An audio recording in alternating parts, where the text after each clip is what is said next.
relaxing and educational journey through the history, construction, and cultural significance of the Great Wall of China, one of humanity's most ambitious architectural achievements. This magnificent structure has stood as a testament to human ingenuity, perseverance, and the complex historical forces that have shaped Chinese civilization.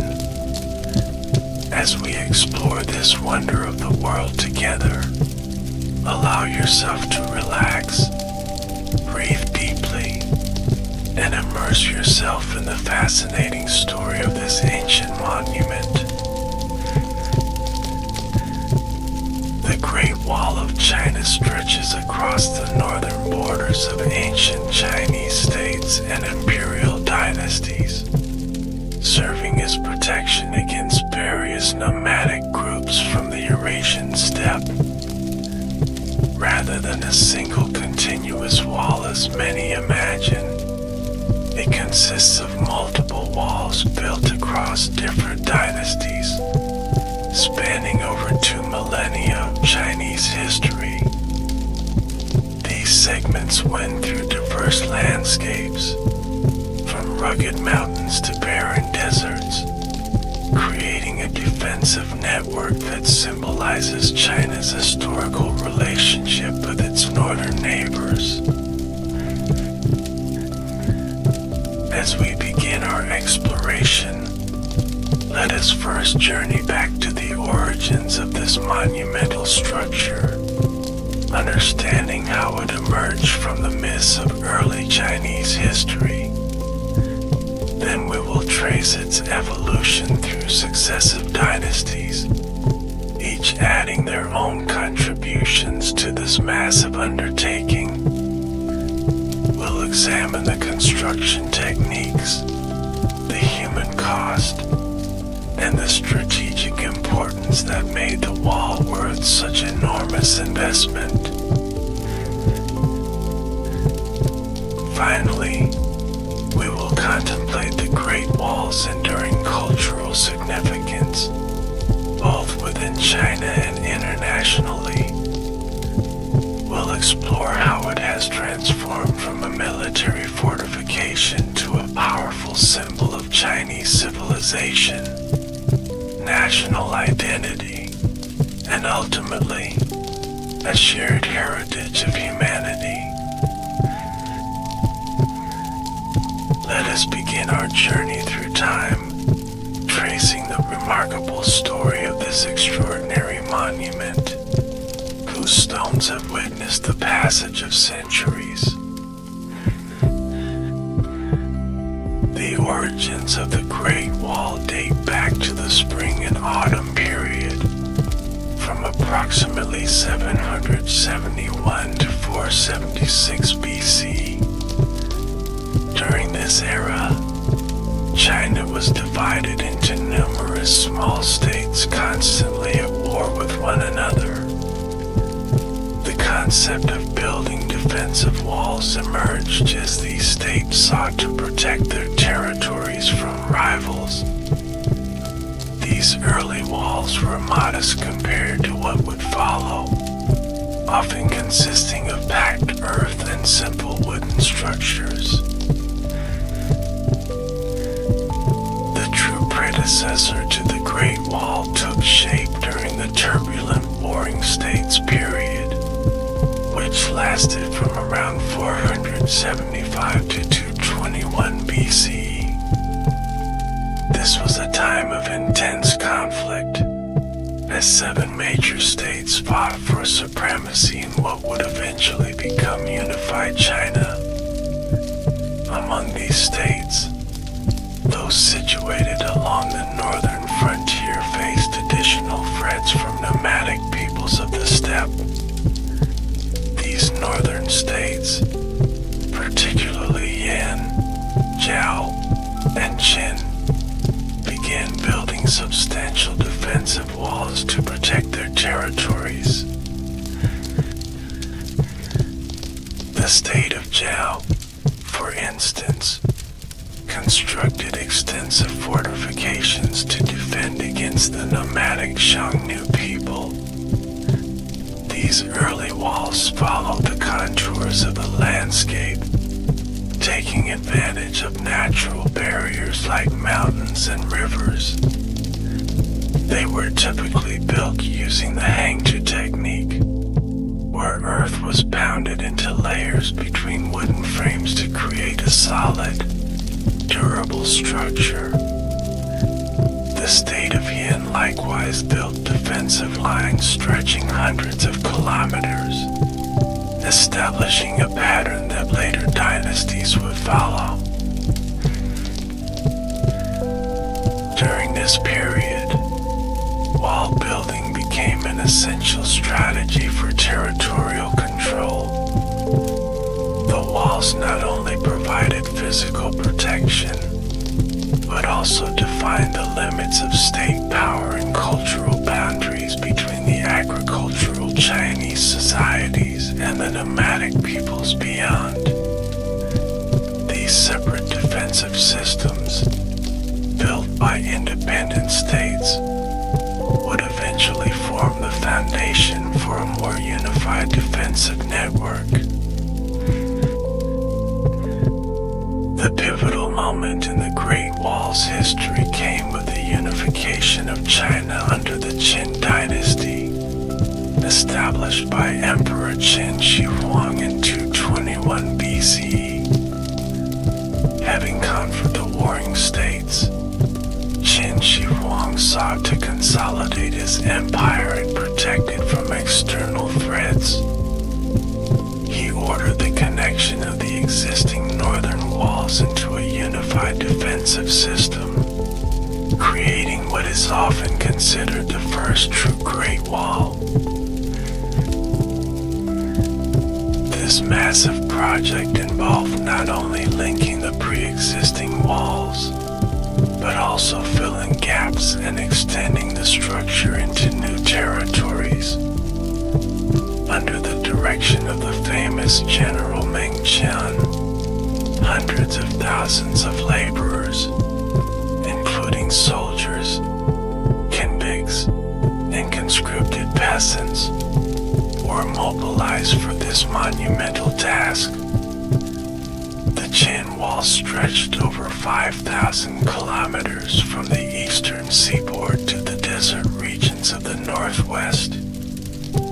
It served as a physical barrier against the nomadic Xiongnu Confederacy, who posed the greatest threat to the newly unified empire.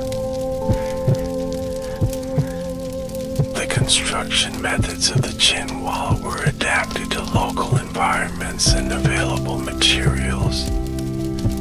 In mountain regions, stone was quarried and transported to build walls that followed the ridge lines. In flatter areas and deserts, rammed earth techniques predominated, with workers creating molds and pounding layer upon layer of soil until it reached the desired height and density. Watchtowers were positioned at regular intervals, allowing for signal fires to communicate the movement of potential invaders. The human cost of this first great unification project was enormous. Historical records and archaeological evidence suggest that hundreds of thousands of workers died during the construction, victims of exhaustion, malnutrition, disease, and harsh weather conditions. The saying that the Great Wall was built with the bones of the dead reflects the tremendous human sacrifice involved in its creation. These sacrifices became woven into Chinese folklore, with stories like that of Meng Xiaonu, whose tears were said to have collapsed a section of the wall where her husband had died and was buried. Despite its grandeur, the Qin Dynasty wall was primarily functional rather than monumental in the modern sense. It was designed for military efficiency, not as a showcase of imperial might. Nevertheless, it represented a tremendous feat of organization, engineering, and political will, demonstrating the power of China's first unified imperial state. When the Qin dynasty collapsed in 206 BC, the newly established Han dynasty initially took a different approach to border defense. The early Han emperors attempted to use diplomacy and marriage alliances to maintain peace with the Xiongnu. However, as these strategies proved insufficient, Emperor Wu of Han decided to return to wall building as part of a more aggressive military strategy. During the long reign of Emperor Wu, from 141 to 87 BC, the Han dynasty expanded the Great Wall significantly. The wall was extended westward into the Gansu corridor and beyond, reaching into what is now Xinjiang province. This extension reflected Han China's expanding territorial ambitions and its desire to control the lucrative Silk Road trade routes. The Han Wall served not only as a defensive structure but also as infrastructure supporting military campaigns deep into Central Asia.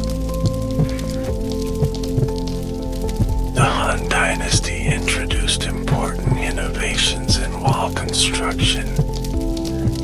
They developed a more sophisticated system of signal towers and garrison stations, creating a comprehensive defensive network rather than simply a barrier. Archaeological discoveries have revealed Han-era wooden strips containing military communications, duty rosters, and supply inventories, giving us detailed insights into how the wall functioned as a living military institution. The Han Wall also reflected environmental adaptations. In the arid western regions where timber was scarce, walls were constructed using local materials such as layers of reed sandwiched between packed earth. In some remote areas, the wall consisted primarily of a series of watchtowers and beacon platforms rather than a continuous structure. These adjustments demonstrate the pragmatic approach taken by Han engineers, who modified their techniques according to local conditions and strategic requirements. The Great Wall during this period became more than just a military installation. It marked the frontier between the agricultural Han Chinese civilization and the pastoral nomadic societies beyond. Along this frontier, complex cultural and economic exchanges occurred, with trade markets established at various points along the wall.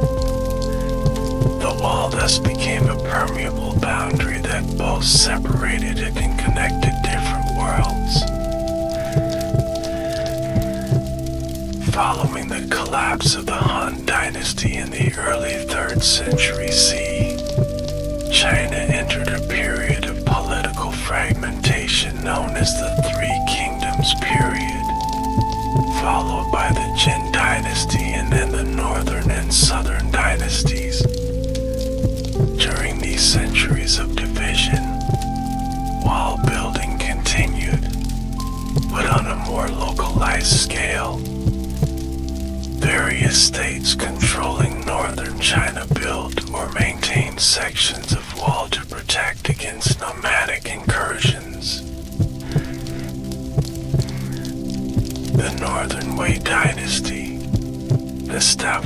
by the Tuoba clan of the Shanbei people, was particularly active in wall construction during the 5th and 6th centuries. Ironically, this dynasty was founded by people of nomadic origin who had adopted Chinese customs and institutions. Their wall-building efforts represented an attempt to defend against other nomadic groups and to define their territory as a Chinese-style state. When China was reunified under the Sui dynasty in 581 CE, followed by the Tang dynasty in 618, wall construction initially received less emphasis. The Tang dynasty, representing a high point of Chinese imperial power, pursued an expansionist foreign policy that extended Chinese control far beyond the traditional wall lines. During this period, the wall was maintained in some areas but was not significantly expanded. However, after the Enlushan rebellion weakened the Tang state in the mid-8th century, defensive walls again became more important. The later Tang emperors and the subsequent 5 dynasties period saw renewed interest in maintaining and strengthening border fortifications. This pattern of waxing and waning attention to the Great Wall would continue throughout Chinese history, with stronger dynasties often focusing less on wall building and weaker ones investing more heavily in these defensive structures. The Song dynasty, which ruled from 960 to 1279, faced significant military pressure from northern peoples, particularly the Khitan Liao dynasty and later the Jurchenjin dynasty.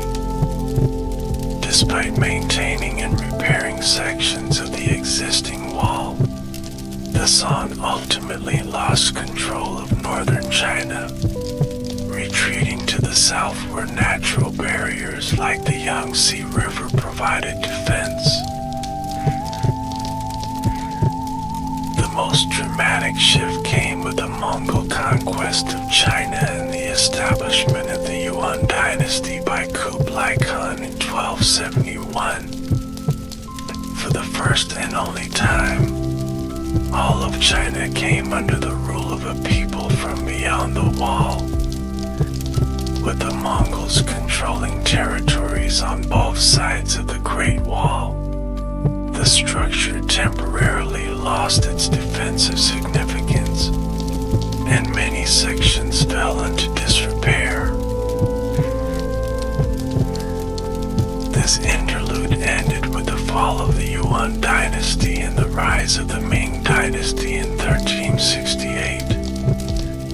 The Ming period would prove to be the most significant era in the Great Wall's history, producing the magnificent structure that most visitors see today.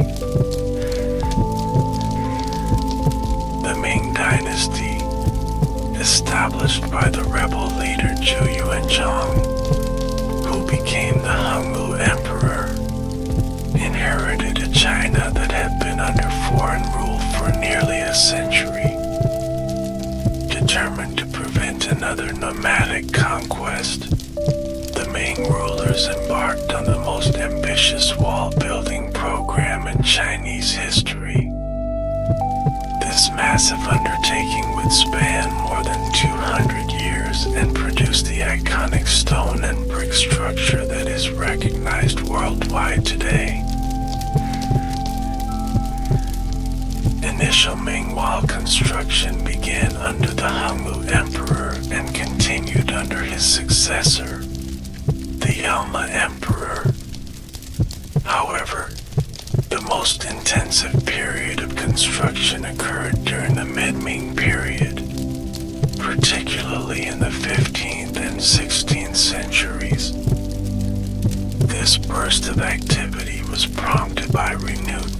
from Mongol groups and the need to secure China's northern frontier. The Ming Wall differed significantly from its predecessors in both scale and sophistication. Earlier walls had primarily used rammed earth techniques, but the Ming builders faced their walls with massive bricks and stone blocks, creating a more durable and impressive structure. The wall was made wider and higher than previous versions, with some sections reaching heights of 7 to 8 meters and widths sufficient for several horses to ride abreast along the top. The engineering achievements of the Ming Wall builders were remarkable. They designed a structure that could adapt to extremely varied terrain, from the mountains near Beijing to the edges of the Gobi Desert. In mountainous regions, the wall follows ridgelines to maximize visibility and defensive advantage. The builders incorporated sophisticated architectural elements like crenellated parapets, drainage systems, and carefully engineered slopes to enhance the wall's defensive capabilities. Perhaps the most impressive features of the Ming Wall are its watchtowers and fortresses. These structures, positioned at regular intervals along the wall, served multiple functions. They provided accommodation for garrison troops, stored weapons and supplies, and enabled communication through signal fires, smoke, or flags. Major passes through the wall were defended by massive fortresses with multiple courtyards, gates, and towers, designed to trap attacking forces in kill zones if they breached the outer defenses. The construction process for the Ming Wall was highly organized.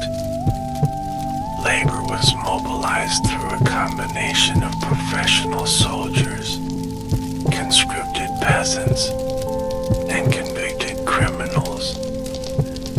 Historical records indicate that millions of workers participated in the construction over the centuries of Ming rule. Local materials were used whenever possible to reduce transportation costs, with quarries established near construction sites.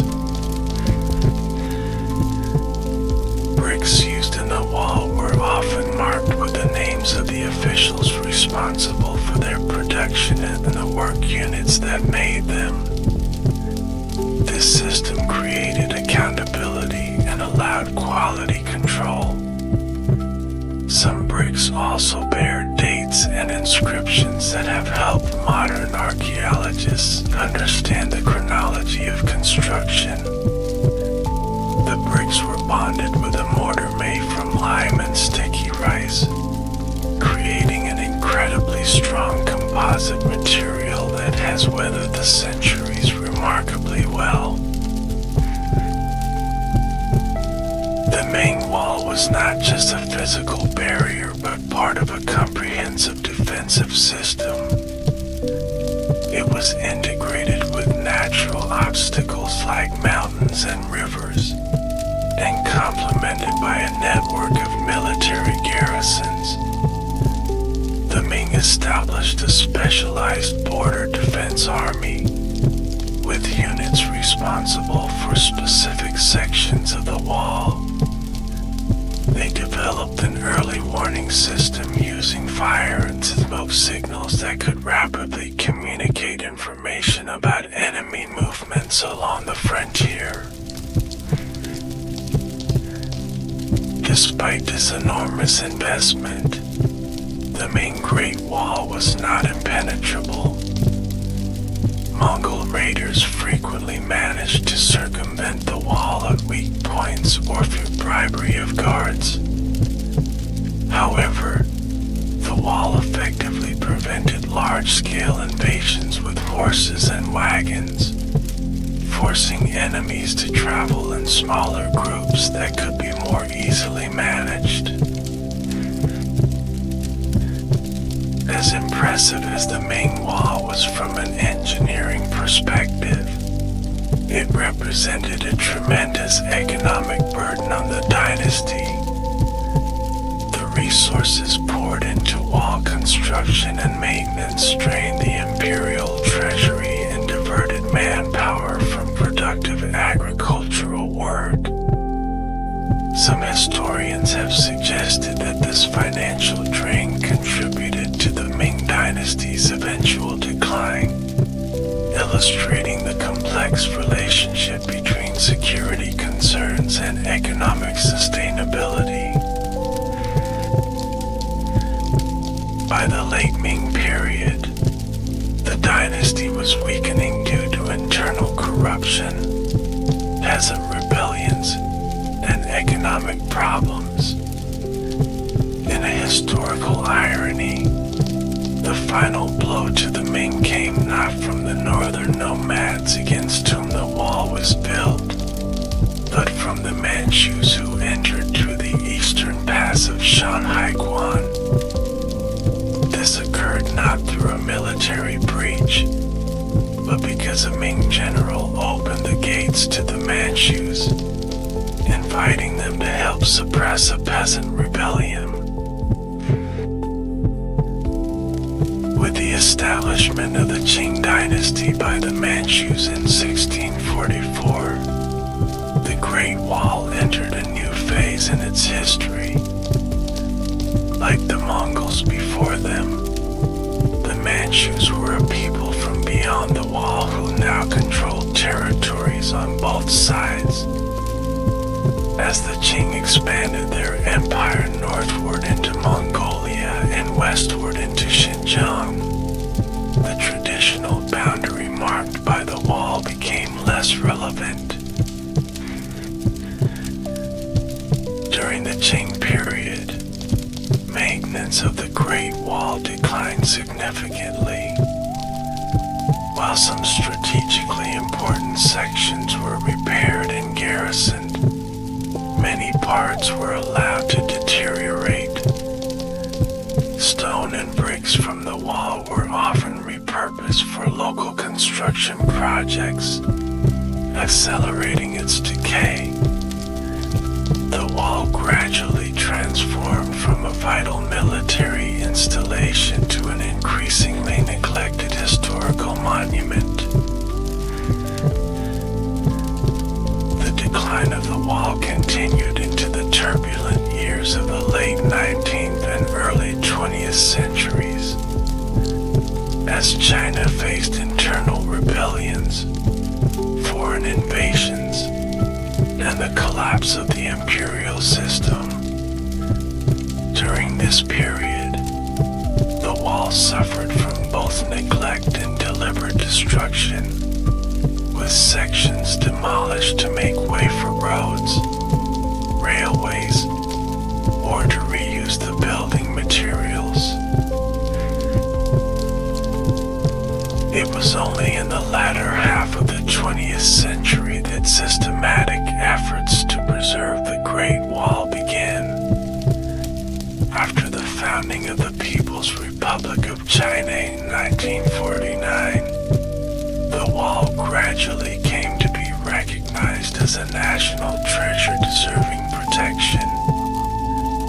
In 1987, UNESCO designated the Great Wall a World Heritage Site, acknowledging its universal cultural and historical significance. Today, the Great Wall faces new challenges from mass tourism, environmental factors, and development pressures.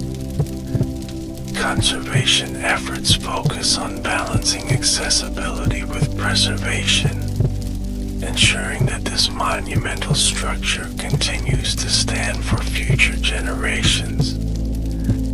These efforts represent the latest chapter in the wall's long history, as it evolves from a military fortification to a protected cultural landmark.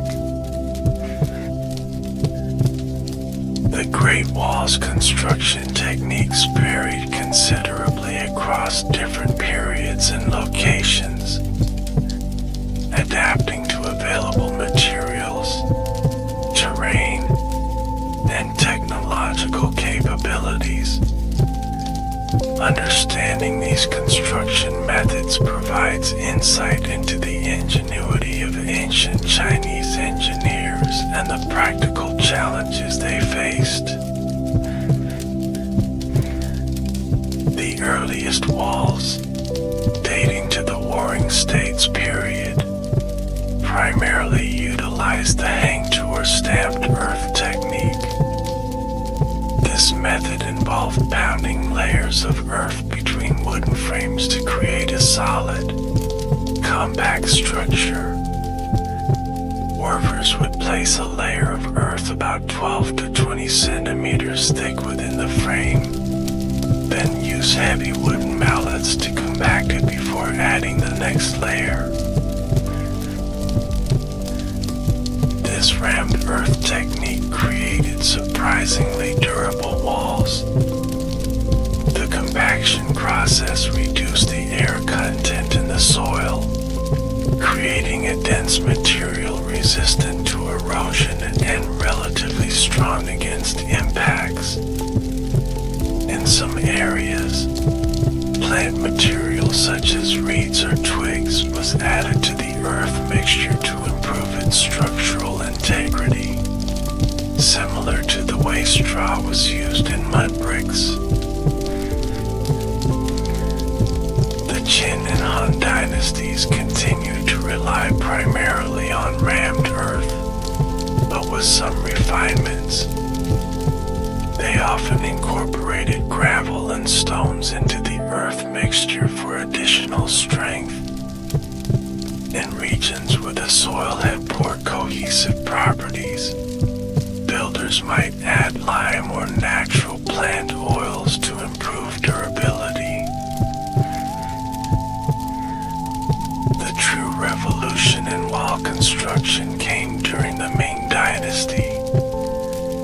Ming builders faced their walls with kiln-fired bricks and cut stone blocks, creating a more permanent and visually impressive structure. This transition from earth to masonry represented a massive investment in both materials and labor, reflecting the Ming Dynasty's commitment to creating an enduring border defense. The production of bricks for the Ming Wall was itself an enormous undertaking. Kilns were established near construction sites, where clay was molded into large bricks and fired at high temperatures. These bricks were significantly larger than those used in ordinary construction, with some measuring up to 40 centimeters long and weighing over 10 kilograms. Quality control was maintained through a system of accountability. Many bricks bear stamps identifying the manufacturing unit and supervising official. Workers found producing substandard bricks could face severe punishment, ensuring high-quality materials throughout the wall. The mortar used to bond these bricks was a remarkable innovation. It contained lime, clay, and an unusual ingredient, sticky rice flour. Modern analysis has shown that the amylopectin in rice acted as a kind of natural superplasticizer, enhancing the mortar's strength and water resistance. This rice lime mortar has proven remarkably durable, contributing to the survival of many Ming wall sections despite centuries of exposure to the elements. Stone was used extensively in mountainous regions where suitable rock could be quarried locally. Granite, limestone, and marble were all employed in different sections of the wall. The stones were carefully shaped to fit together, with larger blocks used for the outer faces and smaller stones filling the interior. The construction process typically began with site preparation. In mountainous areas, ridge lines were leveled to create a stable foundation. In flatter terrain, trenches might be dug and filled with a foundation of stones before the wall proper was begun. The wall's cross-section typically featured two outer faces of brick or stone with the space between filled with rubble, earth, and mortar. This created a structure that was both strong and somewhat flexible, able to withstand minor earth movements without collapsing. The width of the wall varied considerably, from as little as 3 meters to as much as 7 meters at the base. The top of the Ming wall featured a paved walkway protected on the north side by crenellated parapets with merlons and embrasures. These allowed defenders to shelter behind the merlons while firing arrows or early firearms through the embrasures. The inner side typically had a lower wall, enabling defenders to easily monitor both approaches to the wall. Drainage was a critical consideration. Without proper water management, rain and melting snow could accumulate within the wall structure, leading to erosion and collapse. Ming engineers incorporated sophisticated drainage systems, including carefully positioned drain spouts that projected beyond the wall face to prevent water from running down and eroding the structure. Watchtowers were integral to the wall's defensive function. These structures, typically built at regular intervals of several hundred meters, were constructed using similar materials and techniques as the wall itself. They featured multiple stories, with windows or embrasures on all sides for observation and defense. Major fortresses at strategic passes represented the pinnacle of Ming military architecture. These complex structures included multiple courtyards, gates designed to trap attackers, and tall towers providing commanding views of the surrounding terrain.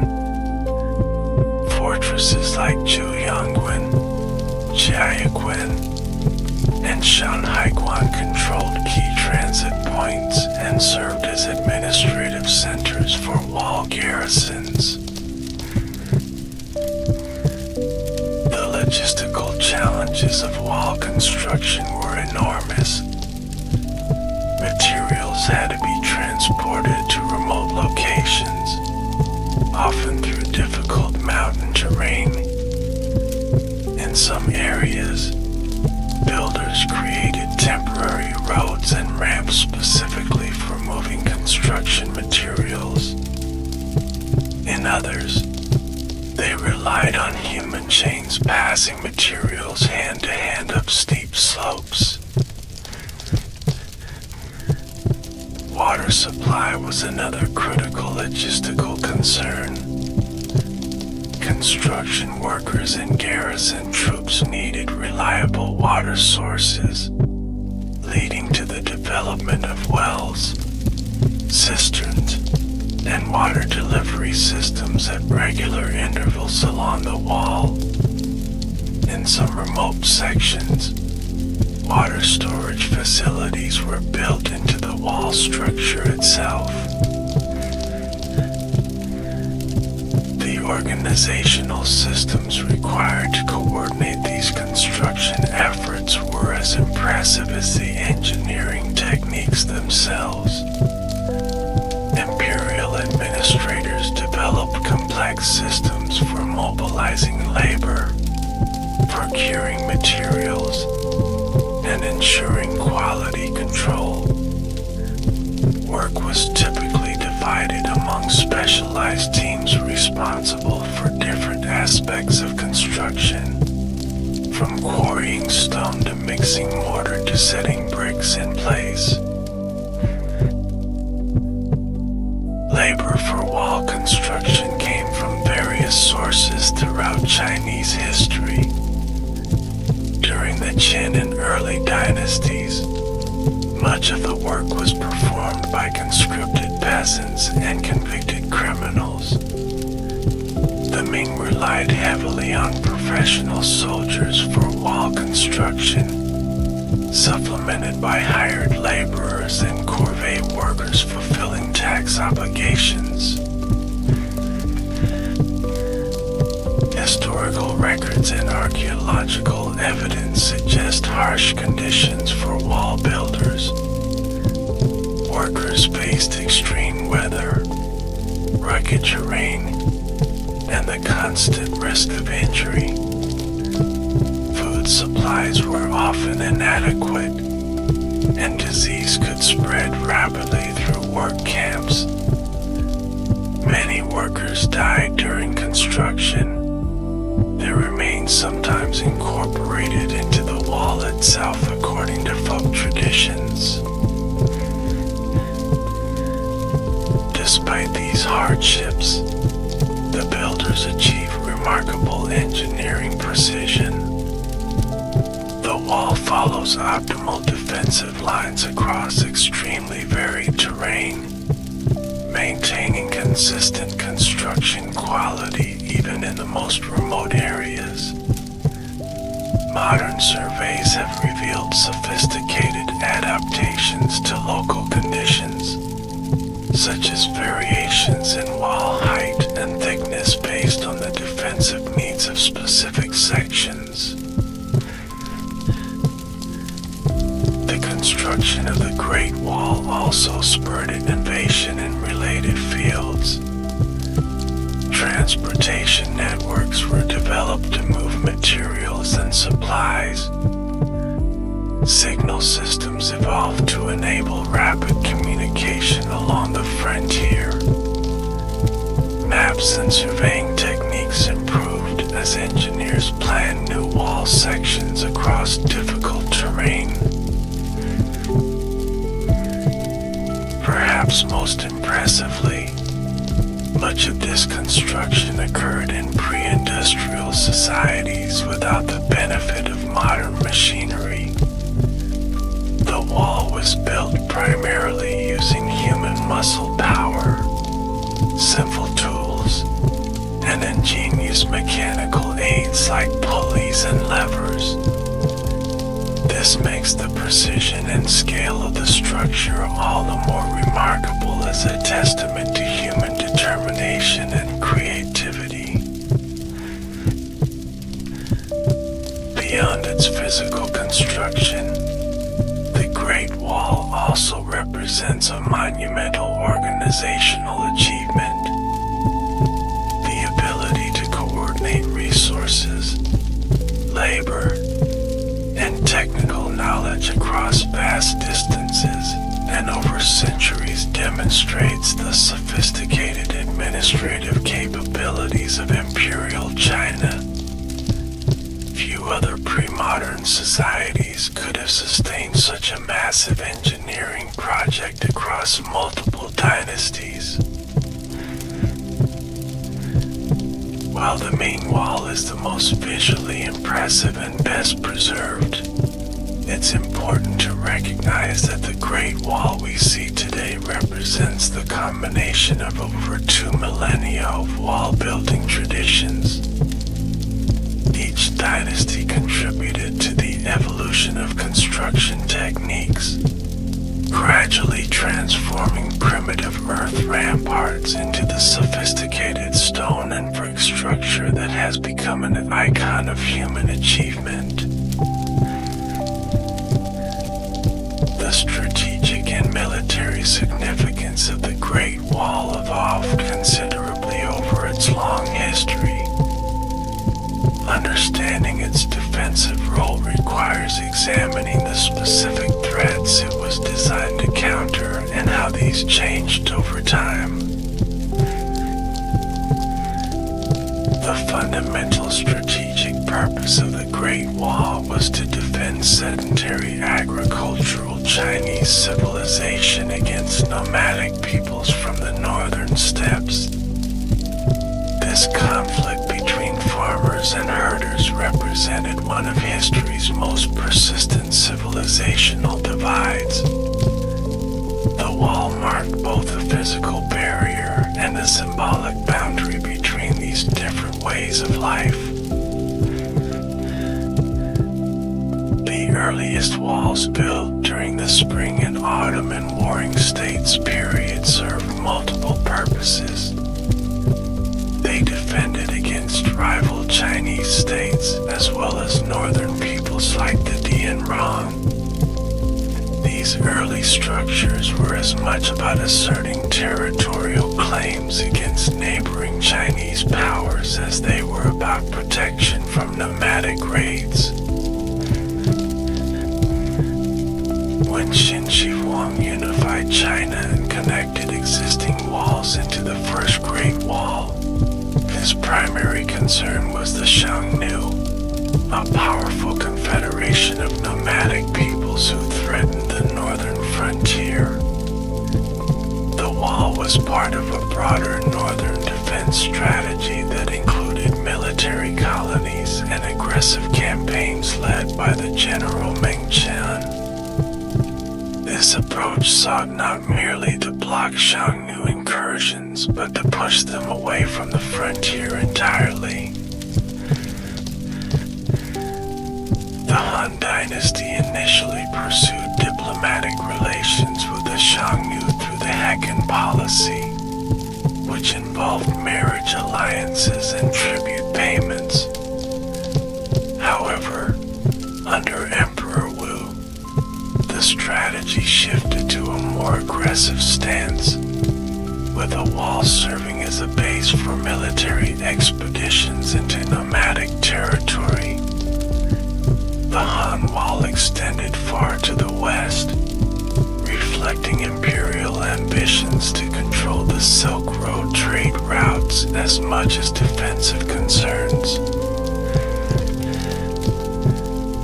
Militarily, the wall served several tactical functions. It acted as an impediment to the rapid movement of nomadic cavalry, forcing potential invaders to concentrate at known crossing points where defensive forces could be concentrated. The wall also provided protected pathways for the movement of Chinese troops along the frontier, allowing for rapid response to raids or incursions.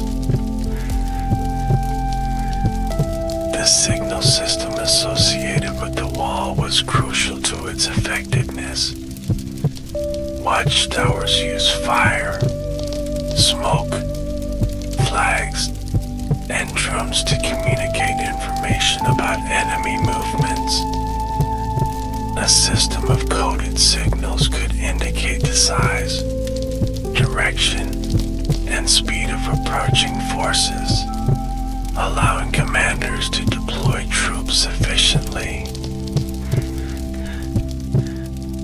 During the periods of division following the Han Dynasty, wall building reflected the complex political landscape of multiple competing states.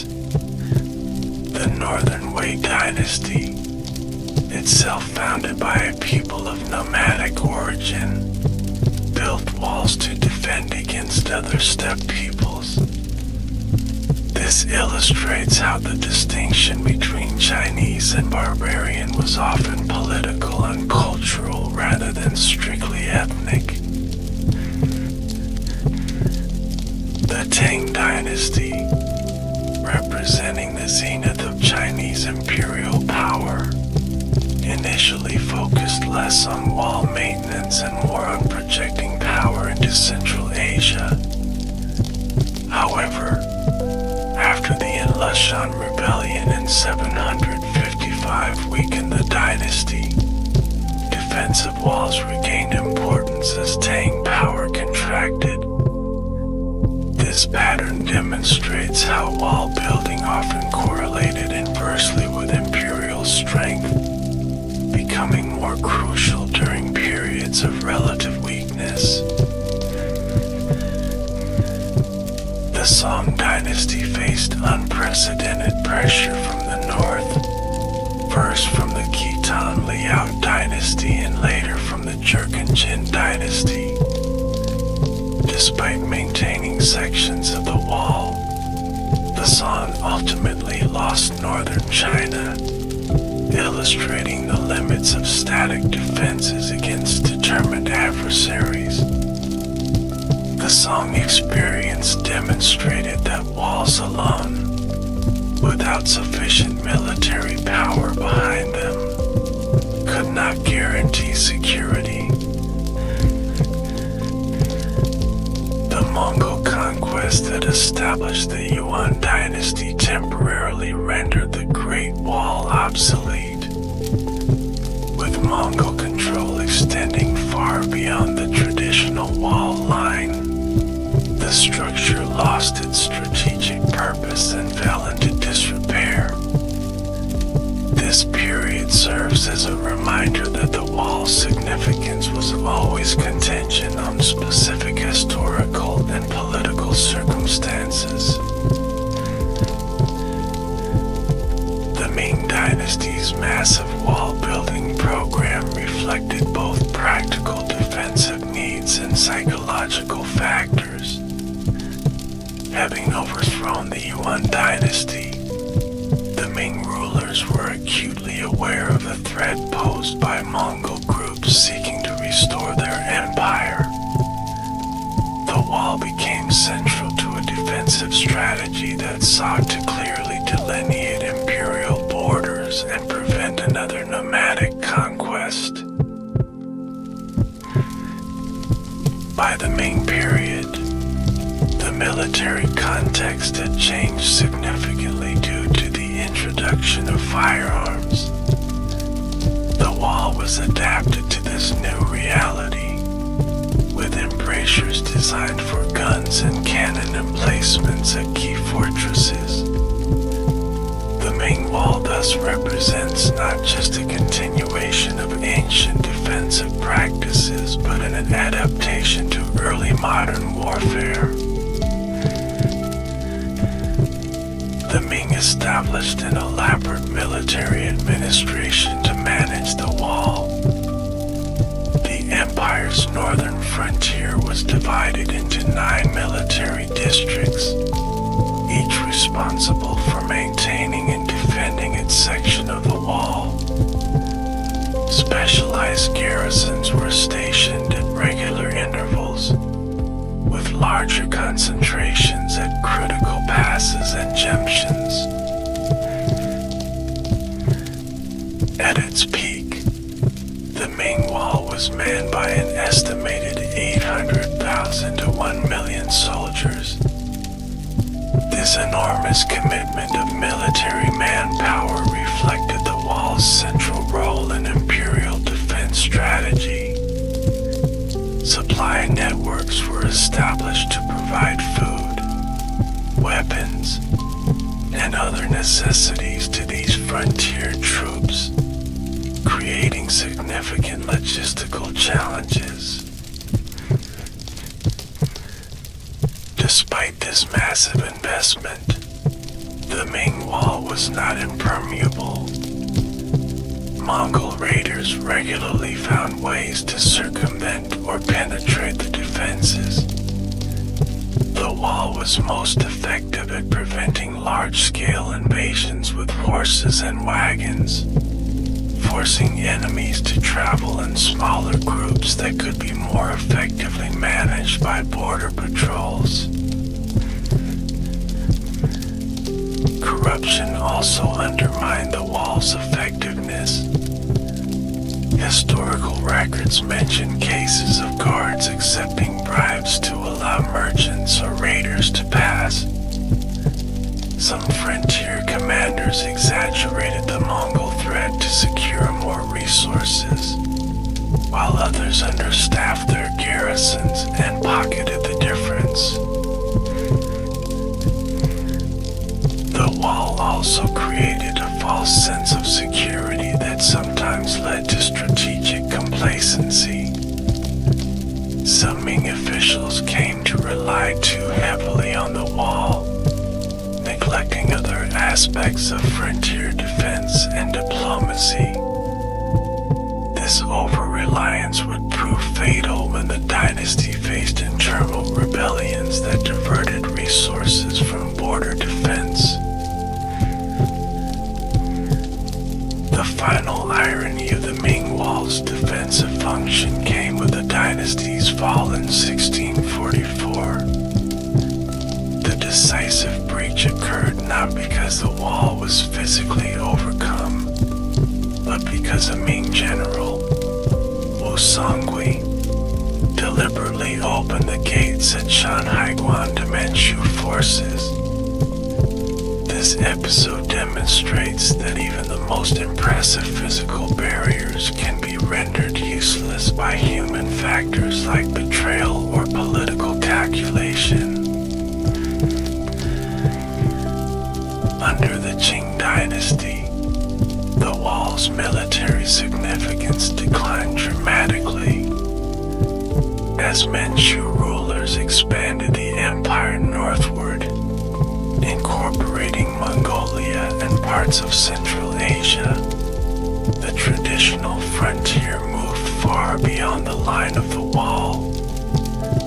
While some sections remained garrisoned, particularly those controlling important trade routes, many were abandoned to the elements. By the 19th century, when China faced new threats from Western powers and Japan, the wall had become militarily obsolete. Modern artillery, railways, and naval power had transformed warfare, rendering traditional fortifications inadequate. The wall's strategic significance had become primarily historical and cultural rather than military. Looking at the Great Wall's defensive role across its entire history reveals an important pattern. The wall was never solely a military structure, but always served political, economic, and cultural purposes as well. It controlled trade, defined imperial territory, and symbolized the divide between agricultural Chinese civilization and the nomadic world beyond. Modern military historians recognize that the Great Wall represented a sophisticated understanding of what today would be called defense in depth and area denial strategies. Rather than a simple barrier, it was part of an integrated system that shaped how conflicts along the frontier would unfold. The wall channeled enemy movements, provided early warning of attacks, and served as infrastructure supporting counteroffensives. In evaluating the wall's strategic effectiveness, it's important to consider that it was never intended to be impenetrable. Rather, it was designed to increase the difficulty and cost of invasions, giving defenders advantages in time, position, and information. By these measures, it achieved considerable success throughout much of Chinese history, even if it ultimately could not prevent all incursions or dynastic changes. The Great Wall stands as one of history's most ambitious attempts to solve a persistent strategic problem through monumental engineering. Its evolution over more than 2 millennia reflects changing military technologies, political circumstances, and strategic thinking. Even in its ultimate military obsolescence, it provides valuable insights into how pre-modern states conceived of territorial defense and frontier management. Beyond its military function, the Great Wall has always held profound cultural significance for China and later for the entire world. These cultural dimensions are as important as its physical structure in understanding why the wall continues to captivate global imagination. In traditional Chinese thought, the Great Wall embodied fundamental concepts about the relationship between civilization and wilderness. Confucian philosophy emphasized the distinction between the central states of China, with their agricultural society and refined culture, and the barbarian lands beyond. The wall physically marked this boundary between the civilized and uncivilized worlds. This conceptual division was reflected in Chinese terminology. The wall was traditionally called Long Wall, Chengcheng in Chinese, emphasizing its physical extent.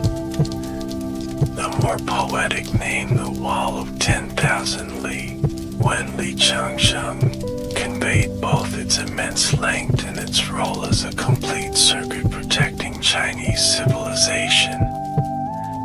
The English term Great Wall captures something of this cultural significance beyond mere physical description. Imperial cosmology also influenced perceptions of the wall. The Chinese emperor was considered the son of heaven, ruling all under heaven, Jiangxia. In this worldview, the wall helped define the spatial limits of heavenly mandate, separating the directly ruled interior from the outer regions where imperial influence gradually diminished. Throughout Chinese history, the wall became associated with human sacrifice and suffering. Folk tradition spoke of the countless workers who died during construction, their bodies buried within the wall itself. The story of Meng Jiangnu, whose tears collapsed the wall where her husband had died, became one of China's most enduring legends, symbolizing both personal tragedy and resistance against imperial power. Chinese literature and art frequently feature the wall as a setting or symbol. Poetry written by soldiers stationed at frontier garrisons captured the loneliness and hardship of wall duty. These poems, expressing homesickness and describing the harsh landscape, became an important subgenre of Chinese literature. One of the most most famous wall poems was written by the Tang Dynasty poet Wang Zuan. His adherent tower includes the lines, "Beyond the mountain passes of the Great Wall, the Yellow River flows into the sea." This imagery connected the wall to China's natural geography and evoked the vastness of imperial territory. Classical landscape painting often depicted the wall winding through mountains, emphasizing how it harmonized with and complemented the natural environment. These artistic representations reinforced the wall's status as both a human achievement and a feature that seemed almost an organic part of the Chinese landscape. During periods when China was ruled by non-Han dynasties like the Yuan, Mongol, and Qing, Manchu, the wall took on complex and sometimes contradictory meanings. For Han Chinese, it could represent nostalgia for past dynasties and resistance to foreign rule. For the conquering peoples, maintaining sections of the wall demonstrated their adoption of Chinese imperial traditions and legitimized their rule. The wall's cultural significance shifted dramatically in the modern era. During the late Qing dynasty and Republican period, as China confronted Western imperialism and internal weakness, the wall began to emerge as a national symbol. It represented China's historical greatness and technological achievement at a time when national confidence was severely tested. This nationalizing of the wall accelerated after the founding of the People's Republic of China in 1949. Chairman Mao Zedong's famous quote that he who has not climbed the Great Wall is not a true man helped establish the structure as an essential symbol of Chinese identity and pride. The wall appeared on postage stamps, currency, and propaganda posters, becoming an instantly recognizable emblem of China. The Chinese government's approach to the wall evolved from the revolutionary period, when it was sometimes viewed as a feudal relic, to the reform era when it became a key heritage site and tourist attraction. This shift reflected broader changes in China's relationship with its imperial past, moving from rejection towards selective embrace of traditional culture. In 1984, Deng Xiaoping declared, "Love our China, restore our Great Wall." This statement launched a major restoration campaign and signaled the wall's importance to China's modern national identity. The battling section near Beijing was extensively renovated to become a showcase for international visitors, highlighting China's historical achievements. As China opened to international tourism, the wall quickly became the country's most iconic attraction. For many foreign visitors, climbing the Great Wall represents not just seeing a historical site, but experiencing China itself. The phrase "I climbed the Great Wall" has become a shorthand for engaging with Chinese culture and history. The international fame of the Great Wall was boosted by several persistent myths, the most famous being that it is visible from space or from the moon. Though scientifically disproven. This myth reinforced the wall's status as a human achievement of cosmic significance. It became a measure by which other great construction projects were judged. When the Great Wall was designated a UNESCO World Heritage Site in 1987, its cultural significance officially transcended national boundaries. The UNESCO citation recognizes it as an outstanding example of the superb military architecture, technology, and art of ancient China. This international recognition reinforced its status as part of humanity's shared heritage. President Richard Nixon's visit to the Great Wall during his historic 1972 trip to China created powerful imagery of diplomatic reconciliation. His comment that this is a great wall and it had to be built by a great people helped establish a pattern wherein foreign dignitaries visiting China would almost invariably tour the wall. These diplomatic visits reinforced the structure's role as a symbol of China's engagement with the world. In contemporary China, the Great Wall serves multiple symbolic functions. It represents historical continuity, linking modern China to its imperial past.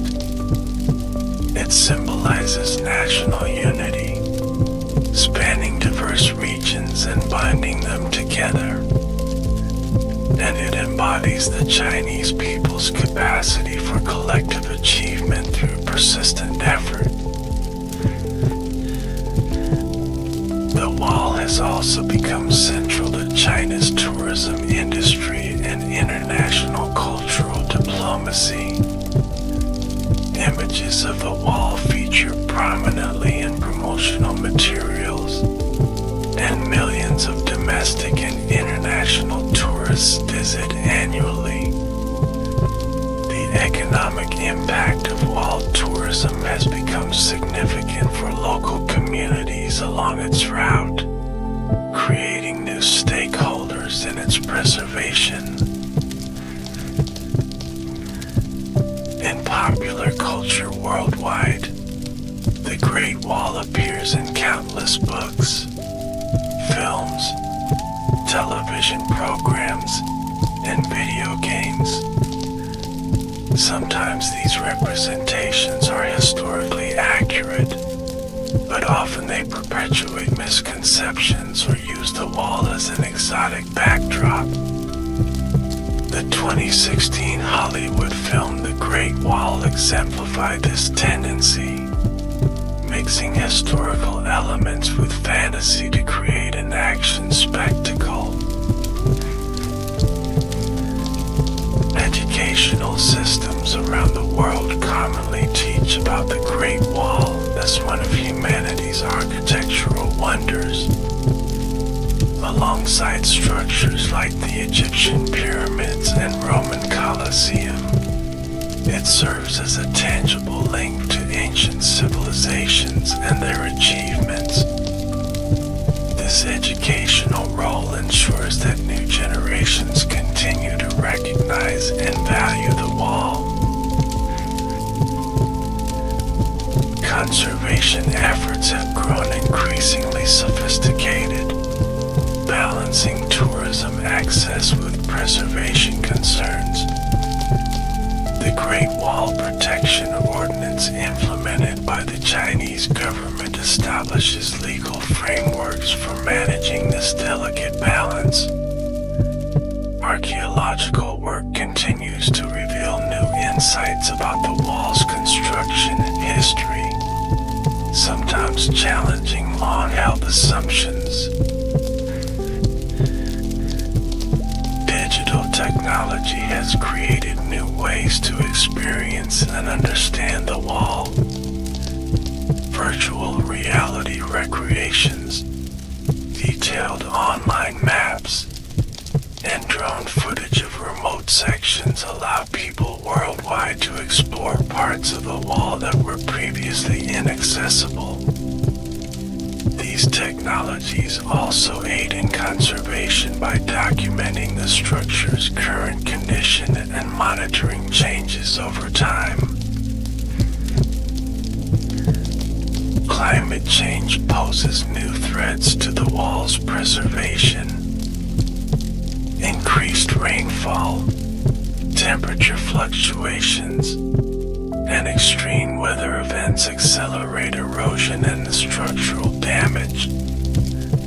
Conservation scientists are developing adaptive strategies to address these challenges, recognizing that protecting the wall requires addressing broader environmental concerns. As China's global influence has grown in the 21st century, the symbolic meaning of the Great Wall has evolved once again. For some, it represents China's historical tendency toward isolation, a counterpoint to current international engagement. For others, it symbolizes China's enduring civilization and its return to global prominence after centuries of relative decline. Perhaps most significantly, the Great Wall has transcended its original purpose to become a universal symbol of human achievement.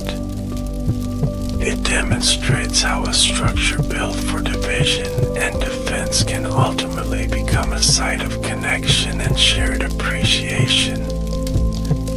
Visitors from around the world, regardless of nationality or background, stand in awe before this testament to human determination, ingenuity, and perseverance.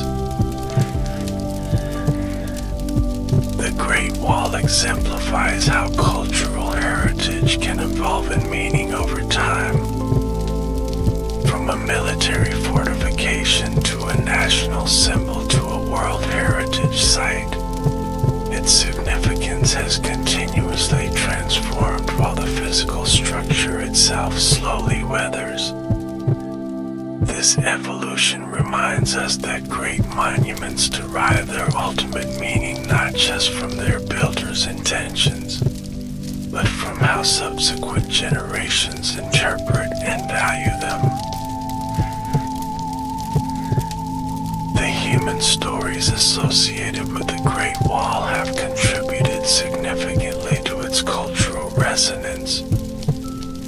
From the workers who built it to the soldiers who manned it, from the generals who commanded its defenses to the ordinary people who lived in its shadow, these personal narratives bring the monument to life. Archaeological research has provided glimpses into the lives of wall builders and garrison troops. Excavations have uncovered personal items like combs, game pieces, and eating utensils that humanize these historical figures.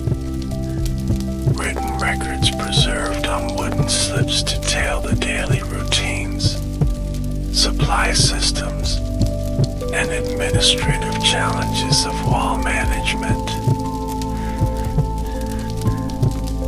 Life for soldiers stationed along the wall was often difficult and lonely. Historical records describe harsh weather conditions, limited supplies, and the constant threat of attack. Many were posted far from home for years at a time, leading to the profound homesickness expressed in frontier poetry. The wall also significantly impacted civilian communities. Towns and villages grew around major wall fortresses, becoming centers of trade and cultural exchange. These frontier settlements develop unique characteristics, blending Chinese traditions with influences from beyond the wall. Today, local communities along the Great Wall continue this living relationship with the monument. For these residents, the wall is not just a historical artifact but part of their everyday landscape and livelihood. Their stories and perspectives add important dimensions to our understanding of the wall's ongoing cultural significance. As we look to the future, the Great Wall faces both challenges and opportunities, balancing preservation with accessibility, managing tourism impacts, and adapting to climate change will require ongoing commitment and innovation. Yet these challenges also create opportunities for new research, education, and international cooperation. The wall's greatest value may lie in what it teaches us about human achievement and limitation. It stands as proof of what collective effort can accomplish, while also reminding us that even the mightiest barriers cannot permanently divide peoples or cultures. This dual lesson makes the Great Wall not just a monument to China's past but a symbol with universal relevance for humanity's shared future. Now let us delve deeper into the various periods of wall construction throughout Chinese history, examining how each dynasty approached this massive undertaking. The earliest defensive walls in northern China date back to the Western Zhou period, 1046 to 771 BCE. Archaeological evidence suggests that these primitive fortifications were built to protect settled agricultural communities from nomadic raids. These early walls were simple earthworks, perhaps reinforced with wooden palisades, but they established a pattern that would develop over subsequent centuries. During the spring and autumn period, 771 to 476 BCE, as the Zhou royal authority declined and regional states gained power, wall building increased significantly. States constructed walls not only against external threats but also against each other. The Chensho Chronicle, an ancient text covering this period, mentions numerous instances of wall construction and military actions involving walls. The subsequent Warring States period, 475 to 221 BCE, saw even more intensive wall building. The seven major competing states, Qin, Shu, Yan, Han, Zhao, Wei, and Qi, all constructed defensive perimeters. States with northern borders facing nomadic peoples built particularly extensive fortifications. The state of Zhao, under King Wuling, constructed significant walls around 300 BCE to defend against the Xiongnu and Dongwu peoples. The state of Yan built a defensive line that ran through what is now Hebei province, setting a precedent for later northern frontier walls. The Qin state, which would eventually conquer all others, built walls along its northern frontier that later became incorporated into the unified wall system. These warring states' walls served both military and political purposes. They protected territory, defined borders, and symbolized state power. The technology of wall construction advanced during this period, with more sophisticated tamping techniques creating stronger earthen structures.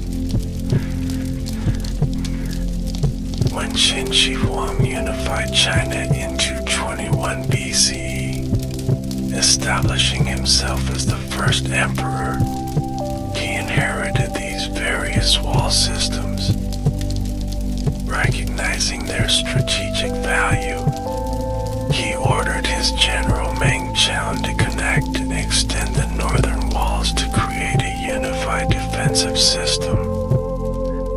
This project, carried out between approximately 220 and 206 BCE, represents the first true Great Wall in the sense of a coordinated, empire-wide defensive structure.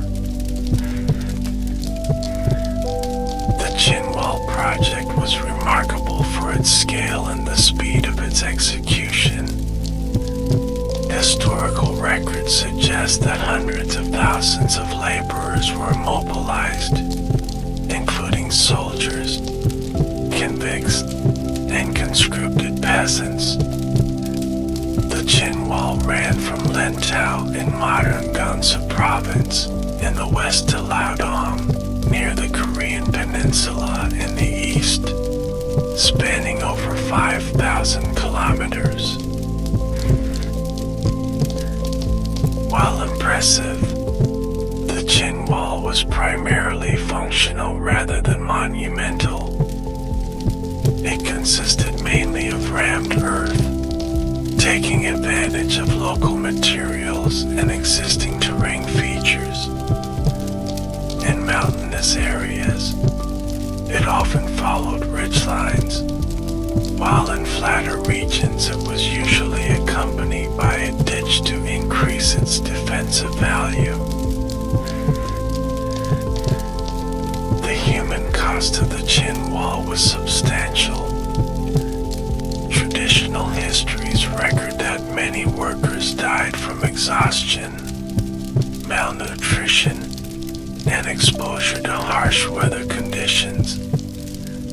These accounts contributed to the negative historical assessment of Qin Shi Huang, who is often portrayed as a tyrannical ruler whose massive projects, including the wall and his enormous tomb guarded by the terracotta army, imposed terrible suffering on his subjects.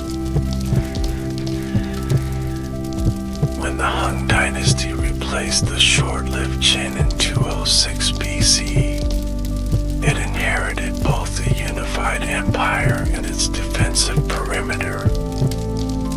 The early Han rulers maintained sections of the Qin Wall but initially emphasized diplomatic approaches to relations with the Xiongnu. The Hegan policy, established by Emperor Gazu, involves sending Chinese princesses as brides to Xiongnu leaders, along with gifts and trade privileges. This relatively peaceful approach changed dramatically during the reign of Emperor Wu, 141 to 87 BCE. Adopting a more aggressive stance, he launched military campaigns against the Xiongnu and greatly expanded the wall system. The Han Wall pushed further west than its Qin predecessor, extending into the Gobi Desert and the Tarim Basin. The Han expansion reflected not just defensive concerns but imperial ambitions to control the Silk Road trade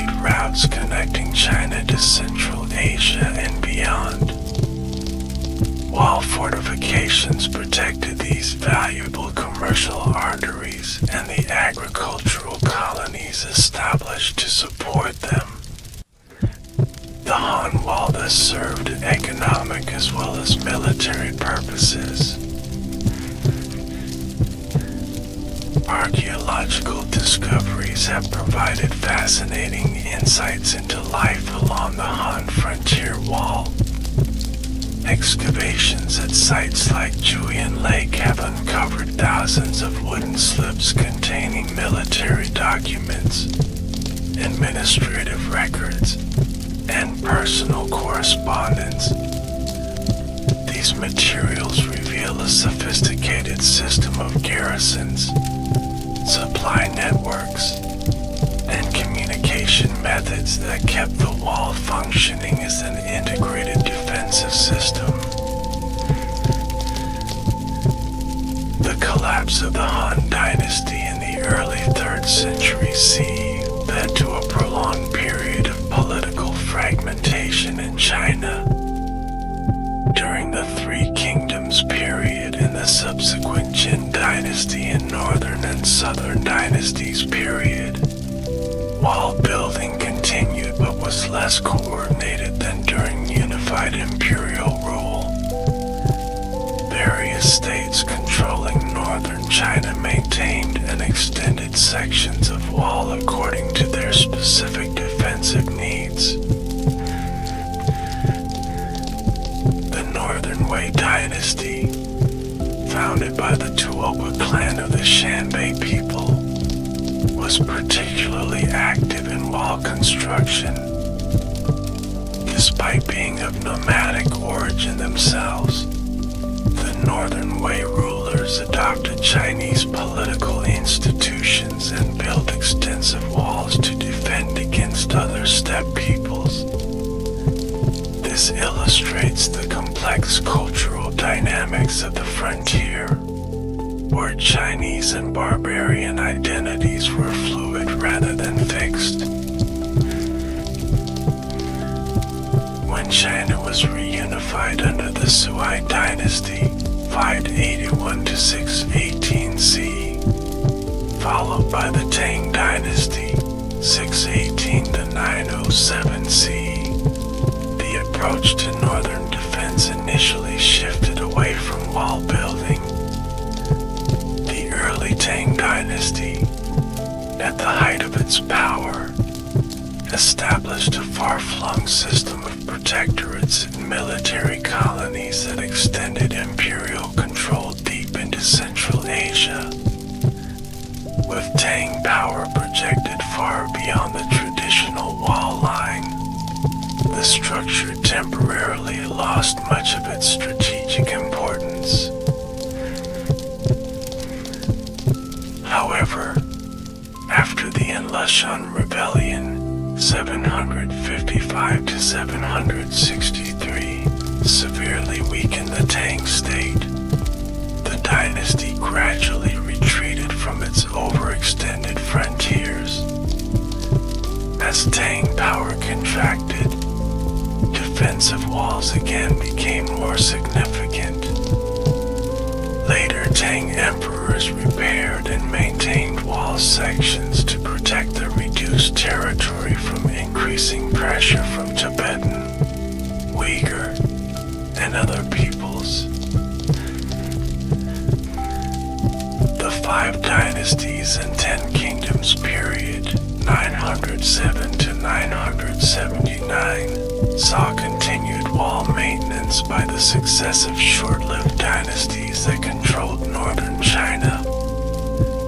When the Song dynasty, 960-1279, reunified most of China, it faced formidable northern adversaries in the Khitan Liao dynasty and later the Jurchen dynasty.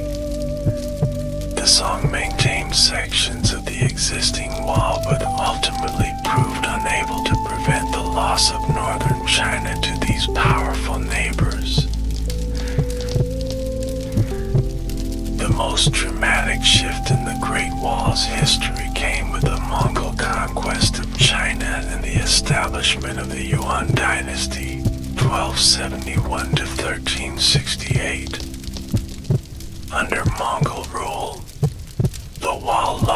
most of its strategic significance since the rulers controlled vast territories on both sides. Many sections fell into disrepair during this period as resources were directed elsewhere.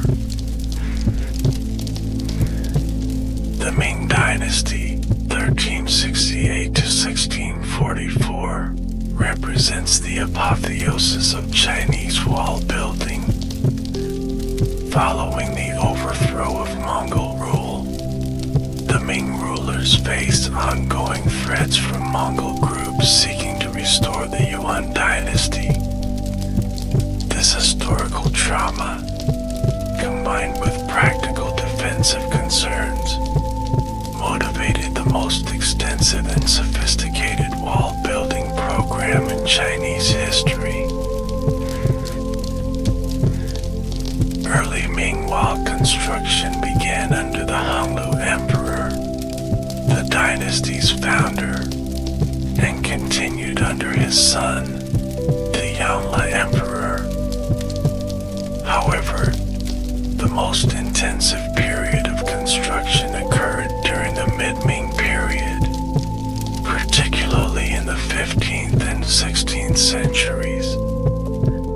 This massive effort transformed what had previously been primarily earthen ramparts into the magnificent stone and brick structure familiar to modern visitors.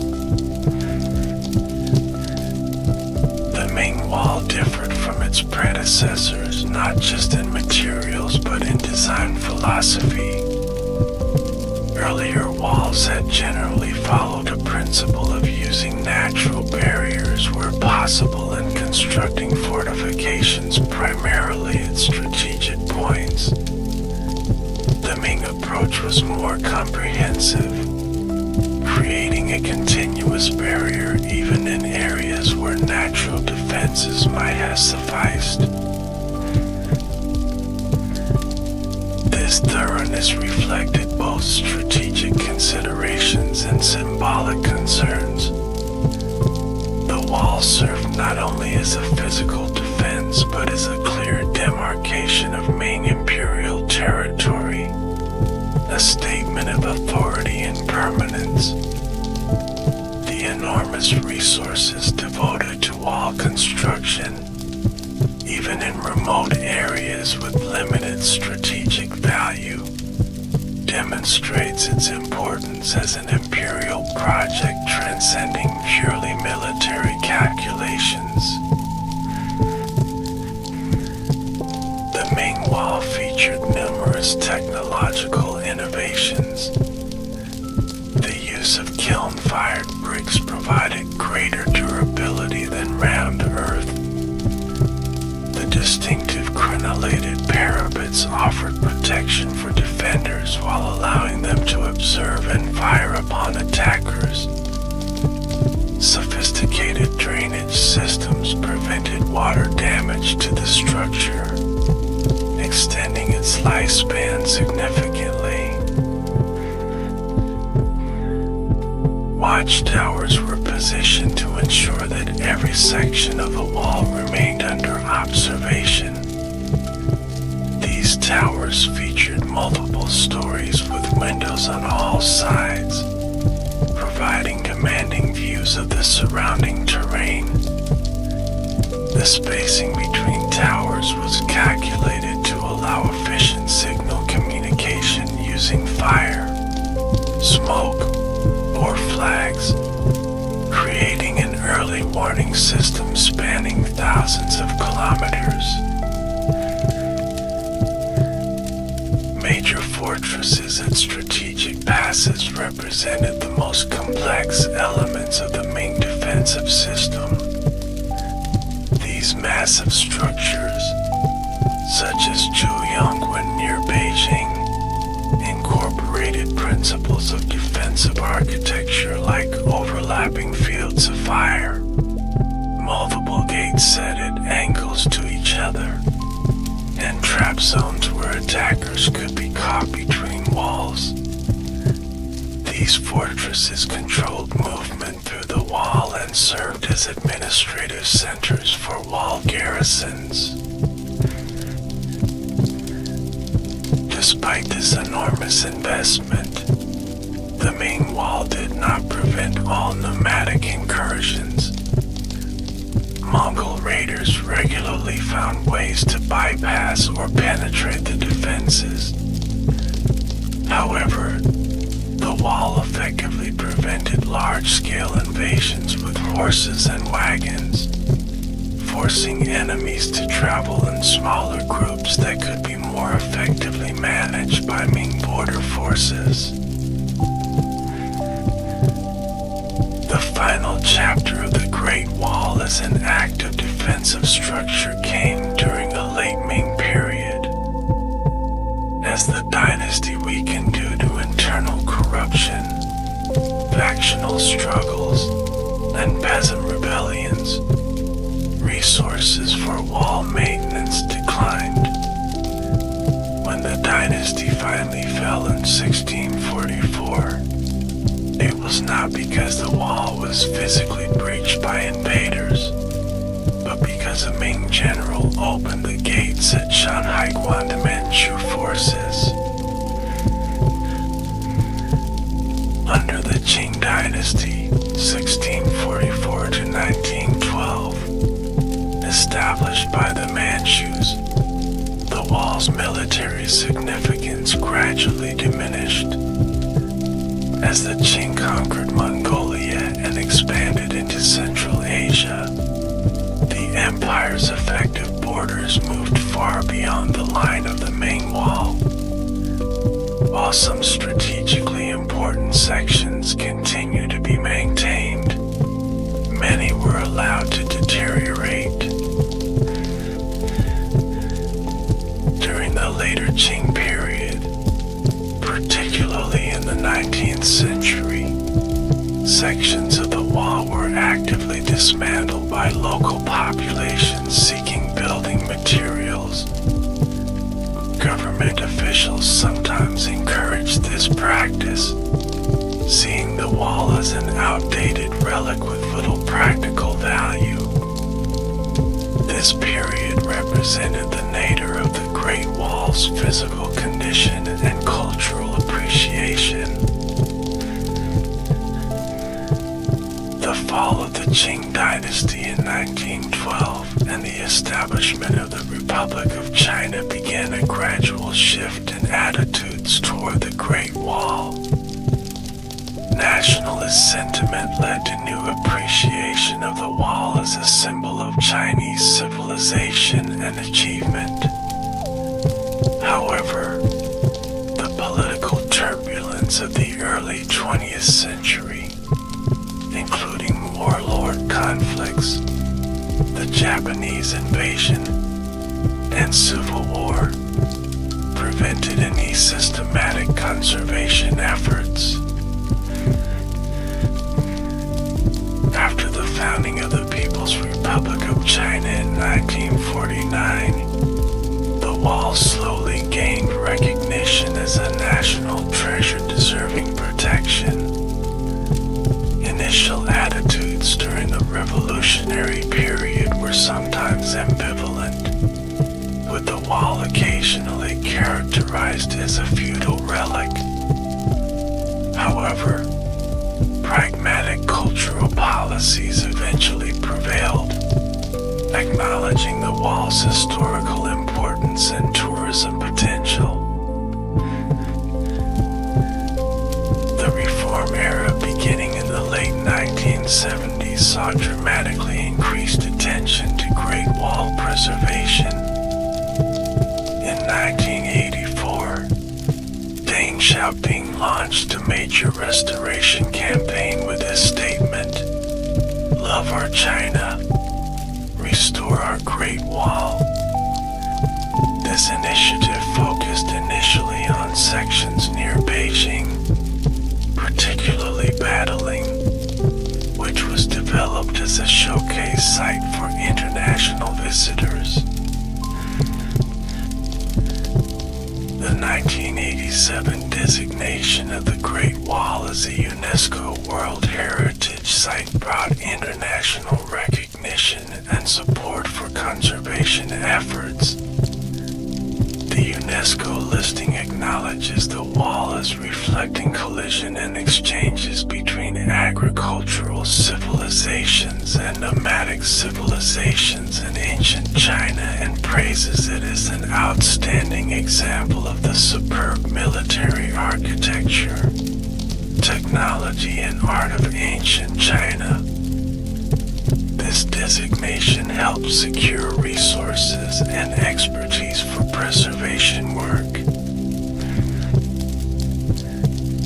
Contemporary conservation approaches have become increasingly sophisticated, moving beyond earlier restoration work that sometimes prioritized tourism appeal over historical authenticity. Modern efforts emphasize scientific research, minimal intervention, and sustainability. Archaeologists, architects, and material scientists collaborate to develop appropriate techniques for stabilizing and preserving different wall sections.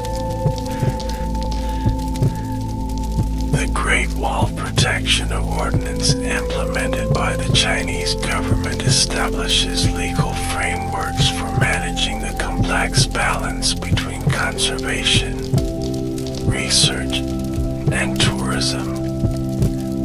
This regulation prohibits activities that damage the wall, controls development in buffer zones surrounding it, and establishes guidelines for restoration work.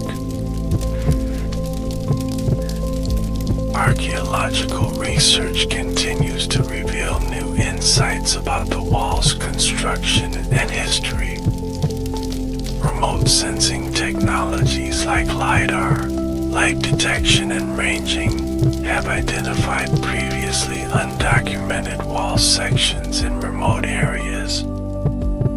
Carbon dating and materials analysis provide more precise chronologies of different wall components, sometimes challenging traditional historical narratives. Digital technologies have created new opportunities for documentation and virtual access. High-resolution photogrammetry and 3D scanning create detailed digital records of the wall's current condition, allowing for precise monitoring of deterioration and the planning of conservation interventions. Virtual and augmented reality applications enable people worldwide to experience sections of the wall that may be physically inaccessible or too fragile for tourism. Tourism management represents one of the greatest challenges in Great Wall conservation. Popular sections like Battling receive millions of visitors annually, creating significant wear and tear on the ancient structure. Conservation authorities are developing strategies to distribute tourism pressure more evenly, promoting less visited sections and implementing visitor capacity controls at the most popular sites. Climate change poses new threats to the wall's preservation. Increased rainfall, more frequent freeze-thaw cycles, and extreme weather events accelerate erosion and structural damage. Conservation scientists are monitoring these impacts and developing adaptation strategies, such as improved drainage systems and more resilient restoration materials.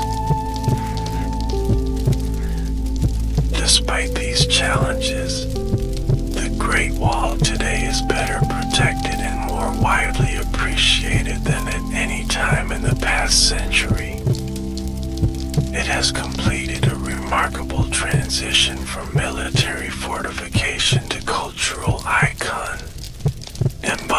China's historical achievements and contributing to national identity.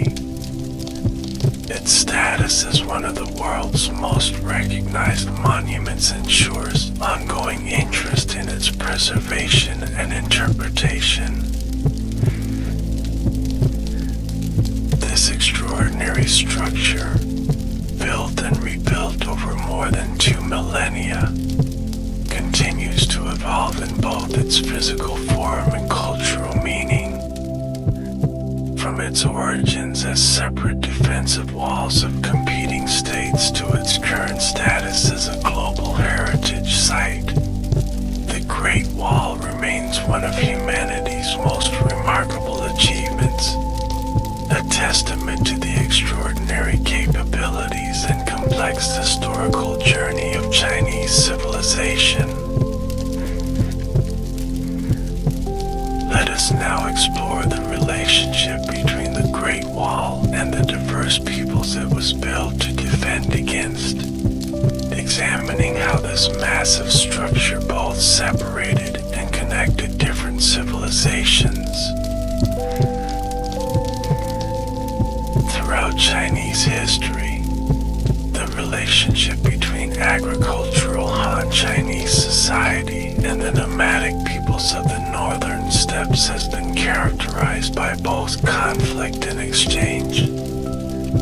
The Great Wall physically embodied this complex relationship, serving as both a barrier and a point of contact between different ways of life. The primary nomadic groups that influenced wall construction varied across different historical periods. During the Warring States and Qin periods, the main threats came from peoples known as the Xiongnu, Donghu, Yueshi, and various Rongindi tribes. These groups practiced pastoral nomadism, moving seasonally with their herds and developing excellent horsemanship and military skills. The Xiongnu emerged as the most powerful of these groups, forming a confederation that dominated the Mongolian plateau from the 3rd century BCE to the late 1st century CE. Under leaders like Moda Chanyu, the Xiongnu created a formidable military force that could mobilize tens of thousands of mounted archers. Their raids into Chinese territory were a primary motivation for wall construction during the Qin and Han dynasties. Chinese descriptions of the Xiongnu and other nomadic peoples were often colored by cultural bias. Confucian texts portrayed them as uncivilized barbarians lacking proper ritual and social organization. However, archaeological evidence reveals sophisticated cultural practices, including complex metallurgy and artistic traditions. The stereotype of primitive nomads obscured the reality of societies with their own advanced technologies and social systems. Relations between the Han Dynasty and Xiongnu fluctuated between warfare and diplomacy. The Hekan system established by Emperor Gaozu involved sending Chinese princesses as brides to Xiongnu leaders, along with substantial gifts and trade privileges. This policy acknowledged the military power of the Xiongnu and sought to transform potential enemies into allies through marriage alliances and economic ties.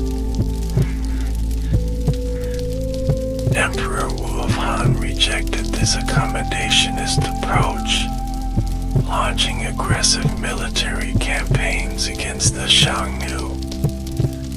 These expeditions, led by generals like Wei Qing and Luo Bing, pushed back Xiongnu control and established Han dominance in parts of Central Asia. The expanded Han wall system supported these offensive operations as much as it provided defensive security. The wall never completely stopped cross-border interactions. Historical records and archaeological evidence reveal extensive trade between Chinese and nomadic peoples. Chinese silk, bronze, and agricultural products were exchanged for horses, furs, and other pastoral goods. Markets were established at gates through the wall, creating designated spaces for these commercial interactions. Cultural exchange also occurred across the wall frontier. Chinese adopted elements of nomadic culture, particularly related to horsemanship and warfare. The stirrup, composite bow, and certain types of armor entered Chinese military practice through contact with steppe peoples. Meanwhile, nomadic elites often adopted Chinese luxury goods, writing systems, and administrative techniques.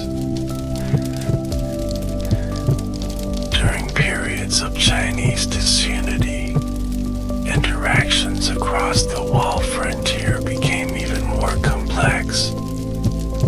The Northern and Southern Dynasties period, 420 to 589 CE, saw Northern China ruled by dynasties of nomadic origin that had adopted Chinese cultural practices. These Sinicized rulers, like the Northern Wei, built walls to defend against other nomadic groups, illustrating how cultural and political identities in the frontier zone were fluid rather than fixed. The Tang Dynasty initially pursued an expansionist policy that projected Chinese power far beyond the traditional wall line.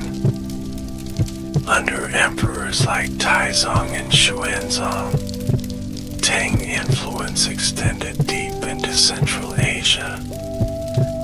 This cosmopolitan dynasty incorporated many elements of steppe culture, from clothing styles to music, creating a blended culture that transcended the traditional divide symbolized by the wall. After the Enlishan rebellion weakened the Tang state, new nomadic powers emerged on the steppe. The Khitan people established the Liao dynasty, 907-1125, controlling territories both north and south of the wall. They developed a sophisticated dual administration system that governed their Chinese subjects according to Chinese traditions while maintaining distinct practices for their nomadic population. The Jurchen people, who established the Jin dynasty, 1115 to 1234, similarly controlled territories on both sides of the wall. Their conquest of northern China pushed the Chinese Song dynasty south of the Yangtze River, demonstrating that the wall alone could not guarantee security without sufficient military power behind it. The most dramatic transformation of the wall's significance came with the Mongol conquests of the 13th century. Under Genghis Khan and his successors, the Mongols created the largest contiguous land empire in history, spanning from Korea to Eastern Europe. Their conquest of China and establishment of the Yuan dynasty 1271 to 1368 rendered the wall temporarily obsolete as a defensive structure. Mongol rule over China represented the complete inversion of the traditional relationship symbolized by the wall. Rather than Chinese defending against northern peoples, and northern people now govern China itself. The Mongols maintained many aspects of their nomadic traditions while adopting elements of Chinese administrative practice necessary for governing a sedentary agricultural society.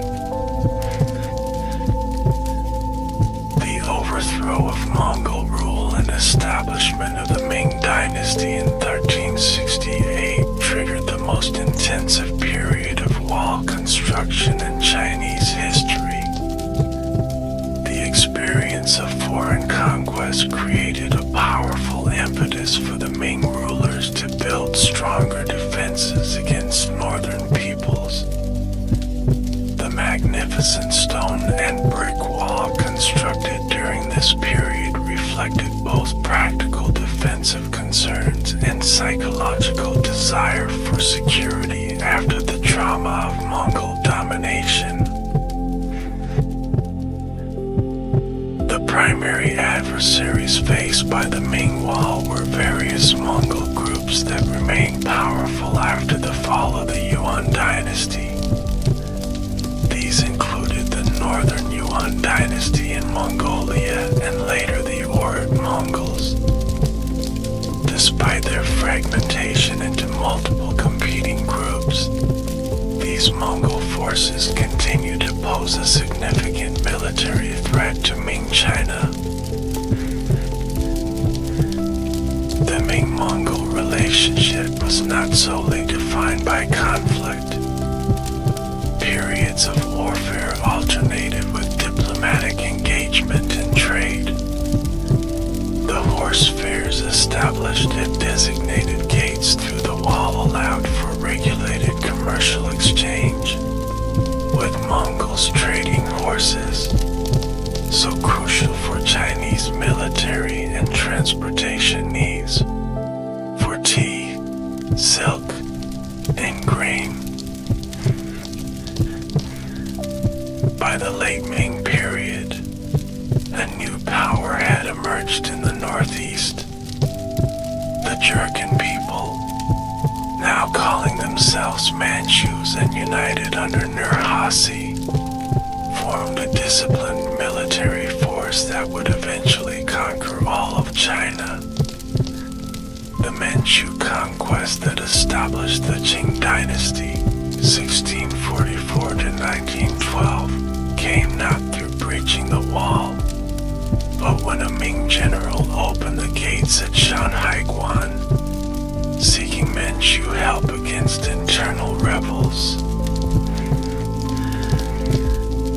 Under Manchu rule, the wall again lost much of its strategic significance. Like the Mongols before them, the Manchus controlled territories on both sides, eventually incorporating Mongolia, Xinjiang, and other regions beyond the traditional frontier. The Qing created a multi-ethnic empire that included Han Chinese, Manchus, Mongols, Tibetans, and various Central Asian peoples. The Qing approach to managing these diverse populations involved maintaining distinct administrative systems for different ethnic groups. The wall, once a barrier between civilizations, became less relevant in this context of managed diversity.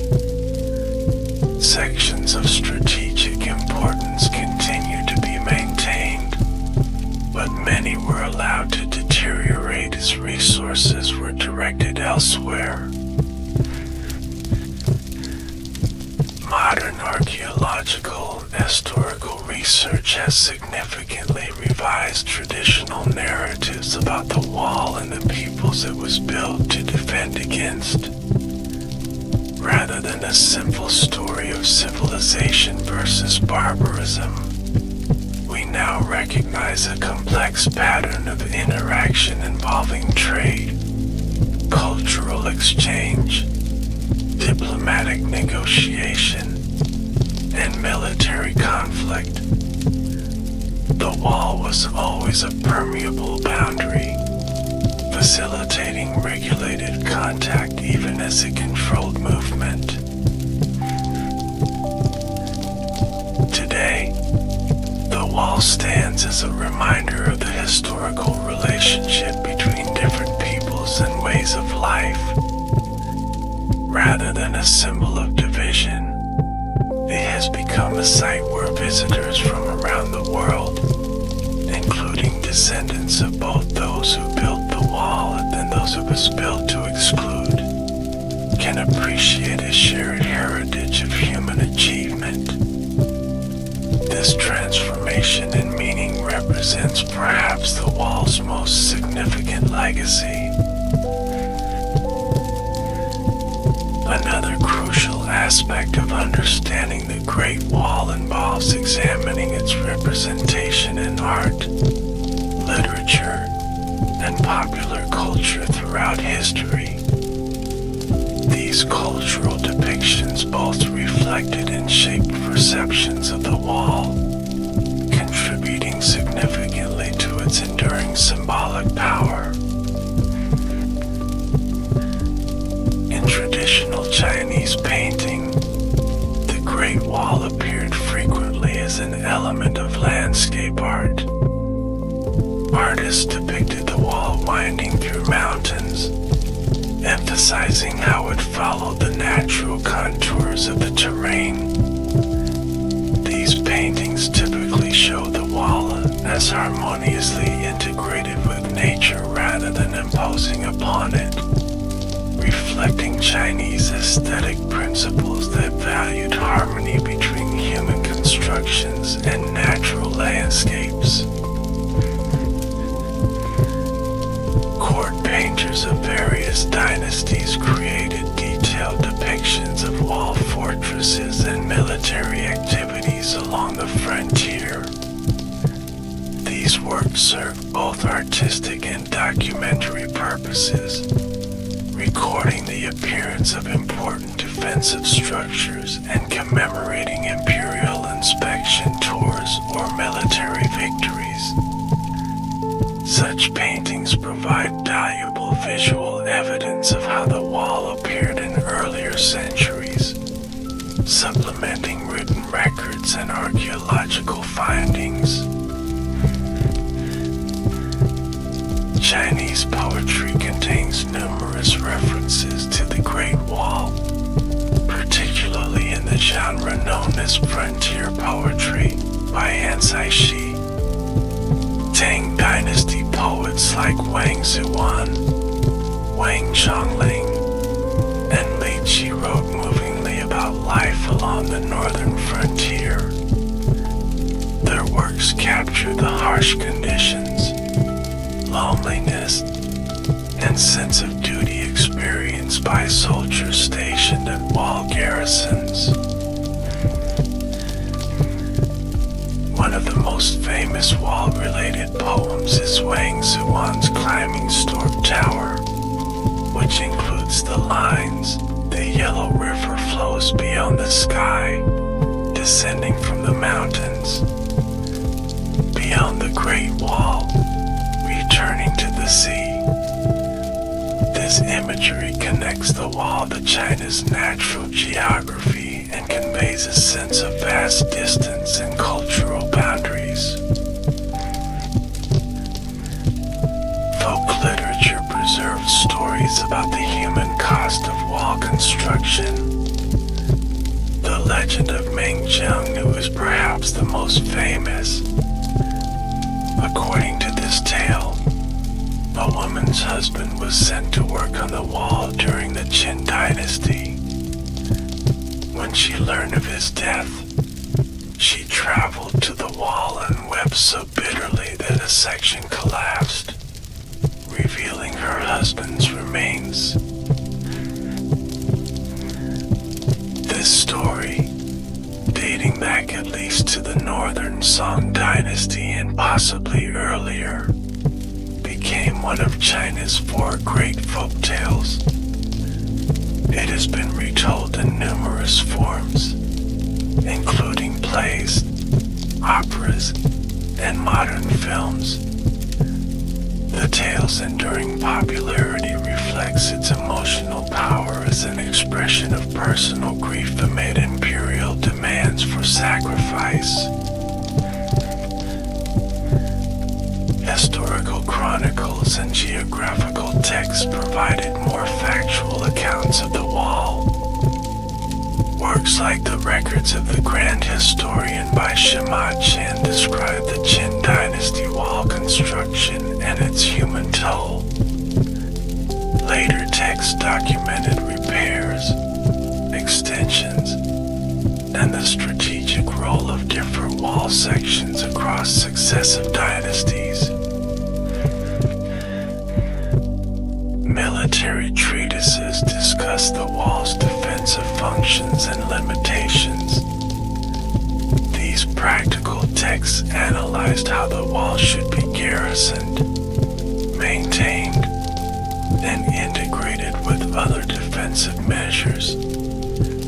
They provide insight into how military strategists conceptualize the wall not as an impenetrable barrier, but as one element in comprehensive border defense systems. Western representations of the Great Wall began appearing after European travelers reached China in the medieval and early modern periods.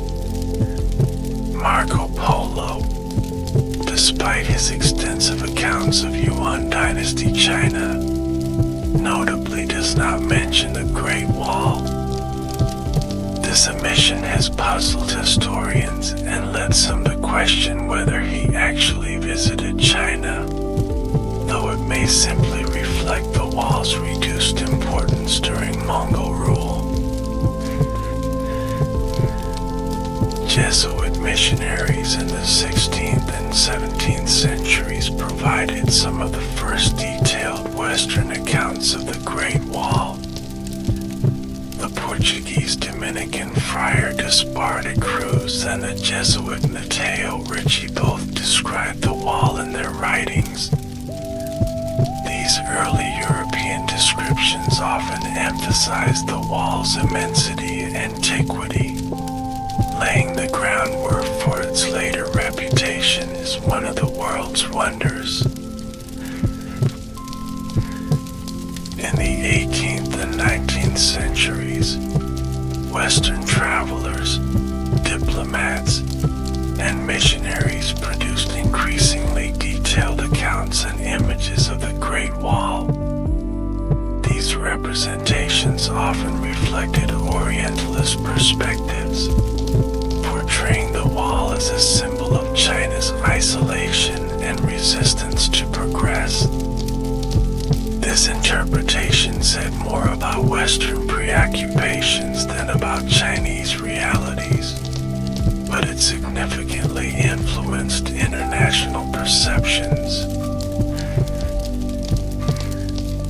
The myth that the Great Wall is visible from the moon emerged in this period, first appearing in print in Richard Halliburton's 1938 book Second Book of Marvels.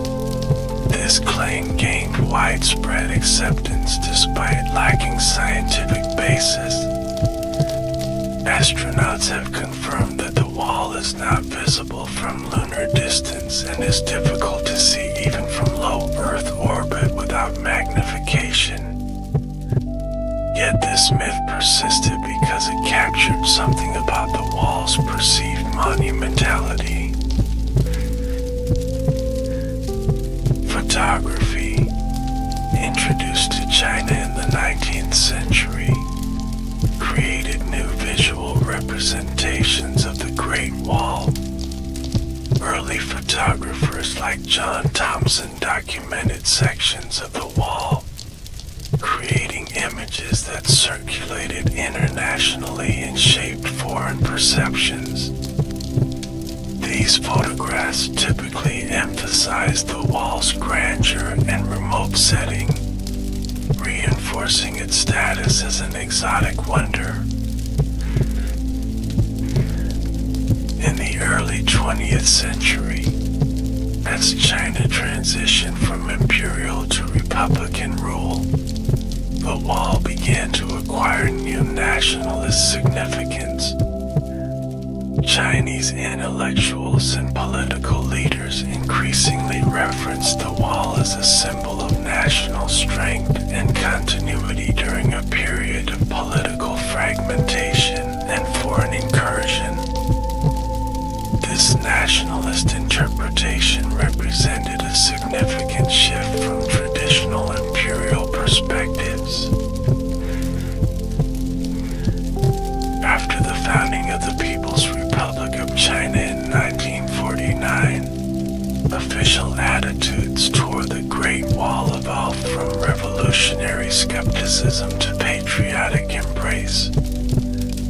Mao Zedong's statement, "Until you reach the Great Wall, you're no hero," helped establish the structure as an essential symbol of Chinese identity and achievement. Images of the wall appeared on propaganda posters, stamps, and currency, connecting the socialist present to China's imperial past. When China began opening to international tourism in the 1970s, the Great Wall quickly became the country's signature attraction. Photos of world leaders visiting the wall became a diplomatic ritual, symbolizing engagement with China. Richard Nixon's 1972 visit to the battling section during his historic trip to China created iconic images that represented the thawing of Cold War tensions. Contemporary Chinese cinema has featured the Great Wall in various genres. Historical dramas depict its construction and defense, while action films use it as a spectacular backdrop. The international co-production The Great Wall 2016, starring Matt Damon, presented a fantasy version of the wall's purpose, imagining it built to defend against monsters. While historically inaccurate, such films demonstrate the wall's continuing power as a cultural symbol transcending historical reality. Television documentaries have played a crucial role in educating global audiences about the Great Wall's history and significance.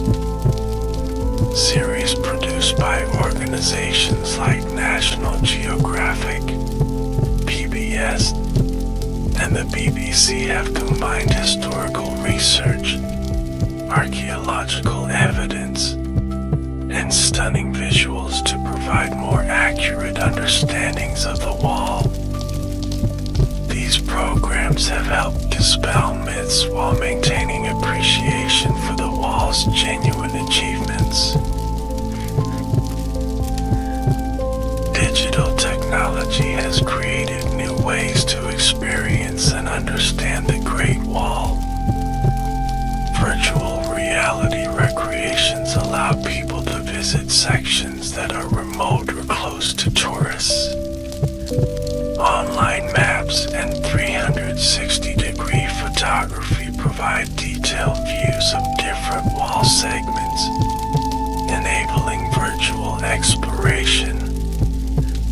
Archaeological data visualizations help scholars and the public understand the wall's construction and historical evolution. Educational materials worldwide commonly present the Great Wall as one of human history's defining achievements.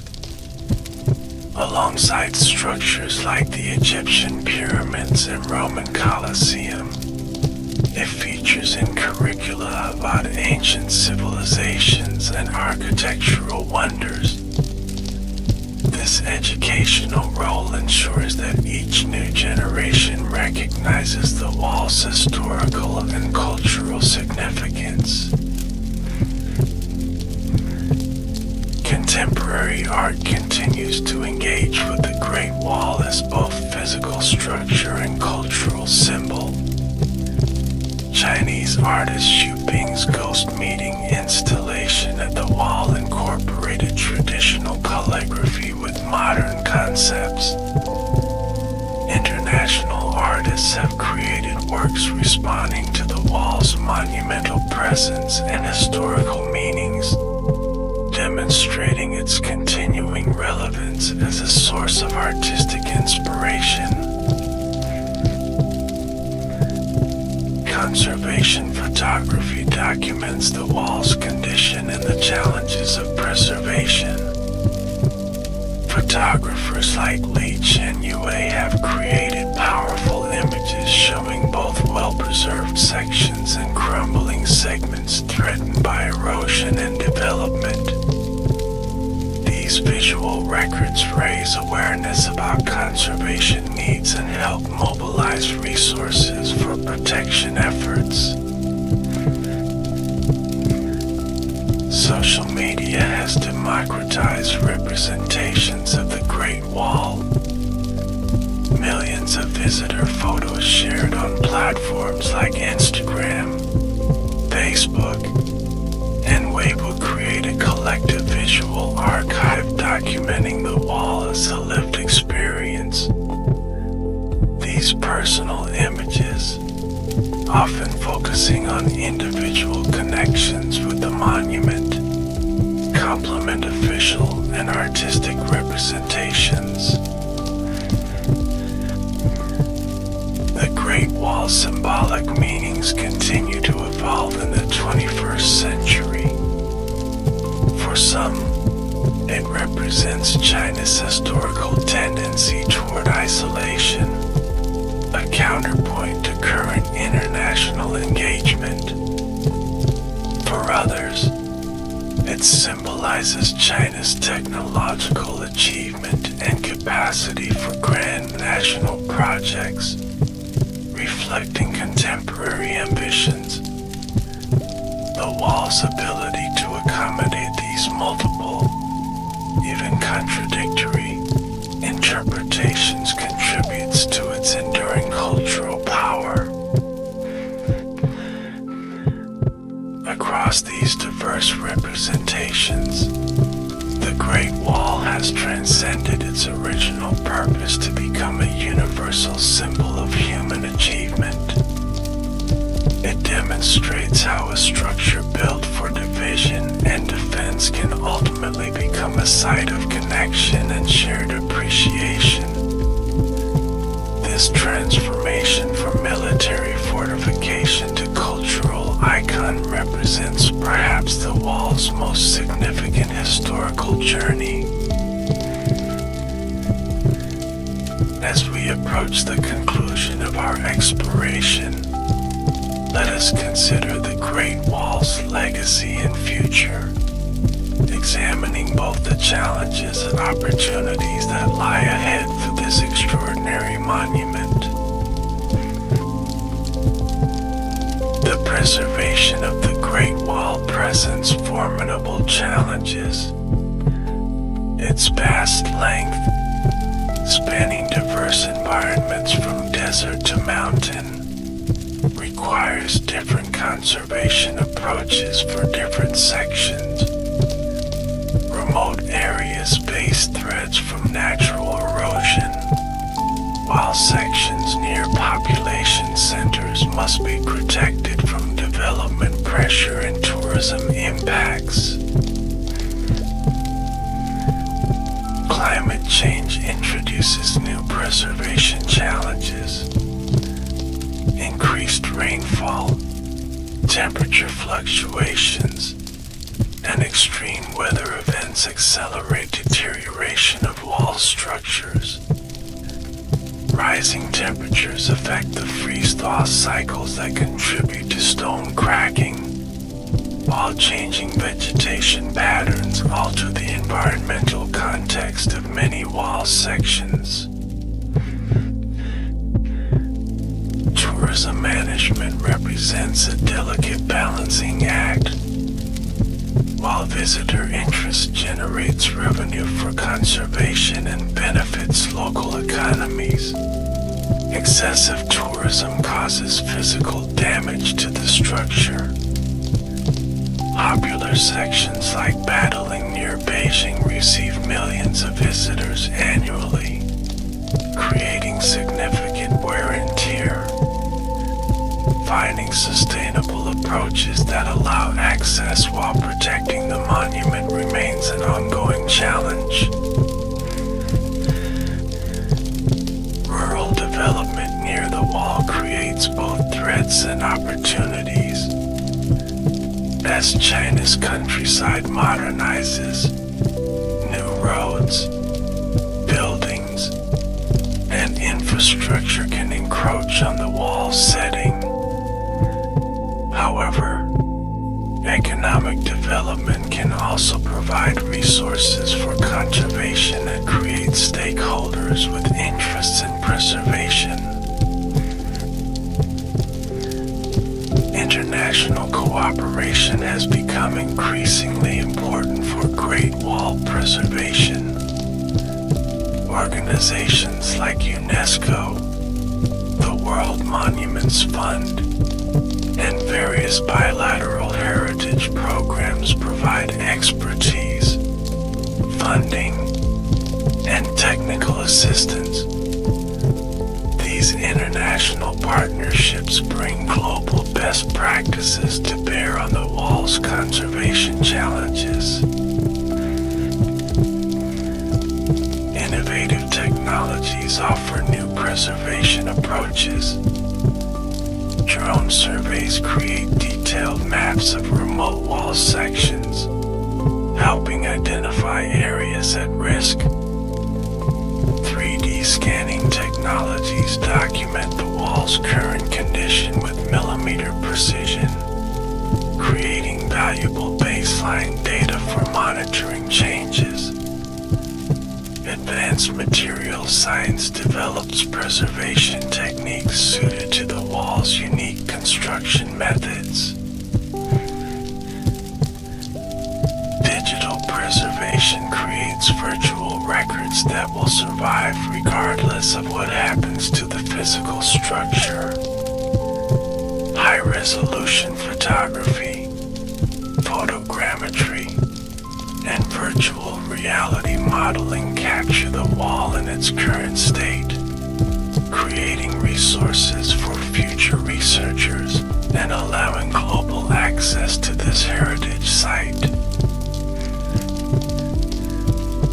Community engagement has emerged as a crucial element of successful conservation strategies.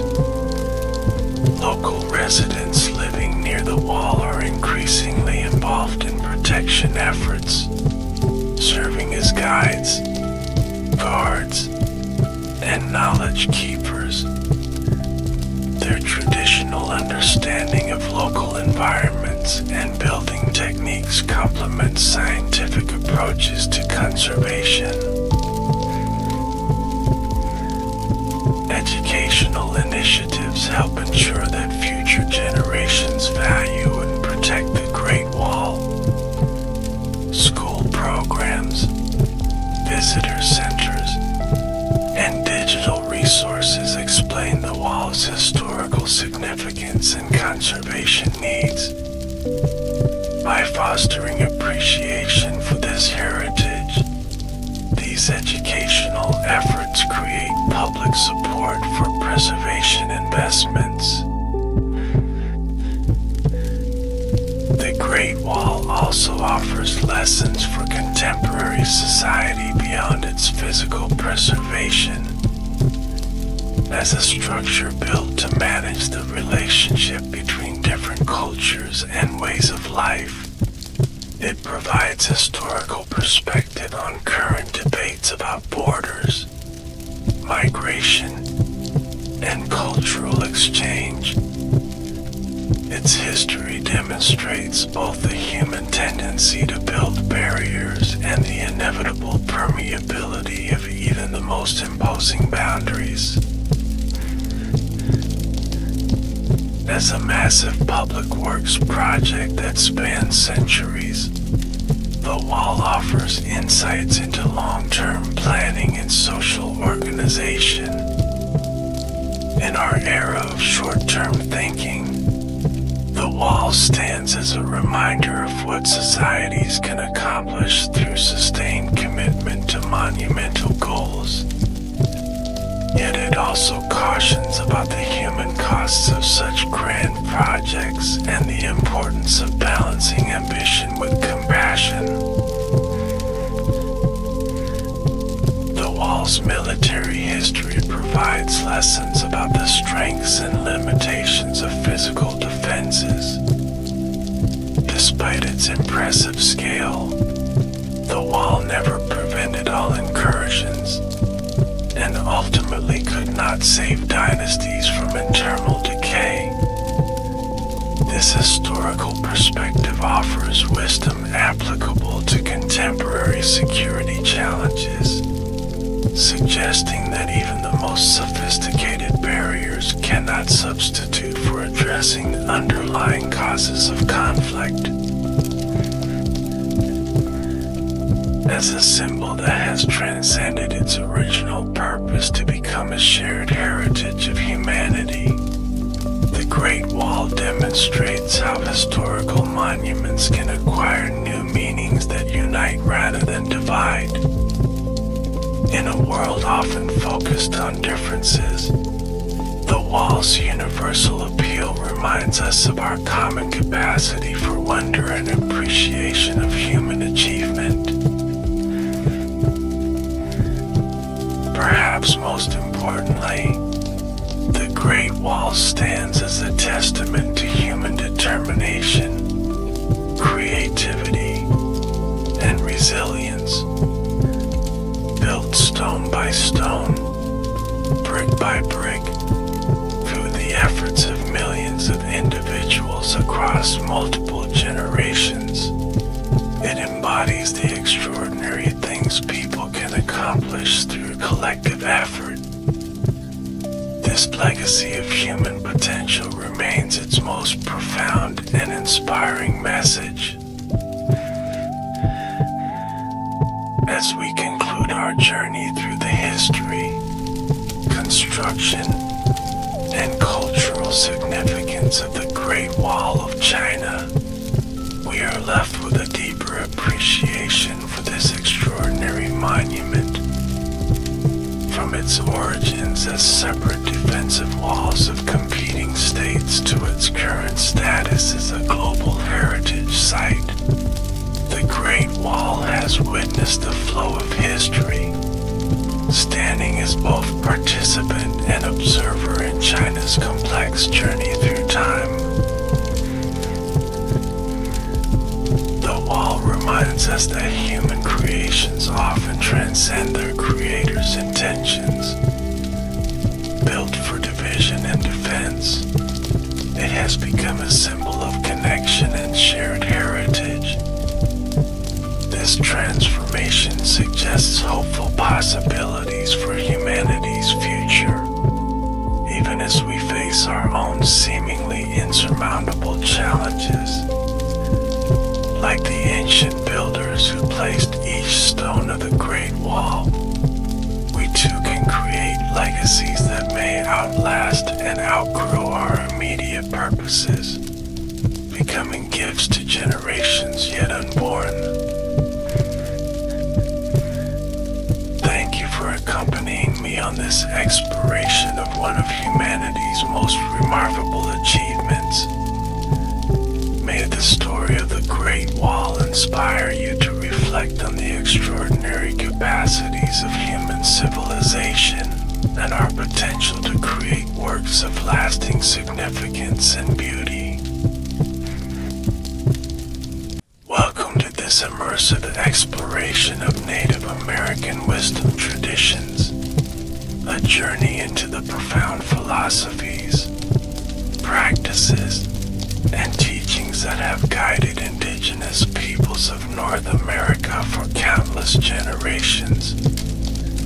We'll embark on a comprehensive journey through diverse tribal perspectives, sacred ceremonies, environmental stewardship principles, and the timeless wisdom that continues to offer valuable insights for our modern world. Before we begin, it's important to acknowledge that Native American cultures are incredibly diverse, with hundreds of distinct nations, each with their own languages, customs, and spiritual traditions. While we'll explore common threads and shared values, we must approach this topic with deep respect for this diversity, avoiding oversimplifications or generalizations that might diminish the rich complexity of indigenous wisdom. This journey will take us through the fundamental worldviews that shape Native American wisdom, the sacred relationship with the natural world, traditional healing practices, oral traditions and storytelling, ceremonial life, and the ongoing resilience and revitalization of these wisdom traditions in contemporary times. We'll also explore how these ancient teachings might offer guidance for addressing modern challenges, from environmental crises to social healing. As we settle into this exploration, I invite you to listen with an open heart and mind, allowing these wisdom teachings to create a space for reflection, learning, and perhaps even transformation. Let us proceed with respect, humility, and a genuine desire to understand these profound traditions that have sustained Native peoples through millennia. Native American wisdom traditions emerge from a fundamentally different worldview than that of Western societies. At the core of most indigenous perspectives is the understanding that all of creation is interconnected, interdependent, and imbued with spirit. This perspective sees humans not as separate from or superior to nature, but as relatives and caretakers within a vast family that includes plants, animals, stones, waters, and celestial bodies.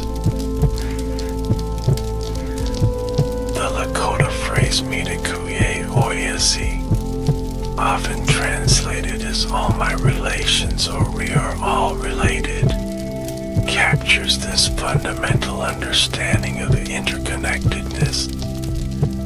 This concept recognizes that humans exist within a complex web of relationships that extend far beyond the human community.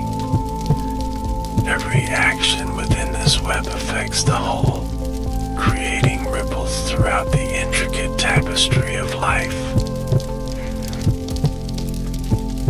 In most Native American wisdom traditions, the natural world is not viewed as a resource to be exploited, but as a community to which humans belong. The late Seneca scholar John Mohawk explained this perspective, noting that indigenous peoples traditionally understood themselves as citizens of natural communities, rather than masters over nature. This This citizenship carries responsibilities to maintain balance, practice gratitude, and ensure the well-being of all relations. This worldview shapes a profoundly different relationship with time than is common in Western societies. Many Native American traditions embrace cyclical rather than linear conceptions of time, observing the recurring patterns and seasons, celestial movements, and human life stages. Past, present, and future are seen as interconnected dimensions rather than a straight progression, with ancestors and future generations actively present in current decision-making. The 7 generations principle, particularly associated with Haudenosaunee Iroquois teachings, embodies this temporal perspective. It instructs that decisions should consider the impact on 7 generations into the future, ensuring sustainable and responsible choices. This profound temporal ethic stands in stark contrast to short-term thinking that often characterizes modern political and economic systems. Many Native American wisdom traditions understand the universe as fundamentally animated by spirit. This perspective, sometimes called animism by Western scholars, recognizes consciousness, agency, and personhood in what modern Western thinking might categorize as inanimate objects. Mountains, rivers, thunder, and stones are understood as conscious entities with whom humans can and should maintain respectful relationships. This spirited universe requires protocols of respect and reciprocity. Before taking plants for medicine or food, many traditions practice asking permission and offering tobacco or other gifts. After hunting, proper treatment of animal remains acknowledges the sacrifice made, expressing gratitude and ensuring the spirit's return. These practices reflect sophisticated ethical systems governing human relationships with a more than human world. Native American wisdom traditions generally embrace holistic thinking rather than reductionist approaches. Problems and phenomena are understood within their full context, with attention to relationships, cycles, and multiple dimensions of reality. This holistic perspective is particularly evident in healing traditions, which address physical, emotional, mental, and spiritual dimensions simultaneously, recognizing their inseparability. Balance and harmony are central values in many Native American wisdom traditions. The concept appears in various forms, from the Dene, Navajo practice of Ajo, often translated as walking in beauty or living in harmony, to the medicinal teachings found in many Plains tribes. These teachings emphasize the importance of maintaining equilibrium between different aspects of self, community, and the natural world. Now let us turn our attention to the profound relationship with the natural world that characterizes Native American wisdom traditions. This relationship forms perhaps aspect of indigenous philosophies across North America, shaping ethics, spirituality, governance, and daily practices. In Native American traditions, the land is not simply territory or property, but a living entity with whom people maintain intimate, familial relationships. Many origin stories describe how people emerge from the earth itself, establishing an umbilical connection to specific landscapes.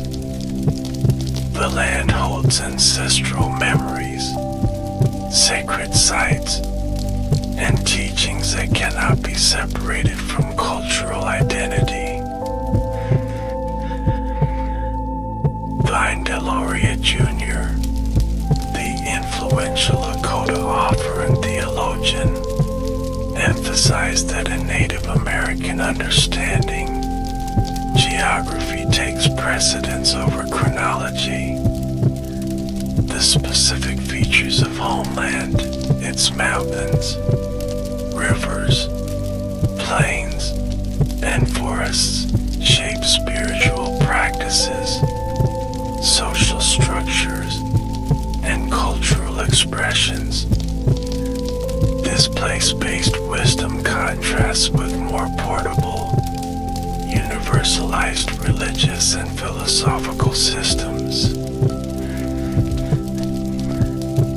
Many tribes maintain sacred geographies that map spiritual significance onto physical landscapes. These include origin places, sites of historical events, places where important visions occurred, and locations where the boundaries between worlds are considered permeable. These sacred geographies anchor communities spiritually and culturally to their homelands, making forced relocation particularly devastating to cultural continuity.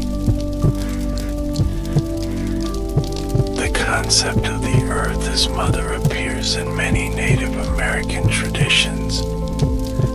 This is not merely metaphorical, but expresses a lived understanding of the planet as a nurturing, living being who provides sustenance, shelter, and teachings. This understanding fosters a relationship of reciprocal care rather than exploitation, with humans having responsibilities to protect and nurture the earth just as she nurtures them. Native American wisdom traditions typically recognize specific plant and animal species as teachers and elder relatives. Buffalo, salmon, eagles, bears, cedars, and countless other species are understood to possess wisdom, medicine, and gifts that they share with humans. These relationships are maintained through ceremony, proper harvest protocols, and the passing down of stories that encode ecological knowledge. The seasonal round, the cyclical pattern of movement, harvest, ceremony, and rest that follows natural cycles traditionally structured life for many Native communities.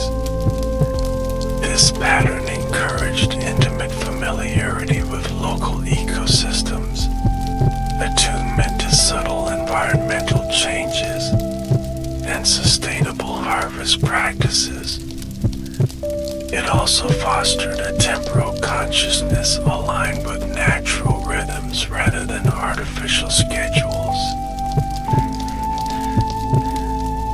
Traditional ecological knowledge, often abbreviated as TEC, refers to the sophisticated environmental environmental understanding developed by indigenous peoples through millennia of close observation, experimentation, and adaptation. This knowledge includes detailed understanding of plant properties, animal behavior, weather patterns, sustainable harvesting methods, and ecological relationships. Tech is increasingly recognized by Western scientists and environmental managers as valuable for conservation efforts, climate change adaptation, and sustainable resource management. It represents not just information but a process of knowing that involves spiritual dimensions, intergenerational transmission, and ethical frameworks for human-environment relationships. Many Native American traditions include teachings about fire management, controlled burns, and the cultivation of what European settlers mistakenly perceived as wilderness. Contemporary ecological research has confirmed that many landscapes previously thought to be pristine were actually carefully tended through indigenous management practices. These practices often created mosaic habitats supporting greater biodiversity than would occur without human intervention. Water holds particular significance in Native American wisdom traditions. Recognized as the first medicine and the basis of all life, water bodies are often understood as conscious entities deserving respect and protection. These ceremonies focus on honoring water, and numerous tribes have been at the forefront of contemporary water protection movements. The concept of taking only what is needed and using all that is taken guides traditional harvest practices. Many Native American wisdom traditions include teachings about proper times for harvest, methods that ensure regeneration, and the importance of sharing abundance rather than accumulating beyond need. These teachings foster sustainable relationships with plant and animal communities while discouraging excess consumption. Gratitude practices permeate Native American relationships with the natural world. From the Haudenosaunee Thanksgiving address, which acknowledges and gives thanks to all elements of creation, to offering tobacco before harvesting plants, these practices cultivate awareness of human dependence on other beings. This ethos of gratitude contrasts sharply with entitled attitudes toward natural resources that characterize industrial societies. Let us now explore the rich traditions of healing wisdom that have developed within Native American cultures. These healing traditions represent sophisticated systems of knowledge and practice that address wellness holistically, integrating physical, emotional, mental, and spiritual dimensions. In most Native American healing traditions, illness is understood as resulting from disharmony or imbalance rather than simply from pathogens or mechanical dysfunction. This disharmony might involve broken relationships, violations of cultural protocols, spiritual intrusions, or disconnection from community and purpose. Healing therefore focuses on restoring harmony and balance rather than merely eliminating symptoms. Native American medicine people, often called healers, doctors, or medicine men and women in English, undergo extensive training and preparation for their roles. This preparation typically includes apprenticeship with elder healers, special diets and purification practices, extensive memorization of plant knowledge and ceremonial protocols, and often direct spiritual experiences or visions that confer healing gifts. Plant medicine forms a cornerstone of traditional Native American healing. Tribes across North America have developed sophisticated pharmacopoeias drawn from local flora, with specific preparation methods, dosages, and application techniques for different conditions. This botanical knowledge is typically held as sacred, protected knowledge, shared carefully with those who will use it respectfully. Native American plant medicine extends beyond the biochemical properties of plants to include relationships with plant spirits or energies. Traditional healers often communicate with plants through prayer, dreams, or altered states of consciousness to understand their applications and receive permission for their use. This relational dimension adds depth to herbal practice beyond the material properties of the plants themselves. Purification practices feature prominently in Native American healing traditions. The Sweat Lodge ceremony, found in various forms across many tribes, uses heat, steam, darkness, and prayer to cleanse body, mind, and spirit. Smudging with sacred plants like sage, cedar, or sweetgrass creates purifying smoke that clears negative energies, while fasting and special diets prepare both healer and patient for ceremonial work. Ceremony plays a central role in Native American healing processes. Whether through complex multi-day rituals like the Navajo Sing ceremonies or briefer healing interventions, ceremonial elements create a sacred context that facilitates healing. These ceremonies often incorporate multiple healing modalities, including prayer, song, movement, symbolic actions, community support, and sometimes plant medicines. Many healing traditions include diagnostic methods that Western medicine might consider intuitive or spiritual. These include reading signs and natural elements, interpreting dreams, hand trembling or other divination practices, and direct spiritual communication about the nature of an illness.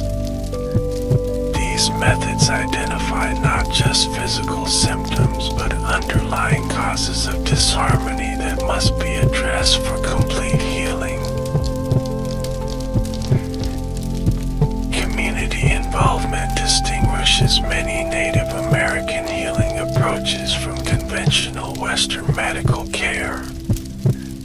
Healing ceremonies often involve family members, community supporters, and multiple healers working collaboratively. This approach recognizes that individual wellness is inseparable from community wellness, that the support of relations plays a crucial role in recovery. Prevention holds equal importance to intervention in Native American healing wisdom. Traditional teachings often emphasize lifestyle practices that maintain balance and harmony, preventing illness before it manifests. These include proper dietary practices, regular ceremonial participation, exercise through traditional activities, and maintenance of good relationships with all aspects of creation. The medicine world teaching, found in various forms among many tribes, provides a framework for understanding holistic wellness.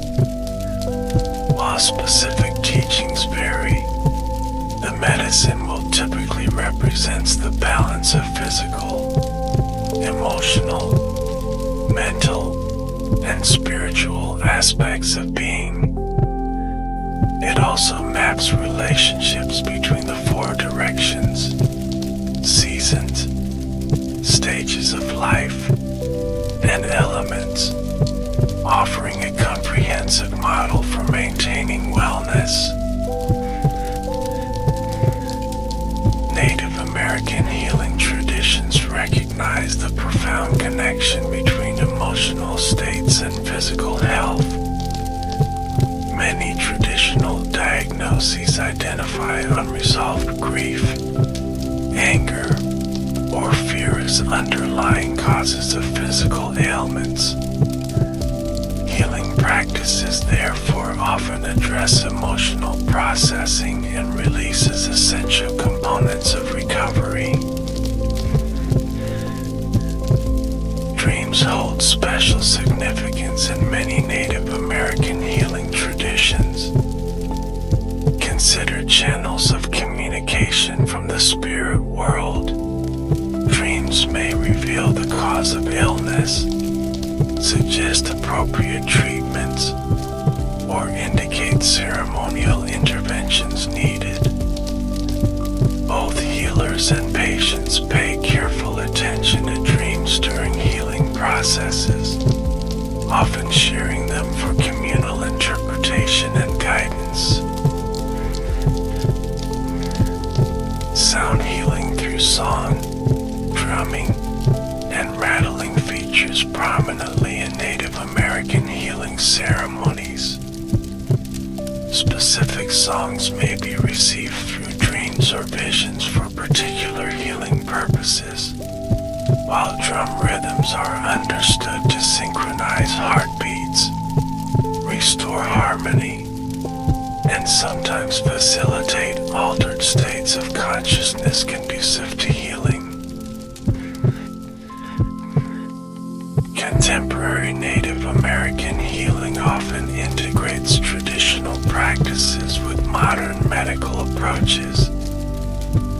Many tribal health centers offer both conventional health care and access to traditional healers, recognizing the complementary benefits of both systems. This integrative approach acknowledges that different healing modalities have different strengths and appropriate applications. Native American wisdom traditions understand that healing extends beyond the individual to families, communities, and even across generations. Historical trauma, the unresolved grief and pain from colonization, land theft, boarding schools, and cultural suppression requires collective healing approaches. Traditional ceremonies are increasingly recognized as effective interventions for addressing this intergenerational trauma. Now let's explore the rich traditions of oral wisdom and storytelling that form the foundation of Native American knowledge transmission. Unlike written traditions, which fix knowledge in seemingly permanent form, oral traditions remain alive, responsive, and intimately connected to the communities that carry them. Stories in Native American traditions are not merely entertainment but sophisticated vehicles for transmitting cosmology, history, ecological knowledge, ethical teachings, and cultural values. These stories often operate on multiple levels simultaneously, offering different layers of meaning appropriate to listeners of different ages and levels of initiation. Creation stories hold particular importance in Native American oral traditions. These narratives explain not just how the world came to be, but establish fundamental relationships, values, and responsibilities for the people. They anchor tribal identity in specific landscapes and establish the proper order of relationships between humans and other beings. Many Native American creation stories feature culture heroes or transformers who establish the current world order. Among the Haudenosaunee, Sky Woman's fall from the upper world and the creation of Turtle Island, North America on the turtle's back establishes fundamental teachings about women's importance and human-animal cooperation. The Dene, Navajo, tell of changing woman and a holy people who established the sacred mountains defining Dene territory and proper ways of living. Trickster figures appear prominently in many Native American storytelling traditions, whether as coyote, raven, iktomi, spider, nanabasho, rabbit, or other forms. These ambiguous characters embody the unpredictable, sometimes chaotic aspects of existence. Through their adventures, misadventures, and transformations, tricksters teach important lessons about human foibles, the consequences of excess, and the necessity of adaptability. Trickster stories often serve as cautionary tales that teach moral lessons through negative examples. When coyote's greed, lust, or pride leads to his downfall, listeners learn about proper behavior without direct criticism. This indirect teaching style allows people to recognize their own potential weaknesses in the trickster's behavior and correct course accordingly. Animal people feature prominently in Native American stories. In many traditional narratives, the distinction between humans and animals is fluid, with beings able to transform between human and animal forms.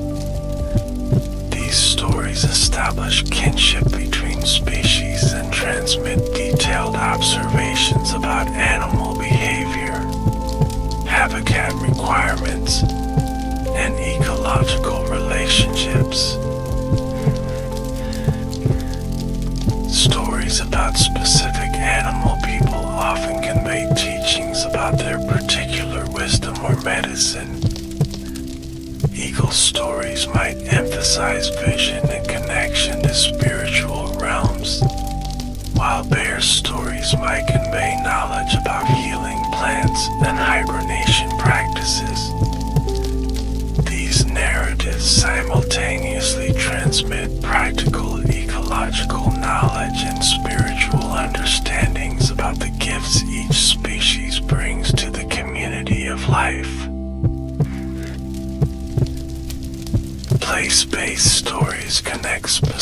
landscape features to historical or mythological events. These narratives transform geography into a mnemonic system that preserves history, reinforces territorial connections, and provides ecological guidance for specific locations. A rock formation might be recognized as a transformed ancestor, while a river bend might mark the site of an important historical event or teaching. Seasonal timing traditionally governed when certain stories could be told. Many tribes restrict winter as the primary storytelling season, when animals are hibernating and the natural world is quieter.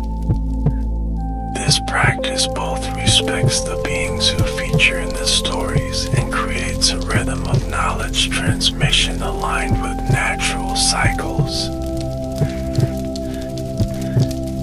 The oral transmission of stories involves sophisticated memory techniques that ensure accuracy while allowing for contextual adaptation.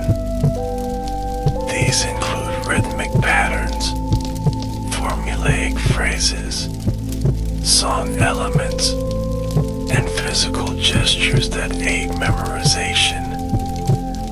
Contrary to common misconceptions about oral tradition, these techniques can preserve information with remarkable fidelity across many generations. Storytelling in Native American traditions is typically interactive rather than passive. Listeners might respond with standardized phrases, questions, or observations that become part of the storytelling event. This engagement ensures attention, comprehension, and the building of communal understanding through shared narrative experience. Native American oral traditions include specialized forms of sacred speech, prayer, and song that carry particular power and require special protocols for transmission. These might include origin stories considered too sacred for casual telling, ceremonial songs that must be learned with perfect accuracy, or healing formulas that contain precise language for spiritual intervention.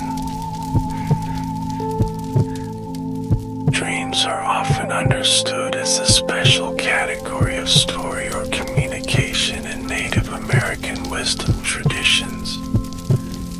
Dream experiences may be shared in community settings where elders help interpret their significance, identify spiritual messages, or recognize prophetic elements. This practice acknowledges dreams as valid sources of knowledge and guidance rather than mere psychological curiosities. Oral history in Native American traditions preserves accounts of migration journeys, intertribal relations, astronomical events, and ecological changes over centuries or even millennia.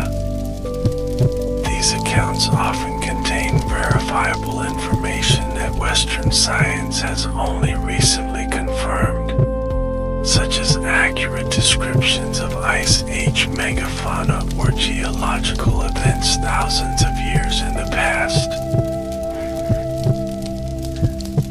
Visual mnemonic systems sometimes complement oral tradition. These include wampum belts among northeastern tribes, winter counts on buffalo hides among plains tribes, and pictographic records on birch bark among Great Lakes Anishinaabe peoples. These visual elements serve as memory aids for oral recitation rather than replacing the spoken word. Contemporary Native American storytellers continue to adapt traditional narratives for modern contexts while maintaining their essential teachings. This living tradition demonstrates the resilience and adaptability of oral wisdom, which can address contemporary issues while preserving ancient knowledge. Modern formats including digital recording, social media, and animation now complement traditional oral transmission. Let us now turn our attention to the ceremonial life that forms the heart of Native American wisdom traditions. Ceremonies create structured encounters with the sacred, reinforce communal bonds, and provide frameworks for personal transformation and healing. Ceremonies in Native American traditions serve multiple purposes simultaneously. They express gratitude to creation, mark important life transitions, maintain balance between human and more than human communities, transmit cultural knowledge, and foster healing at individual and collective levels. Rather than being separate from ordinary life, ceremonial consciousness traditionally infuses daily activities. The sun dance, practiced in various forms among Plains tribes, exemplifies the profound dedication involved in major Native American ceremonies. Participants may dance for 4 days without food or water, focusing prayers on the welfare of their communities rather than personal gain. This ceremony renews connections between humans, the sun, the earth, and all relations while demonstrating commitment to tribal welfare. Pipe ceremonies feature prominently in many Native American spiritual traditions. The sacred pipe serves as a portable altar that connects heaven and earth, with smoke carrying prayers upward to the Creator. Specific protocols govern proper handling of ceremonial pipes, the offering of tobacco, and the prayers and songs that accompany their use. Vision quests or vision-seeking practices occur in various forms across many Native American traditions. These ceremonies typically involve solitary time on the land, often accompanied by fasting, prayer, and exposure to natural elements. The purpose is to receive guidance, clarify life purpose, or establish connections with spiritual helpers through direct revelation.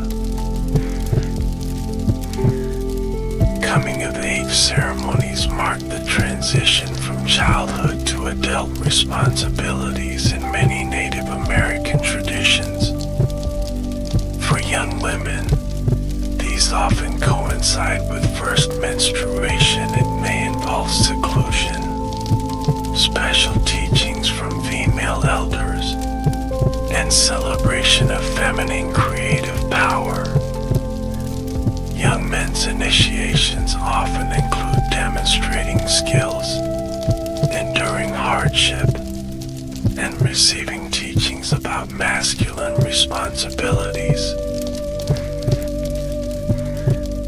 The green corn ceremony, practiced by many southeastern tribes, exemplifies agricultural ceremonies that express gratitude for harvest while renewing social bonds. This multi-day event traditionally includes fasting, cleansing, forgiveness of transgressions, putting out and rekindling sacred fires, and communal feasting that reinforces tribal unity.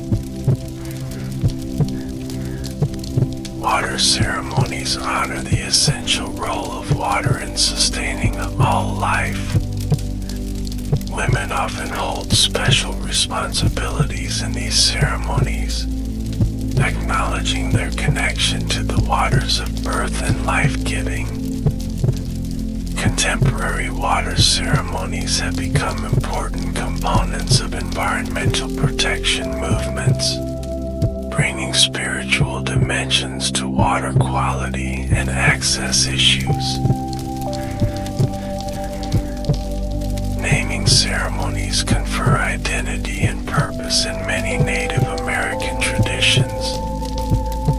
Unlike Western naming practices at birth, traditional names might be received through dreams or visions, bestowed based on observed character traits, or given to mark significant life transitions. These names often carry spiritual power and responsibility rather than being merely labels. Sacred objects and bundles serve as focal points for ceremonial practice in many tribes. These might include carefully wrapped collections of spiritually significant items maintained by designated keepers, or specific implements used in ceremonies. These objects are understood not as symbols but as living presences that require proper care, feeding, and protocols. Dance forms a central element in many Native American ceremonies. Far from mere performance, ceremonial dancing creates embodied prayer, connects participants to ancestral movements, and sometimes facilitates altered states of consciousness. Specific dance steps, regalia elements, and accompanying songs often carry detailed cultural teachings and spiritual significance. The ceremonial use of sacred plants features in many Native American spiritual traditions. These include tobacco, considered a primary offering and communication tool in many tribes, sweetgrass, sage, cedar, corn, and in some traditions, plants that facilitate visionary experiences when properly approached. Ceremonial calendars traditionally align human activities with natural cycles. Solstices, equinoxes, lunar phases, and seasonal transitions often determine the timing of major ceremonies.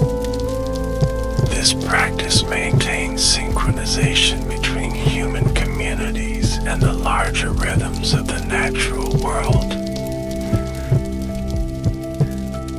Preparation for ceremonies often involves as much spiritual significance as the ceremonies themselves. Gathering materials, constructing ceremonial spaces, fasting, abstaining from certain activities, and focusing intentions all constitute important spiritual practices. These preparatory phases ensure participants approach the ceremony with proper mindfulness and respect. Native American ceremonial traditions typically include protocols for maintaining the integrity of sacred knowledge. Certain ceremonies, songs, or practices may be restricted to initiated individuals, specific clans, or those who have earned the right to participate through demonstrated commitment. These protocols protect both the ceremonies themselves and those who might misuse or be harmed by incomplete understanding. The suppression of Native American ceremonies through government policies, missionary activities, and forced assimilation efforts created profound cultural trauma. The 1883 Indian Religious Crimes Code explicitly criminalized Native American spiritual practices until the American Indian Religious Freedom Act of 1978 finally acknowledged religious rights. This relatively recent legal protection came after nearly a century of underground ceremonial preservation. Despite historical suppression, many Native American ceremonies have experienced remarkable revitalization in recent decades. Communities have reclaimed practices, reconstructed knowledge, and adapted ceremonies to contemporary circumstances while maintaining their essential spiritual integrity.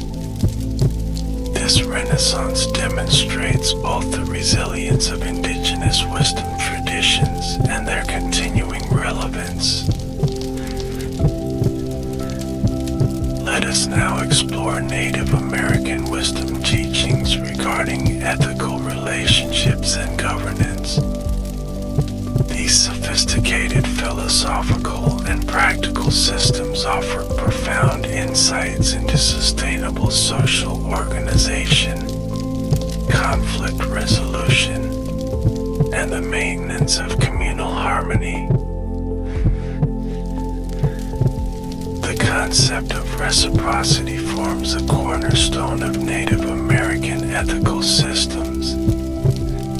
This principle extends beyond human relationships to include responsibilities toward plants, animals, landscapes, and spirit beings. Reciprocity requires that whatever is taken must be balanced by appropriate giving, creating sustainable cycles rather than extraction without return. The potlatch traditions of Pacific Northwest tribes exemplify formalized reciprocity in wealth distribution. These ceremonial gatherings involve hosts giving away accumulated wealth to guests, with status derived from generosity rather than accumulation. This system creates economic circulation, prevents extreme inequality, and demonstrates how prosperity comes through sharing rather than hoarding. Consensus-based decision-making characterizes many traditional Native American governance systems, rather than majority rule, which potentially creates disaffected minorities. Consensus processes work towards solutions that all can support. This approach requires deep listening, patience, respect for diverse perspectives, and commitment to community harmony over individual preference. The Haudenosaunee-Iroquois Confederacy's Great Law of Peace represents one of the world's oldest continuously functioning democratic constitutions. This sophisticated governance system balances powers between nations, genders, and leadership roles while establishing protocols for peaceful conflict resolution. Scholars have documented its influence on the development of American democratic principles through Benjamin Franklin's documented admiration women's leadership roles in many Native American governance systems contrast sharply with European patriarchal structures of the colonial era. In many tribes, women held significant political authority, whether through clan mothers who selected and could depose chiefs, women's councils with specific decision-making powers, or balanced male-female leadership structures. Restorative justice approaches characterize many traditional Native American conflict resolution practices. Rather than punishment or incarceration, these systems focus on healing relationships, making restitution to victims, and reintegrating offenders into community. Peacemaking circles and consensus-based conflict resolution continue to influence contemporary tribal court systems and have inspired mainstream restorative justice movements. Native American ethical systems typically emphasize obligations to community over individual rights. This communal orientation does not negate individual expression or freedom, but situates it within responsibilities to family, clan, tribe, and future generations. Personal choices are evaluated based on their impact on collective welfare rather than solely on individual preference. The concept of wealth in many Native American traditions differs fundamentally from capitalist accumulation. Traditional measures of wealth often include generosity, strong family relationships, cultural knowledge, and ability to provide for community needs. Material possessions are valued primarily for their utility and their potential for sharing rather than as status markers. Honor for elders forms a central value in Native American ethical systems. Elders are recognized as knowledge keepers, wisdom carriers, and essential links to ancestral teachings. This valuing of elder knowledge contrasts sharply with youth-oriented cultures that marginalize aging populations and their accumulated wisdom. Native American wisdom traditions typically embrace a deeply relational understanding of personhood. Identity is defined through kinship connections, community roles, and responsibilities rather than through individual achievement or accumulation. Traditional introductions often situate the speaker within their family, clan, and tribal relationships before stating personal accomplishments. The value of humility appears consistently across diverse Native American ethical teachings. Leaders are expected to be humble servants of their communities rather than elevated rulers. Personal accomplishments are attributed to the support of community and the gifts of the Creator rather than individual merit alone. Silence and thoughtful speech receive high valuation in many Native American wisdom traditions. The capacity to listen fully, reflect deeply, and speak only when necessary demonstrates wisdom and respect. This contrasts with dominant cultural patterns that reward rapid response, verbal dominance, and constant self-expression. Many Native American ethical systems include specific teachings about proper relationships between genders. While practices vary widely between tribes, many traditions recognize complementary but equal roles, with each gender holding distinct responsibilities and forms of authority. Some tribes also traditionally acknowledge and provide specific roles for those who don't fit binary gender categories. The concept of all my relations extends ethical consideration beyond the human community to include responsibilities toward future generations, ancestors, and the more than human world. This expanded ethical framework contrasts with systems that recognize only living humans as morally considerable. Let us now explore Native American wisdom regarding consciousness, spirituality, and the nature of reality. These sophisticated metaphysical understandings offer profound perspectives on human existence, the structure of the cosmos, and the development of awareness. Many Native American traditions understand the universe as fundamentally conscious rather than mechanical or inanimate. Mountains, rivers, storms, stars, and stones are recognized as beings with awareness, intention, and agency rather than as objects.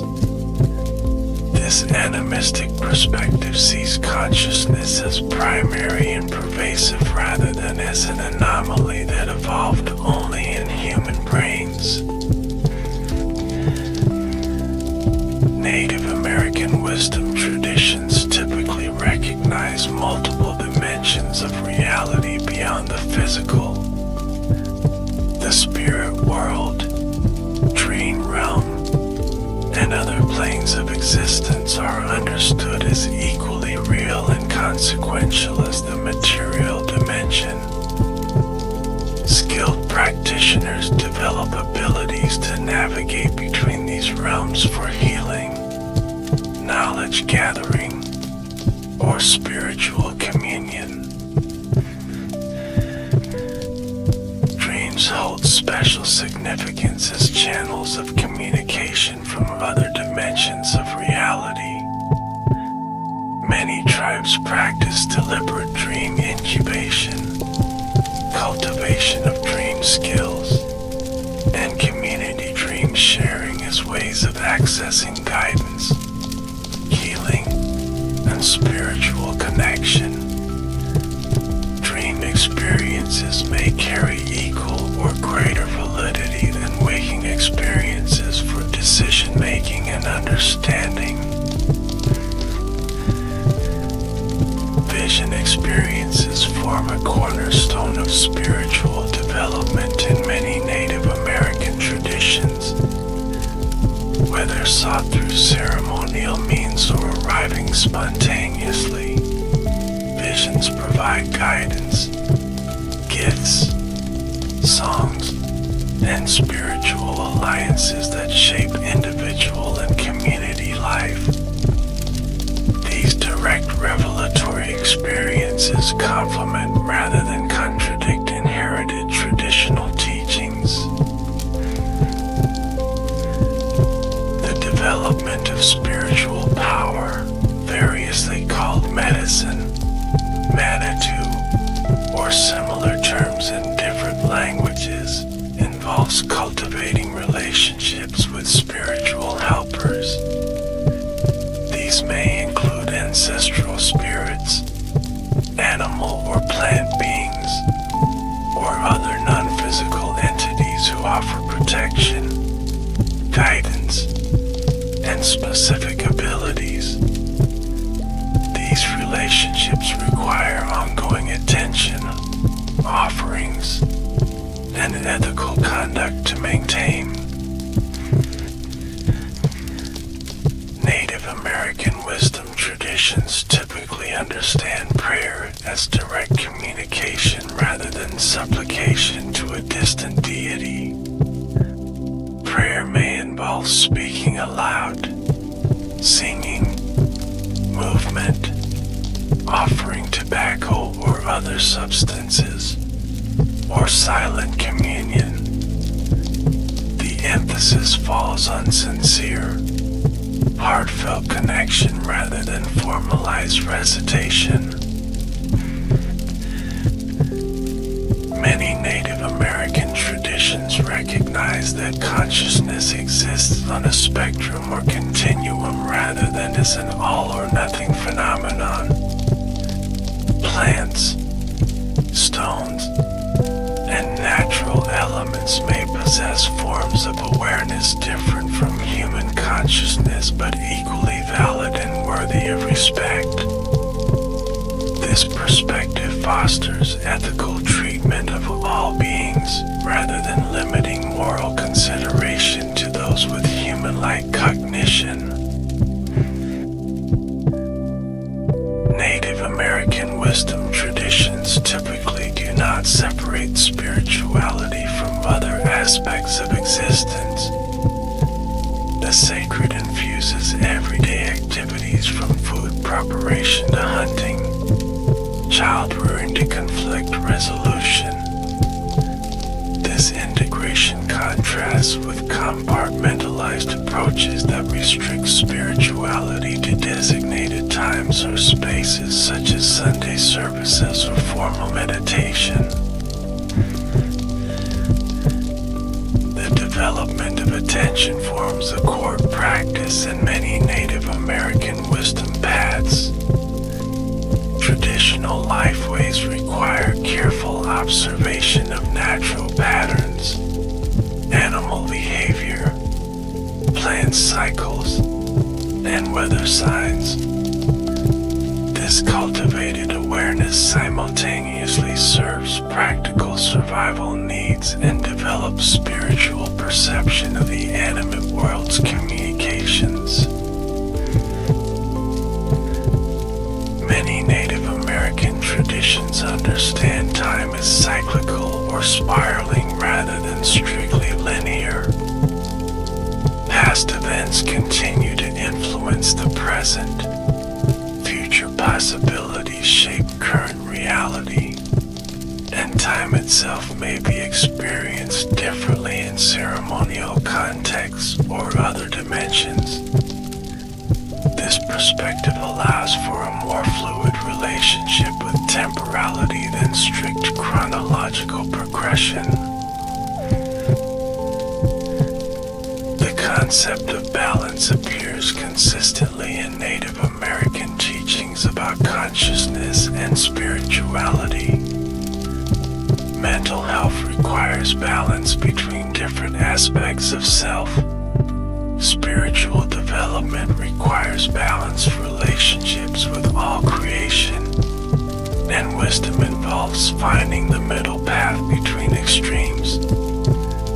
This principle applies to individual psychology, community dynamics, and ecological relationships. Native American wisdom traditions typically recognize that spiritual development occurs through both inherited knowledge and direct experience.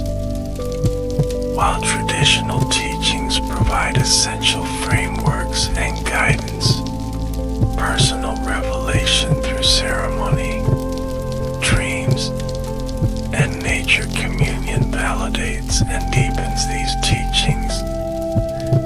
This balanced approach prevents both rigid dogmatism and ungrounded speculation. Let us now consider how Native American wisdom traditions have demonstrated remarkable resilience through centuries of colonization, forced assimilation, and cultural suppression. This history of survival survival against tremendous odds offers important lessons about cultural persistence, adaptation, and revitalization. The survival of Native American wisdom traditions through 5 centuries of genocide, land theft, religious persecution, and forced assimilation represents one of history's great testimonies to cultural resilience. Despite explicit government policies designed to eradicate indigenous spirituality and lifeways, core teachings and practices persisted through underground practice, strategic adaptation, and intergenerational transmission. The boarding school era represents one of the most systematic attempts to eradicate Native American cultural transmission. From the late 19th through much of the 20th century, indigenous children were forcibly removed from their communities and placed in institutions where their languages, spiritual practices, and cultural expressions were strictly forbidden. The trauma of this experience continues to affect communities today, yet many elders maintained cultural knowledge in secret. Native American spiritual leaders developed various strategies to preserve ceremonial knowledge during periods of prohibition. Some practices went underground, conducted in remote locations away from government or missionary oversight. Others were strategically camouflaged within acceptable Christian formats, with traditional elements hidden behind seemingly Christian symbols and practices. The peyote religion, which developed into the Native American Church, represents a powerful example of adaptive spiritual resilience, incorporating elements of traditional indigenous spirituality with Christian influences. This pan-tribal movement provided spiritual sustenance and healing during some of the darkest periods of colonization. It continues to serve as an important recovery path from substance abuse and intergenerational trauma. The preservation of native languages has been crucial to maintaining wisdom traditions, since many concepts and teachings cannot be adequately translated into English. Despite aggressive suppression of indigenous languages in boarding schools and public education, many communities have maintained or revitalized their original languages as vehicles for cultural transmission. Contemporary Native American communities have developed innovative approaches to cultural revitalization. Language immersion schools, cultural camps, apprenticeships with elders, and digital archives combine traditional methods with modern technologies to ensure wisdom traditions continue into future generations. The American Indian Religious Freedom Act of 1978 marked a significant turning point in the legal protection of Native American spiritual practices.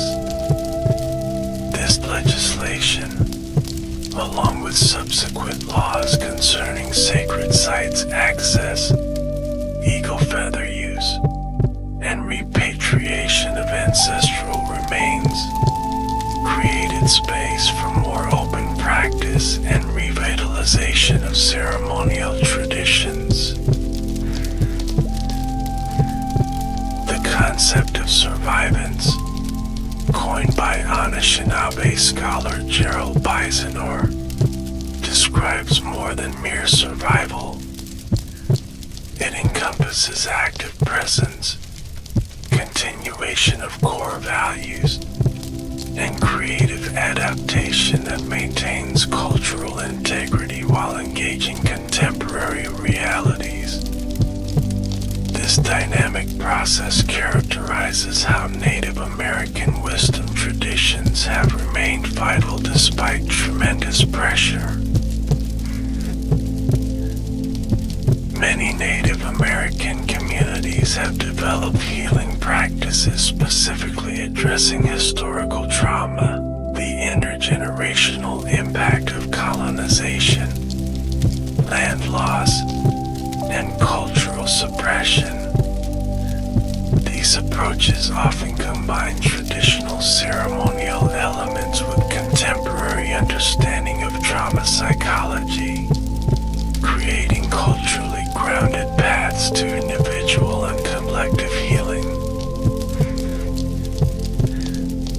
The revitalization of traditional food systems represents an important dimension of wisdom tradition recovery.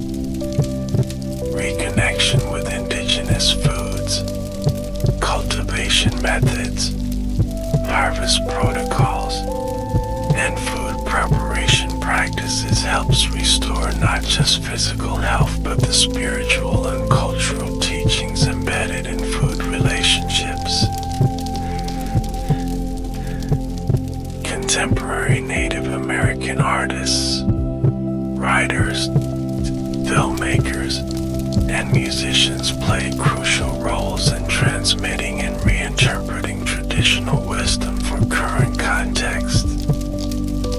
These creative expressions often make ancient teachings accessible to younger generations while maintaining their essential integrity and spiritual foundations. Land reclamation and co-management agreements increasingly allow tribes to restore traditional relationships with ancestral territories.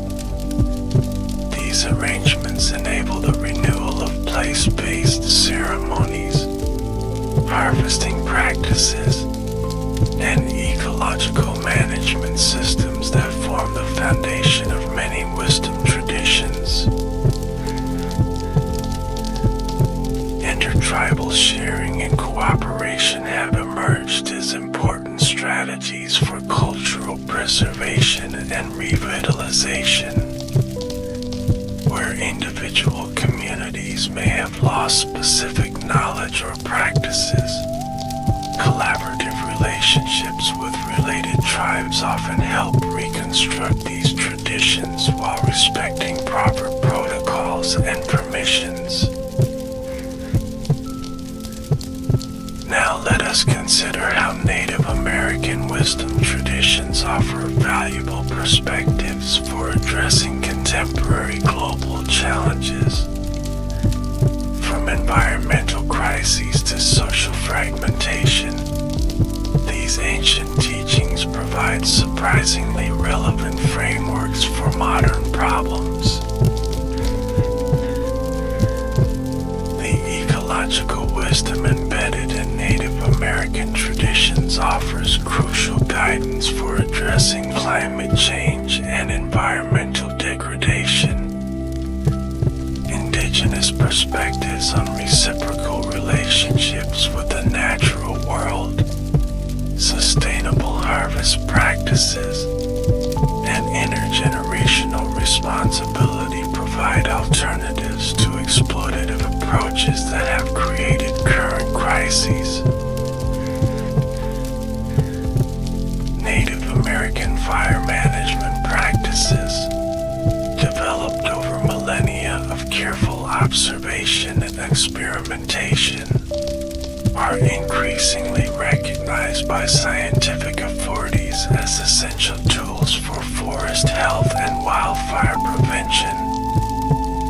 Traditional ecological knowledge about controlled burning is being incorporated into contemporary land management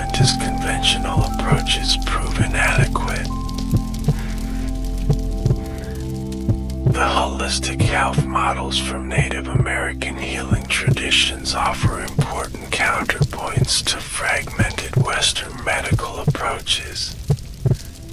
The integration of physical, emotional, mental, and spiritual dimensions in indigenous healing frameworks provides more comprehensive pathways to wellness than strictly materialist medical models. Restorative justice practices derived from Native American conflict resolution traditions are being adopted in school systems, community organizations, and even some legal jurisdictions.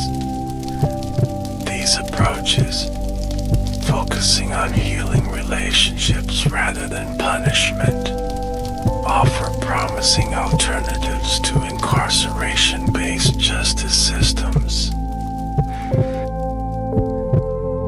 Native American concepts of wealth that emphasize sufficiency, generosity, and community well-being rather than unlimited accumulation provide valuable counterpoints to economic systems driving inequality and environmental destruction.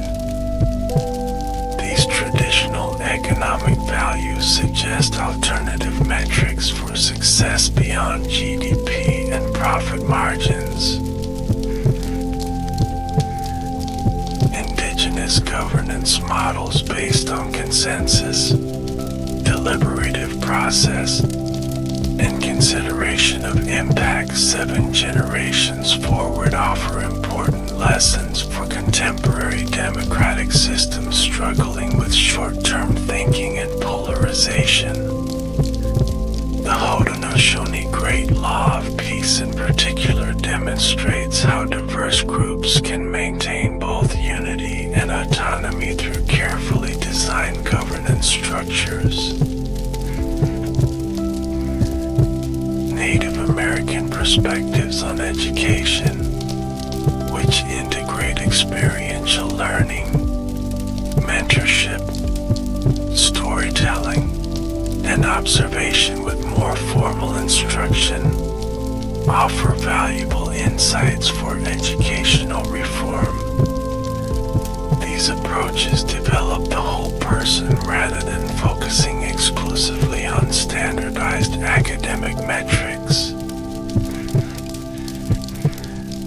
Indigenous languages often encode ecological knowledge, philosophical concepts, and relational understandings not easily expressed in dominant languages shaped by Western worldviews. The preservation of these languages maintains not just cultural heritage but unique ways of perceiving and relating to reality that may be essential for addressing contemporary challenges. Native American ceremonial practices that cultivate gratitude, community cohesion, and connection to something larger than the individual offer antidotes to the isolation, meaninglessness, and consumerism characteristic of modern industrial societies. These practices foster psychological well-being through relationship rather than through acquisition or achievement. Traditional Native American child-rearing practices, which typically involve extended family networks, respect for children's autonomy, and gradual instruction through modeling, offer alternatives to both authoritarian and permissive approaches that challenge contemporary parents. These methods develop intrinsic motivation and community responsibility rather than compliance or entitlement. Indigenous food sovereignty movements, based on traditional agricultural and harvesting knowledge, provide models for local, sustainable food systems that reduce environmental impact while improving nutrition and cultural connection. These approaches contrast with industrial agriculture's focus on maximum yield at the expense of ecological and cultural considerations. Native American perspectives on time, which honor natural rhythms and cycles rather than imposed schedules, offer important corrections to the chronic hurry and productivity obsession of contemporary society. These alternative temporal orientations foster mental health, deeper relationships, and more sustainable work patterns.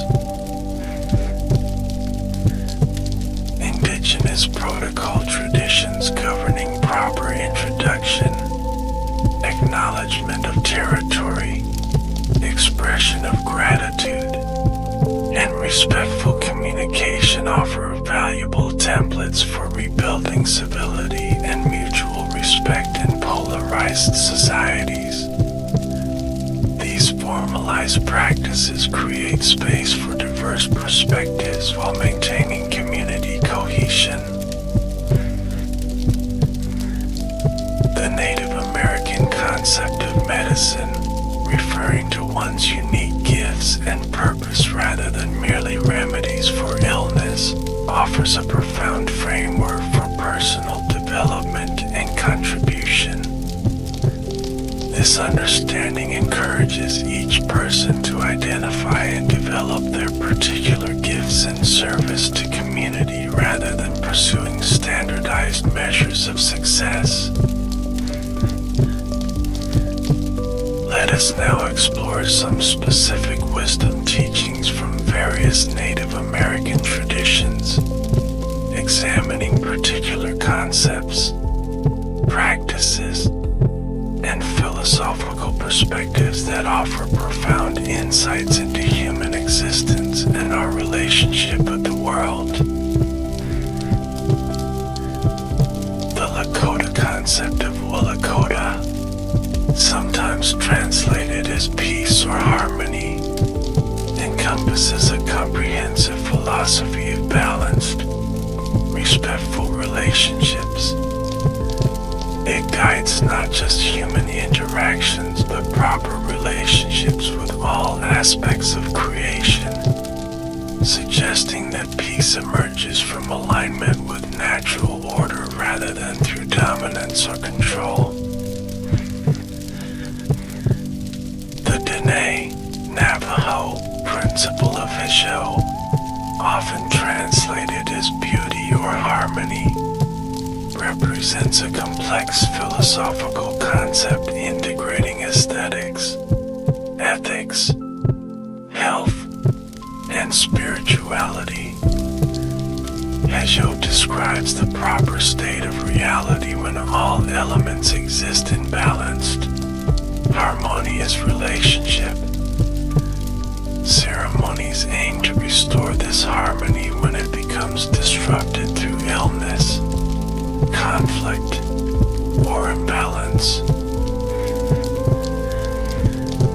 The Haudenosaunee Iroquois Thanksgiving address, called Ganahanyak, or the words that come before all else, offers a comprehensive gratitude practice acknowledging every element of creation.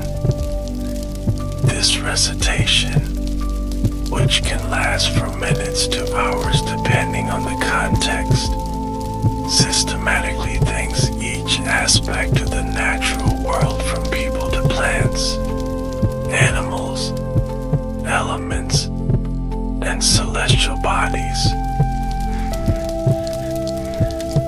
The Cherokee concept of Duyukta, translated as the right path or the right way, represents a comprehensive ethical framework emphasizing balance, right relationship, and proper behavior.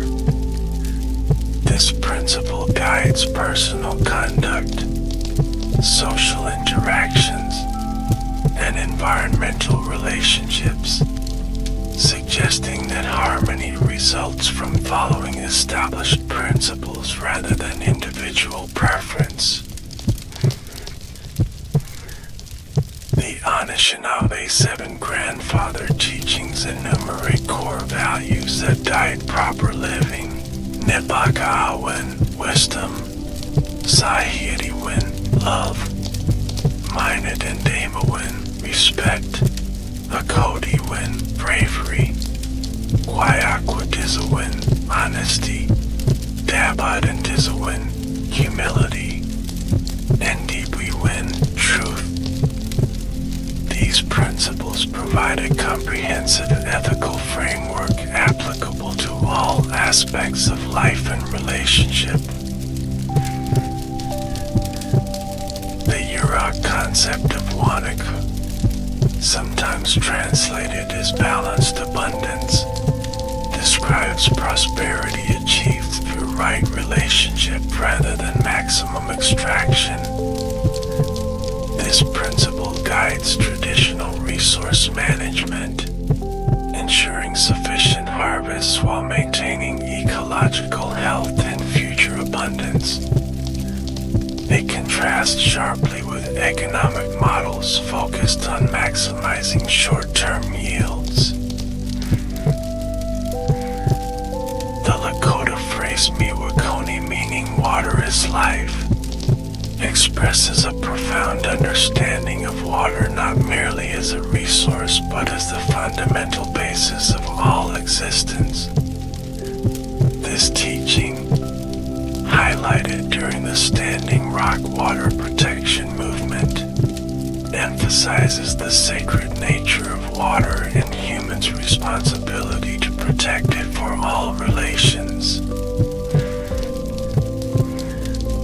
The medicine wheel teaching, found in various forms among many plains and woodland tribes, provides a comprehensive framework for understanding balance and wholeness. Though specific teachings vary between nations, the medicine wheel typically maps relationships between the four directions, seasons, stages of life, elements, and aspects of human nature. The Pueblo agricultural traditions incorporate sophisticated spiritual practices that maintain reciprocal relationships with corn, recognized as a conscious being rather than a mere crop. Corn planting, tending, and harvesting involve prayers, songs, and ceremonies that acknowledge corn's sacrifice and ensure its continued blessing. These practices maintain both physical and spiritual sustenance. The Haida concept of Gina Wadluxingudak Quajit translates roughly as everything depends on everything else. This teaching recognizes the intricate web of ecological and spiritual relationships that sustain life, emphasizing that all beings exist in complex interdependence rather than isolation. This understanding fosters careful attention to the ripple effects of all actions within connected systems. The concept of sacred space in Native American traditions typically differs from Western notions of designated holy sites. While specific locations hold particular spiritual significance, traditional perspectives recognize that all land is potentially sacred when approached with proper awareness and protocol. Ceremonial actions can create sacred space temporarily anywhere, reflecting an understanding of sacredness as relational rather than fixed. The Sweat Lodge ceremony, practiced in various various forms by many tribes, embodies teachings about purification, humility, and spiritual renewal.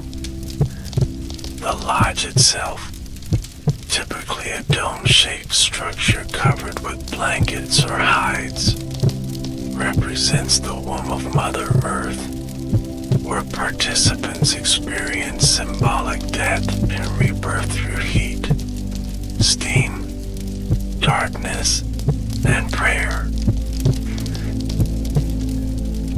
The Tlingit concept of Ha-Shagun, which refers simultaneously to ancestors and descendants, captures a profound understanding of intergenerational continuity. This teaching recognizes that past and future generations are actively present in current reality, with contemporary people serving as the living bridge between what has been and what will be. The smudging practice, common in various forms across many tribes, uses the smoke of sacred plants like sage, sweetgrass, cedar, or tobacco to purify spaces, objects, and people. This practice recognizes that spiritual cleansing is as important as physical cleanliness, and that certain plants carry specific medicinal properties that work on energetic levels. The concept of blood memory appears in various forms across Native American wisdom traditions.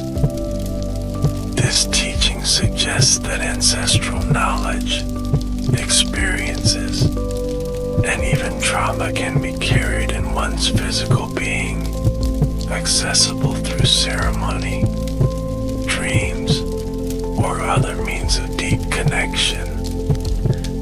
This understanding offers a biological dimension to cultural transmission beyond conscious teaching. Let us now consider how individuals from both native and non-native backgrounds can respectfully engage with indigenous wisdom traditions in ways that honor their integrity, origins, and continuing development. For non-native individuals interested in learning from Native American wisdom traditions, approaching with humility and respect forms the essential foundation. This means recognizing these teachings as sophisticated knowledge systems with their own validity rather than exotic curiosities or resources to be mined. Seeking appropriate access to Native American wisdom means learning from recognized knowledge keepers within their proper contexts rather than through self-appointed shamans or commercialized versions. Legitimate learning opportunities include public talks by Native elders, academic courses taught by indigenous scholars, books by Native authors, and programs explicitly designed for intercultural sharing.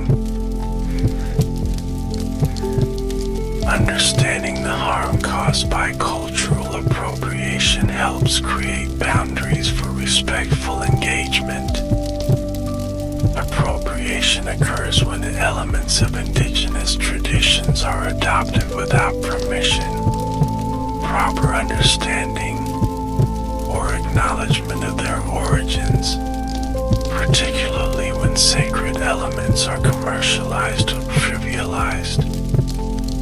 This differs from cultural sharing that occurs with proper permission and context. Supporting Native American cultural revitalization through practical actions represents one meaningful way to honor these wisdom traditions. This might include supporting indigenous land return initiatives, contributing to Native-led educational programs, purchasing authentic arts and crafts directly from Native artists, or advocating for indigenous sovereignty. For Native individuals reconnecting with traditional wisdom, many communities offer cultural programs specifically designed for this purpose. These might include language classes, elder mentorship programs, cultural camps, and ceremonial opportunities appropriate for those at different levels of traditional knowledge. Both Native and non-Native people can benefit from understanding that indigenous wisdom traditions are not static relics of the past but living, evolving systems that continue to develop in response to contemporary circumstances. Respecting this dynamic quality means avoiding both rigid purism that freezes traditions in an imagined past and careless innovation that disregards essential protocols. Educational institutions are increasingly developing protocols for ethical engagement with indigenous knowledge.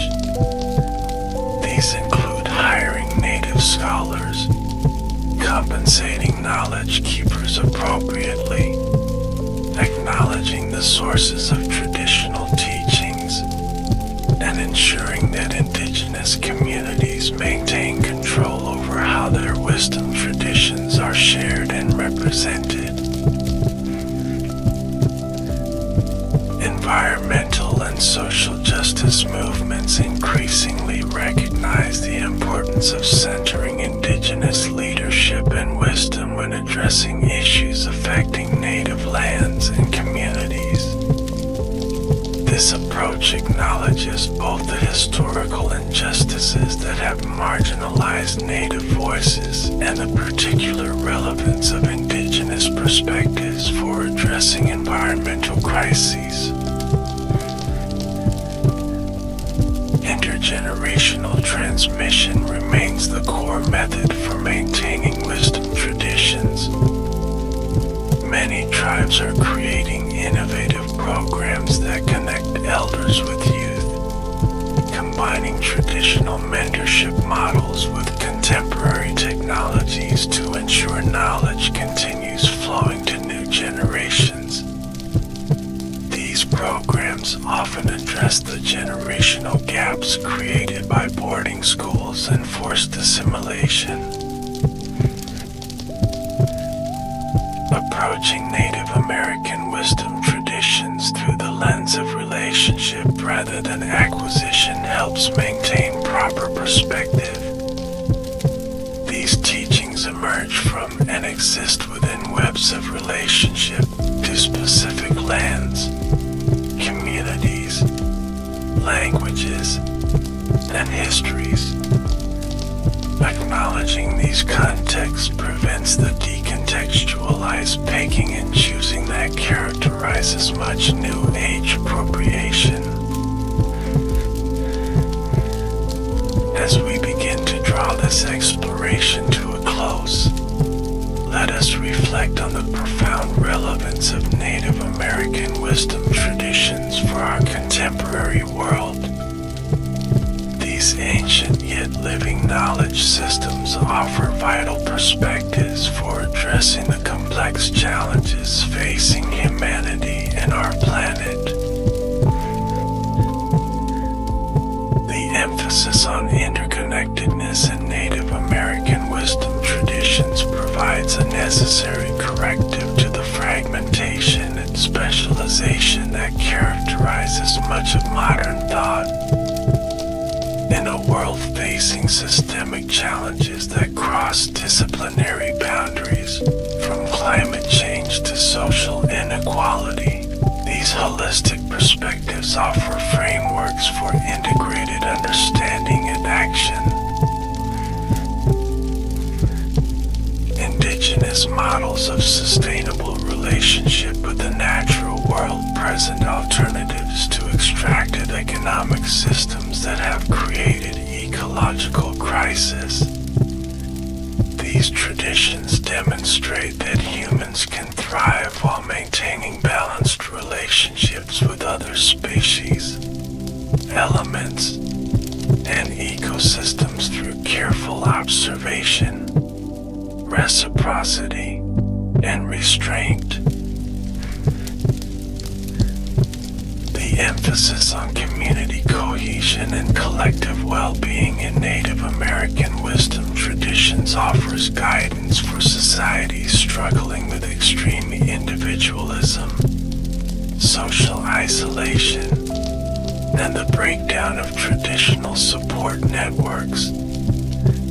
These teachings suggest pathways towards stronger social fabric without sacrificing personal autonomy or diversity. Native American healing traditions, with their integration of physical, emotional, mental, and spiritual dimensions, provide models for more comprehensive healthcare approaches. As conventional medicine increasingly recognizes the limitations of purely biochemical interventions, these holistic frameworks offer valuable guidance for more effective healing systems. The sophisticated governance models developed by indigenous nations, particularly the Haudenosaunee Confederacy, demonstrate that democratic, consensus-based decision-making can function effectively at scale and over centuries. These systems offer inspiration for governance reforms that might address the short-termism and polarization afflicting many contemporary democracies. Native American approaches to conflict resolution emphasize restoring harmony and healing relationships rather than determining guilt and administering punishment. These restorative practices offer promising alternatives to retributive justice systems that often perpetuate cycles of harm rather than healing communities. The temporal orientation of many indigenous wisdom traditions, which considers impact 7 generations into the future, provides an antidote to the short-term thinking that characterizes much political and economic decision-making. This long-term perspective is essential for addressing challenges that unfold over decades or centuries rather than electoral or business cycles. Native American educational approaches, which integrate experiential learning, storytelling, mentorship, and observation with more formal instruction, offer valuable insights for educational reform. These methods develop whole persons connected to their communities and environments rather than merely training workers for economic systems. Indigenous perspectives on the personhood and agency of non-human beings challenge anthropocentric worldviews that place humans at the center of moral consideration. These relational ontologies suggest more sustainable and humble human positioning within the community of life, recognizing our dependence on and responsibilities toward other species. The resilience demonstrated by Native American communities and their wisdom traditions through centuries of attempted erasure offers hope and guidance for cultural survival in times of rapid change and disruption. The adaptive strategies developed to maintain core values while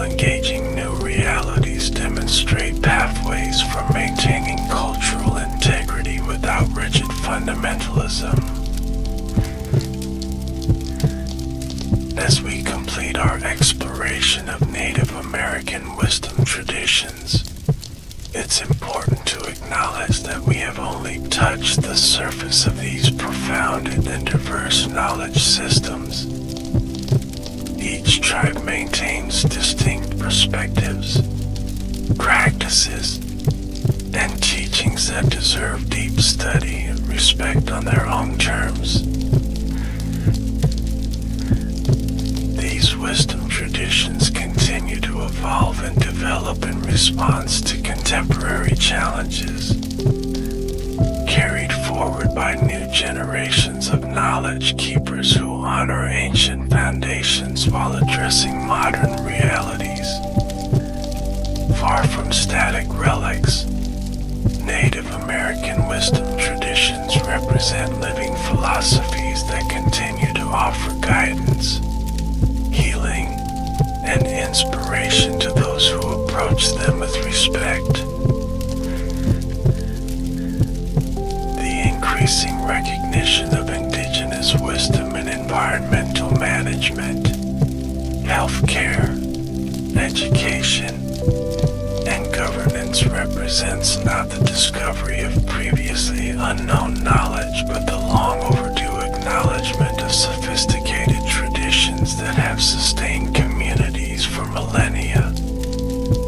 This recognition offers hope for more balanced relationships between indigenous and Western knowledge systems. For those seeking to learn from Native American wisdom traditions, the path begins with listening to indigenous voices, to the natural world, and to one's own heart.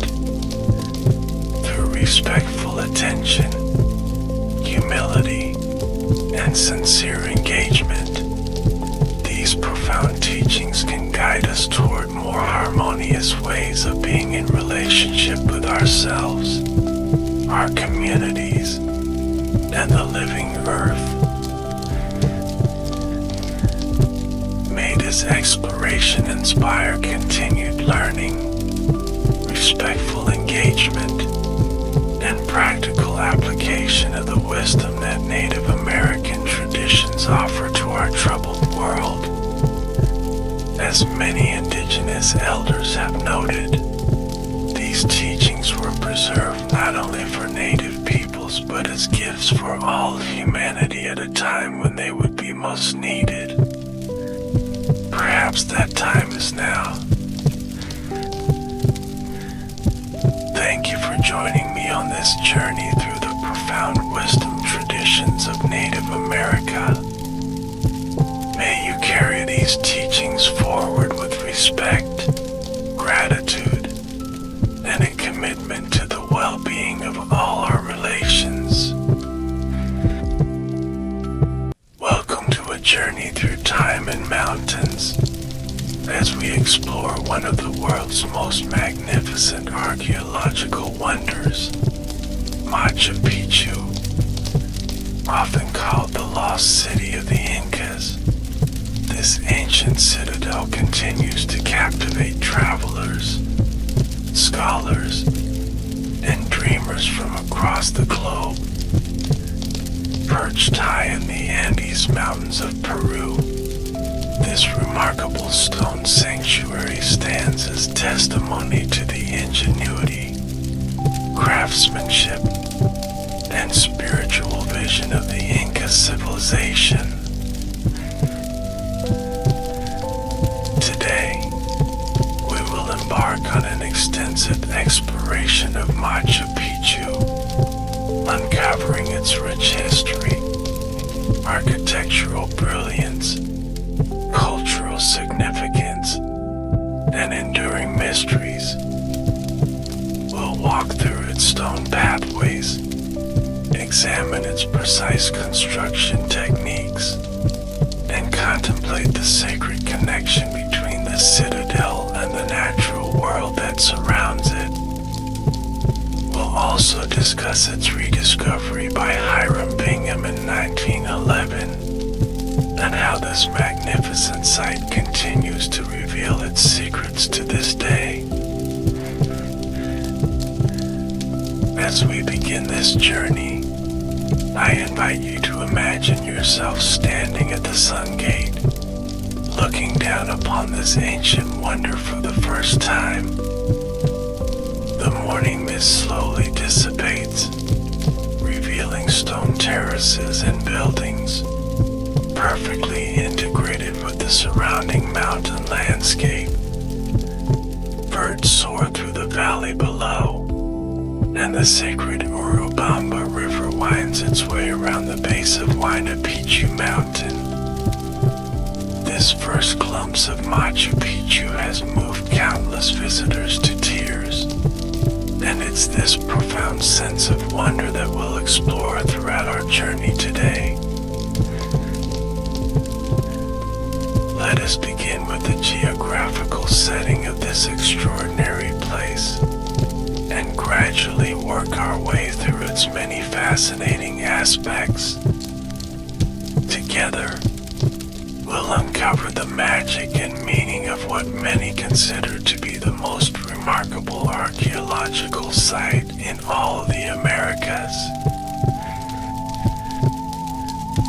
The geographical location of Machu Picchu is itself a testament to the Incas' remarkable understanding of their environment. Situated approximately 7,970 feet above sea level, the citadel nestles on a mountain ridge above the sacred valley.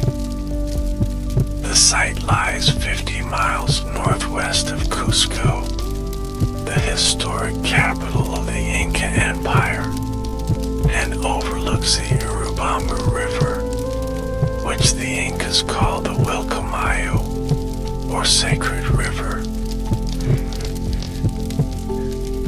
The setting is nothing short of spectacular.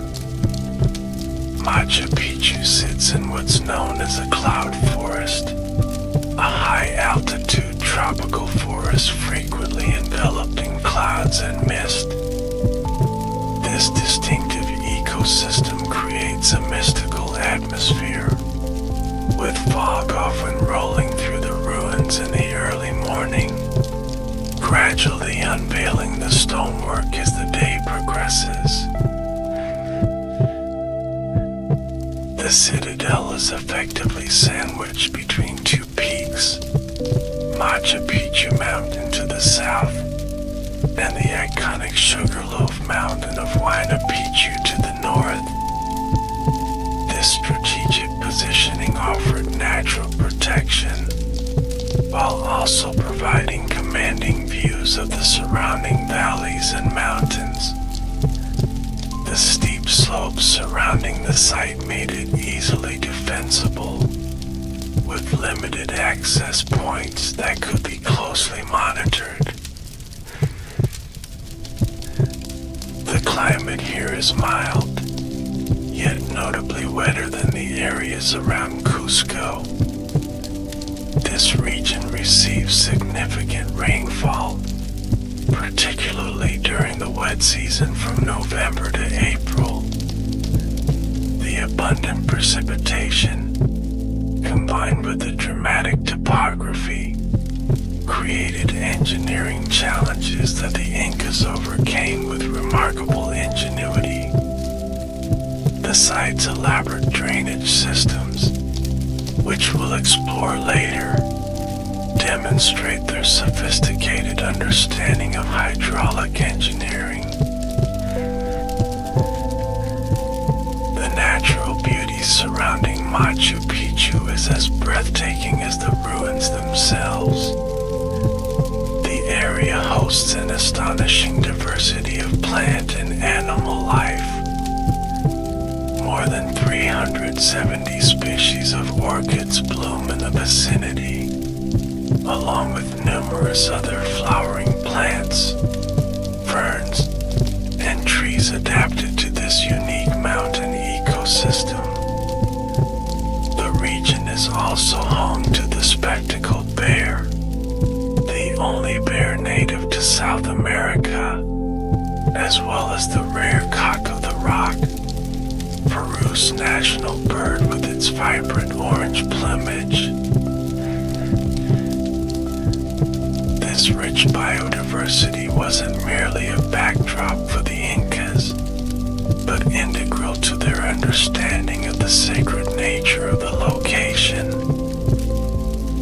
Many scholars believe that the specific placement of Machu Picchu was chosen not only for defensive or agricultural purposes, but also for its alignment with celestial bodies and other sacred mountains in the region. This connection between the natural and the built environment, between the earthly and the cosmic, defines much of what makes Machu Picchu so extraordinary.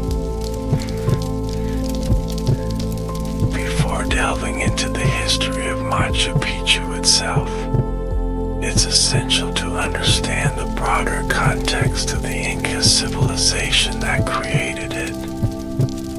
The Inca Empire, known as Tawantinsuyu, or the Four Regions in Quechua, was the largest pre-Columbian empire in the Americas.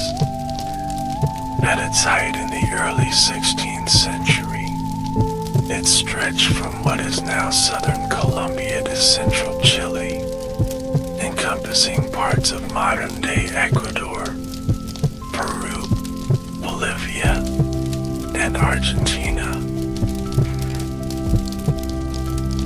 What's remarkable about the Inca Empire is how quickly it rose to prominence.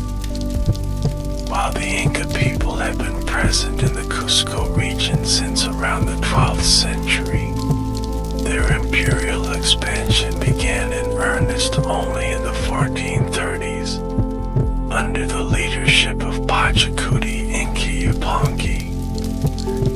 Within less than 100 years, they had built an empire connected by more than 18,000 miles of roads, administering diverse populations and environments through a sophisticated governmental system. Pachacuti, whose name means he who remakes the world, is generally credited with both the imperial expansion and the construction of Machu Picchu. After ascending the power around 1438, he transformed the Incas from a regional state into an expansionist empire.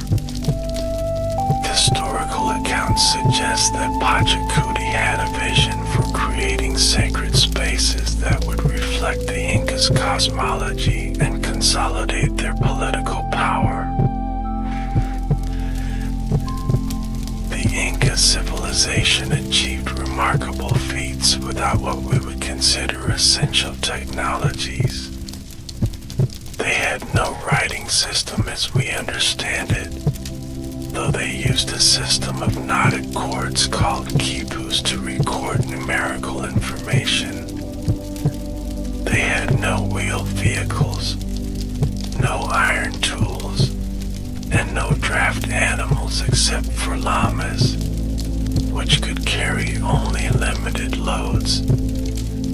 Despite these apparent limitations, they constructed monuments of such precision and beauty that they continue to amaze engineers and architects today. The social structure of the Inca Empire was highly organized and hierarchical. At the top stood the Saba Inca, believed to be a direct descendant of the sun god Inti. Below him were the royal family, the nobility, and various administrative classes. The vast majority of the population consisted of farmers, artisans, and other workers, organized into units called Elis, which were essentially extended family groups that held land collectively. Religion permeated every aspect of Inca life. They worshipped numerous deities, with Inti, the sun god, holding supreme importance. Other significant deities included Viracocha, the creator god, Pachamama, the earth mother, and Alapa, the weather god.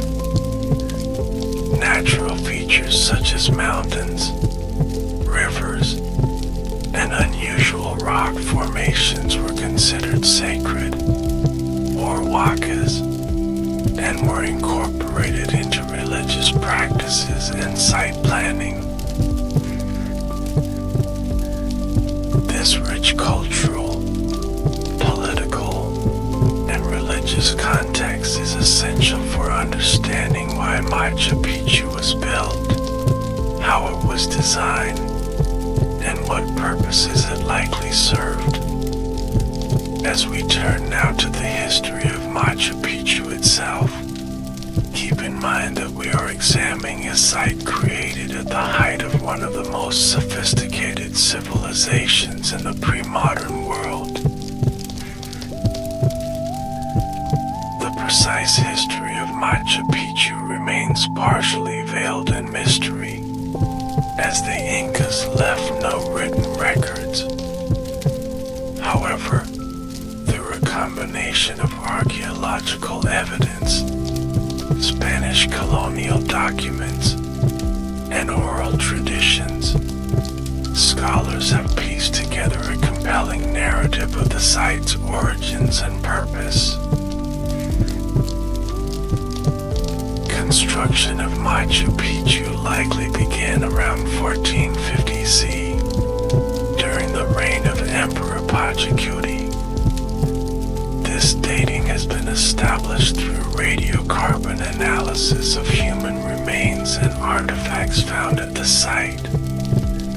The construction would have been an enormous undertaking, requiring thousands of workers over many decades.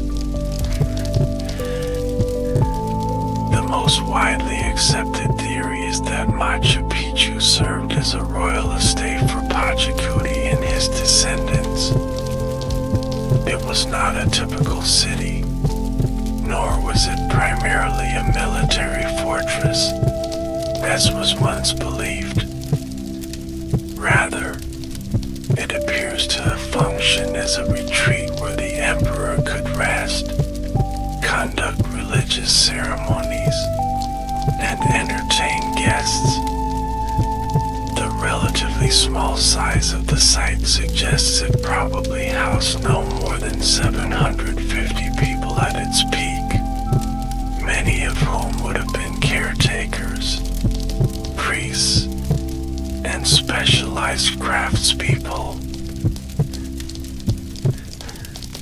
Evidence suggests that Machu Picchu was occupied seasonally, rather than year-round.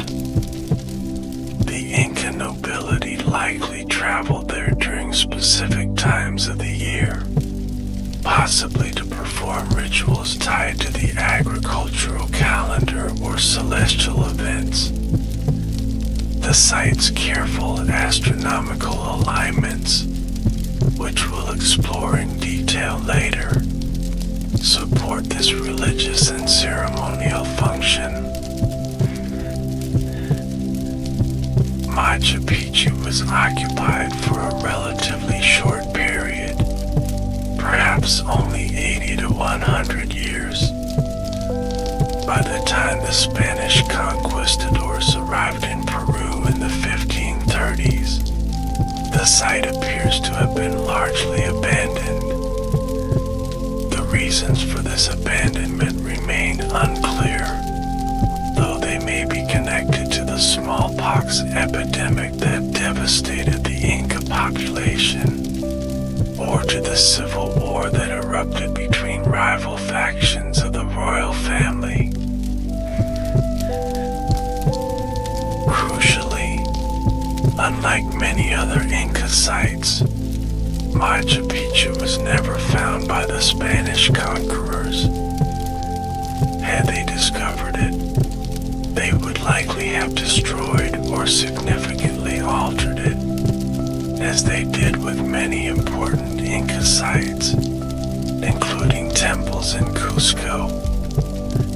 This oversight by the Spanish is one of history's fortunate accidents, allowing the site to remain remarkable remarkably well preserved until its scientific rediscovery in the early 20th century. During the colonial period and the early years of Peruvian independence, Machu Picchu remained largely forgotten by the outside world. However, it's important to note that the site was never completely unknown to local residents.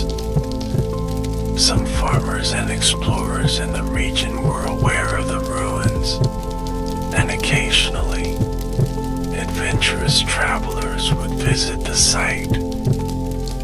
There are accounts of a few European visitors reaching Machu Picchu in the late 19th century, though they did not publicize their discoveries or recognize the site's historical significance. In the broader historical context, Machu Picchu represents one of the last expressions of Inca architectural and engineering genius before European colonization dramatically altered the trajectory of Andean civilization. The site stands as testimony to what the Inca achieved at their cultural zenith, making it all the more valuable as a window into pre-Columbian American civilization. Now, let's turn our attention to one of the most dramatic chapters in Machu Picchu's story, its rediscovery by the American explorer Hiram Bingham III in 1911. This event would transform Machu Picchu from a locally known ruin to one of the most famous archaeological sites in the world.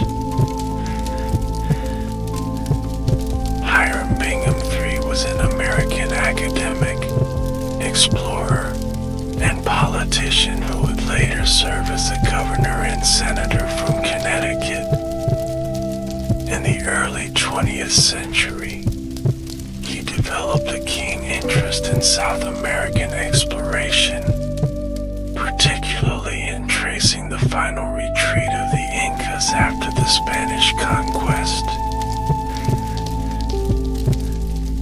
In 1911, Bingham organized an expedition to Peru, sponsored by Yale University and the National Geographic Society. His primary goal was to find Vilcabamba, the legendary lost city where the last Inca rulers had established their final stronghold against the Spanish. On July 24th, 1911, while exploring the remote Urubamba Valley, Bingham was led up the steep mountainside by a local farmer named Melchor Arteaga. At the top, Bingham encountered a small group of peasant families using the ancient agricultural terraces to grow crops. A young boy led him around the site, showing him the remarkable stone structures that were largely obscured by 5 centuries of jungle growth. Bingham later described his first impression in his book Lost City of the Incas, writing, "It seemed like a dream. Here were the ruins of 2 small cities, built by Indians on the top of a ridge, 2,000 feet above the roaring rapids of the Urubamba River, and surrounded by some of the most inaccessible mountains of the Andes." Initially, Bingham believed he had found Vilcabamba. It wasn't until years later that scholars determined Machu Picchu was actually a different site entirely, and that the true Vilcabamba was elsewhere. Nevertheless, Bingham's discovery brought Machu Picchu to worldwide attention and secured his place in archaeological history. initial discovery, Bingham returned with a well-equipped team in 1912, and again in 1914 and 1915. During these expeditions, his teams cleared the vegetation, mapped the ruins, conducted preliminary excavations, and took thousands of photographs. They also removed numerous artifacts and human remains, taking them back to Yale University for study, a controversial action that would lead to a lengthy repatriation dispute between Peru and Yale in the early 21st century. Bingham's work at Machu Picchu, while groundbreaking, reflected the archaeological standards of his time, which were less rigorous than modern practices. Some of his interpretations about the site have since been challenged or revised, but his documentation and photographs remain invaluable historical resources. The publication of Bingham's findings, particularly a feature article in the April 1913 issue of National Geographic magazine, created an international sensation.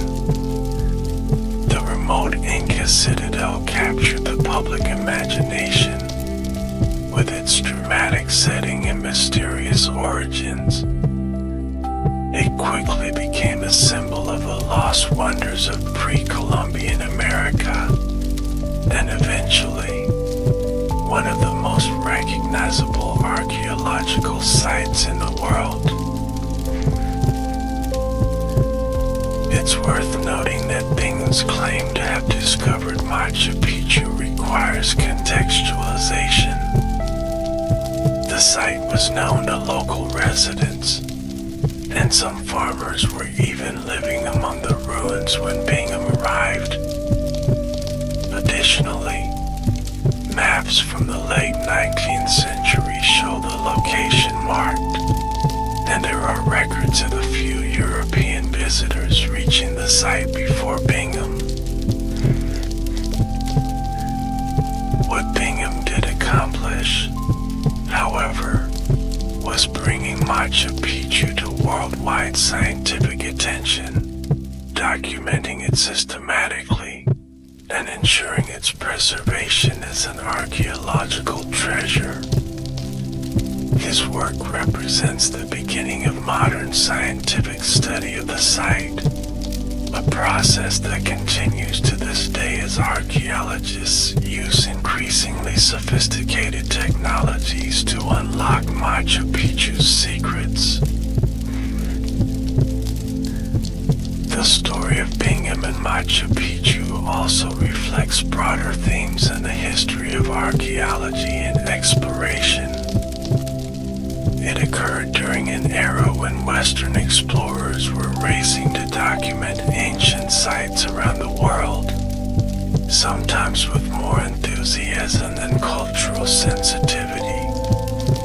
Today, the ethics of archaeological exploration and the ownership of cultural heritage are approached with much greater awareness of indigenous perspectives and rights. In the decades following Bingham's expeditions, Machu Picchu underwent extensive restoration and study.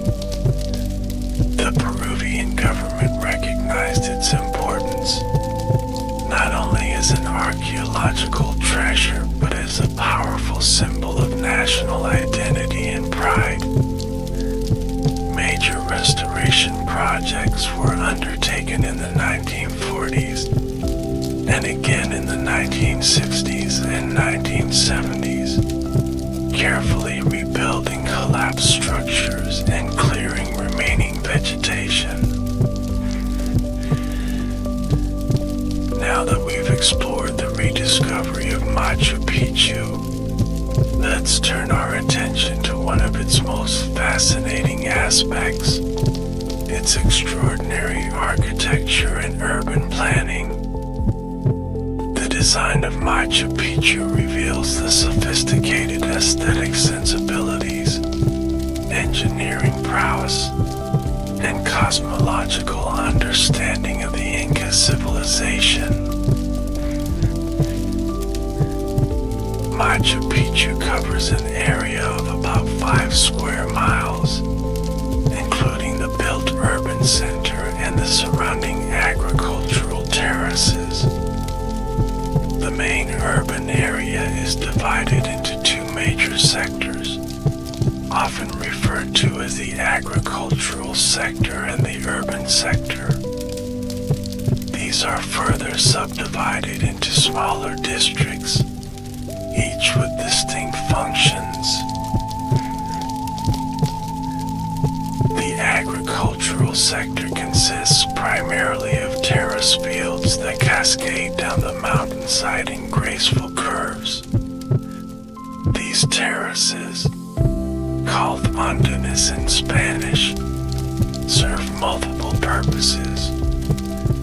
They created level surfaces for farming in the steep terrain, prevented soil erosion, and improved drainage during the rainy season. The engineering of these terraces is remarkable, with carefully designed layers of stone, gravel, sand, and soil that facilitated drainage while retaining sufficient moisture for crops.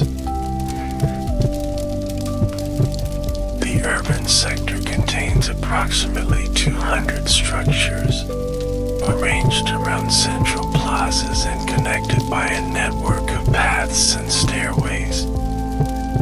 These buildings include residences of varying sizes and levels of refinement, temples, storage facilities, and other specialized structures.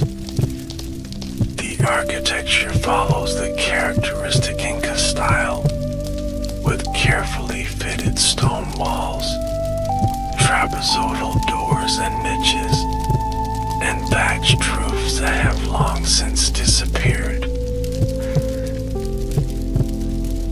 One of the most distinctive features of Machu Picchu's urban layout is its organization along an east-west axis, with major structures aligned to correspond with the movements of celestial bodies.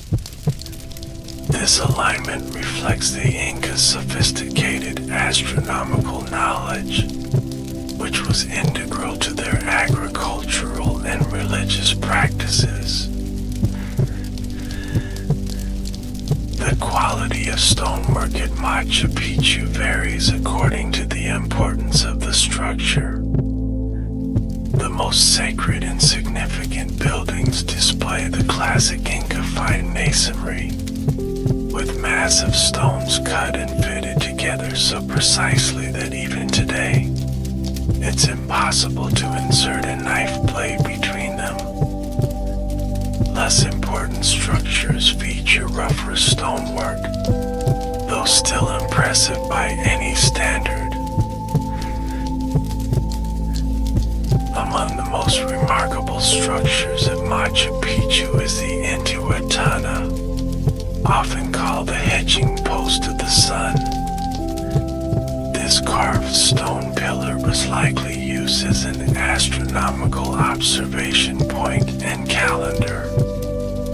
Its angles and planes align with the sun's position during key dates of the year, such as the solstices and equinoxes.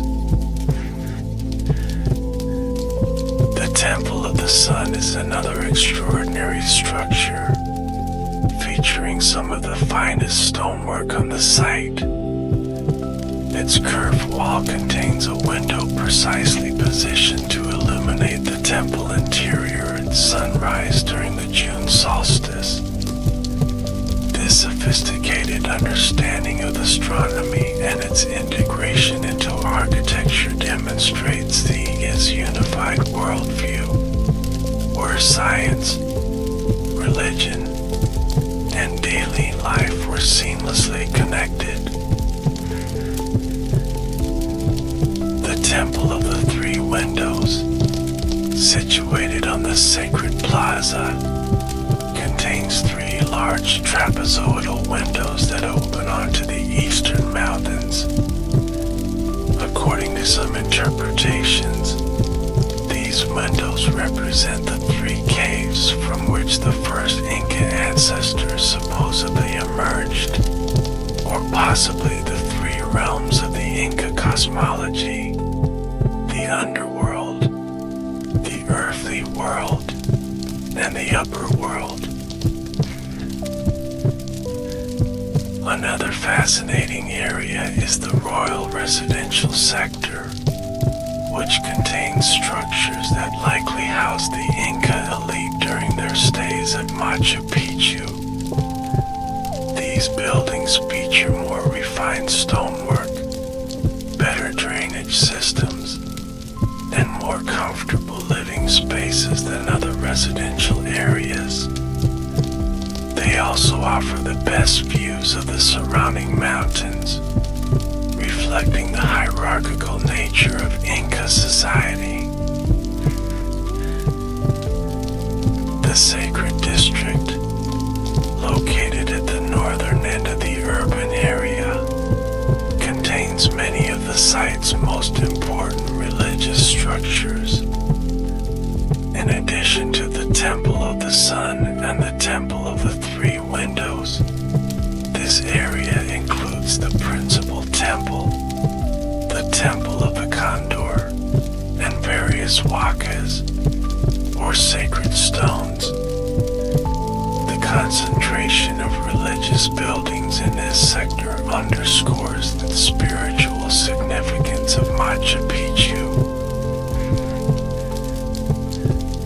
One of the most distinctive features throughout the site is the extensive network of water channels and fountains. The Incas engineered a sophisticated hydraulic system that captured water from natural springs on the mountain and distributed it throughout the citadel. This system provided drinking water, supported ritual bathing, and helped irrigate the agricultural terraces. Even after more than 5 centuries, many of these channels still function during a rainy season, a testament to the quality of the Inca engineering. The architectural achievement of Machu Picchu becomes even more impressive when we consider the logistical challenges involved in its construction. The stones used in building the citadel were primarily quarried on site from the ridge itself. However, this required an enormous amount of labor to extract, shape, and move these massive blocks without the use of wheeled vehicles or draft animals. Some of the larger stones at Machu Picchu weigh several tons, yet the Incas moved them with remarkable precision, likely using a combination of ramps, levers, and manpower. The fact that they accomplished this in such challenging terrain, at such high altitude, and with such mathematical precision, speaks to their exceptional engineering knowledge and organizational capabilities. Equally impressive is how the Inca architects integrated their structures with the natural environment. Rather than imposing a rigid grid on the landscape, they allowed the topography to guide their design. Buildings follow the contours of the ridge, and in many cases, natural rock outcroppings are incorporated into structures. This approach reflects the Inca worldview, which saw a deep connection between the built environment and the natural world. Another remarkable aspect of Machu Picchu's architecture is its seismic resistance. The region is prone to earthquakes, and the Incas developed building techniques specifically designed to withstand tremors. These include slightly inclined walls, rounded corners, and the famous floating foundations that allow stones to move slightly during an earthquake and then settle back into place. The technique known as ashlar masonry, where stones are cut to fit together without mortar, also provides flexibility during seismic events. Having explored the architecture of Machu Picchu, let's delve deeper into the remarkable construction techniques that made this engineering marvel possible. The stonework at Machu Picchu represents one of history's greatest achievements in masonry, combining technical precision with artistic sensitivity. The Incas developed different types of stonework for different purposes. The most refined style, reserved for temples and important structures, is known as imperial or polygonal masonry. In this technique, large stones are cut into complex polygonal shapes that interlock like puzzle pieces. The precision is so extraordinary that the joints between stones are often almost invisible, and no mortar was needed to hold them together. How exactly did the Incas achieve such precision without modern tools? Archaeological evidence suggests they used a combination of stone, bronze, and copper tools for quarrying and shaping. Stone hammers would be used for initial rough shaping, followed by more precise work with bronze chisels. For the final fitting, stones would be repeatedly test-fitted and further refined until the desired precision was achieved. Some scholars believe the Incas may have used techniques involving the repeated lifting and dropping of stones onto each other to achieve the perfect fit. Others suggest they may have created clay models of the stones to plan their cutting. What's certain is that achieving such results required not only technical skill but extraordinary patience and precision. For buildings of lesser importance, the Incas used simpler masonry styles. These include cellular polygonal masonry, with smaller stones fitted together, and purer masonry, a rougher style using stone and clay mortar. This hierarchy of construction techniques reflected the social organization and sacred geography of the Inca world. Another distinctive feature of Inca stonework is the trapezoidal shape of doors, windows, and niches. These openings are narrower at the top than at the bottom, creating a distinctive architectural profile that appears throughout the site. This design wasn't merely aesthetic but served practical purposes, providing greater stability during earthquakes and supporting the weight of the massive stone lintels above the openings. The Incas also employed a construction technique called rock melting for some of their most important structures. In this process, They would create a depression in one stone and a corresponding protrusion in another, forming what engineers call a male-female joint. These protrusions, or keys, lock the stones together, providing additional stability during earthquakes. The roofs of buildings at Machu Picchu were made of wood and thatch, materials that haven't survived the centuries. However, we can see the gabled ends of many structures, with small cylindrical stones projecting from the tops of walls. These stone pegs, called hastening pins, were used to secure the wooden roof beams. Beyond individual buildings, the overall site planning at Machu Picchu demonstrates sophisticated understanding of landscape architecture. The Incas created a system of terraces that not only provided agricultural space but also prevented erosion and stabilized the ridge itself.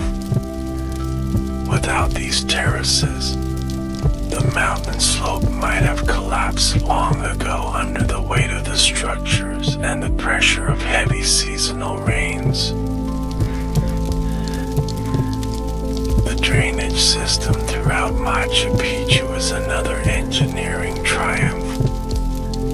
More than 130 drainage channels run beneath the site, directing rainwater away from buildings and plazas. These channels were carefully designed to minimize erosion, with stones placed to reduce the water's velocity.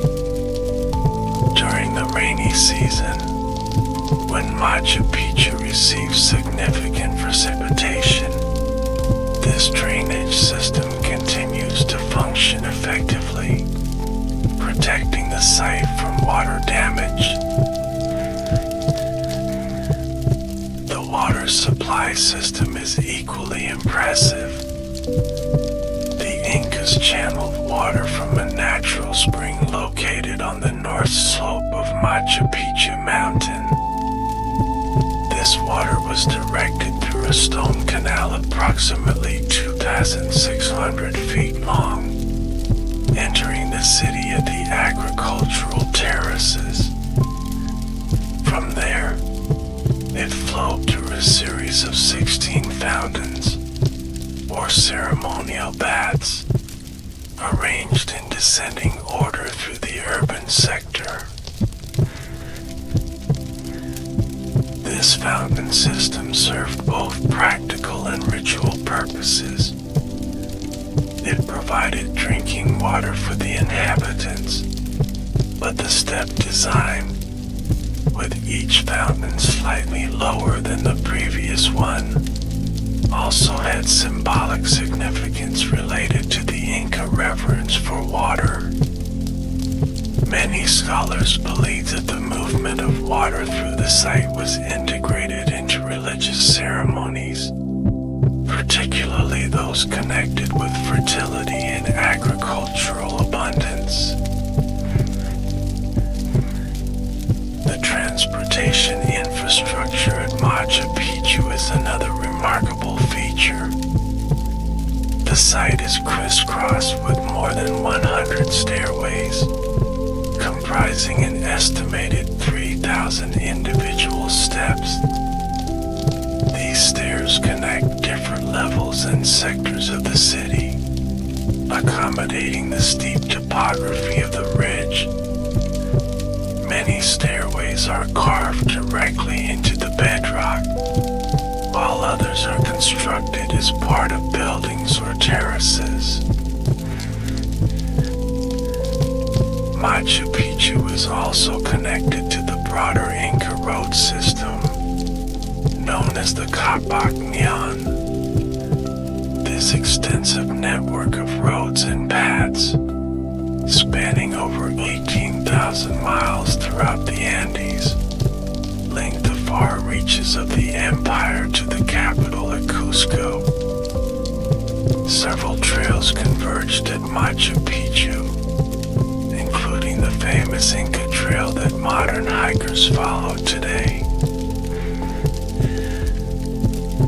These roads weren't built for wheeled vehicles, which the Incas didn't use, but for foot traffic and llama caravans.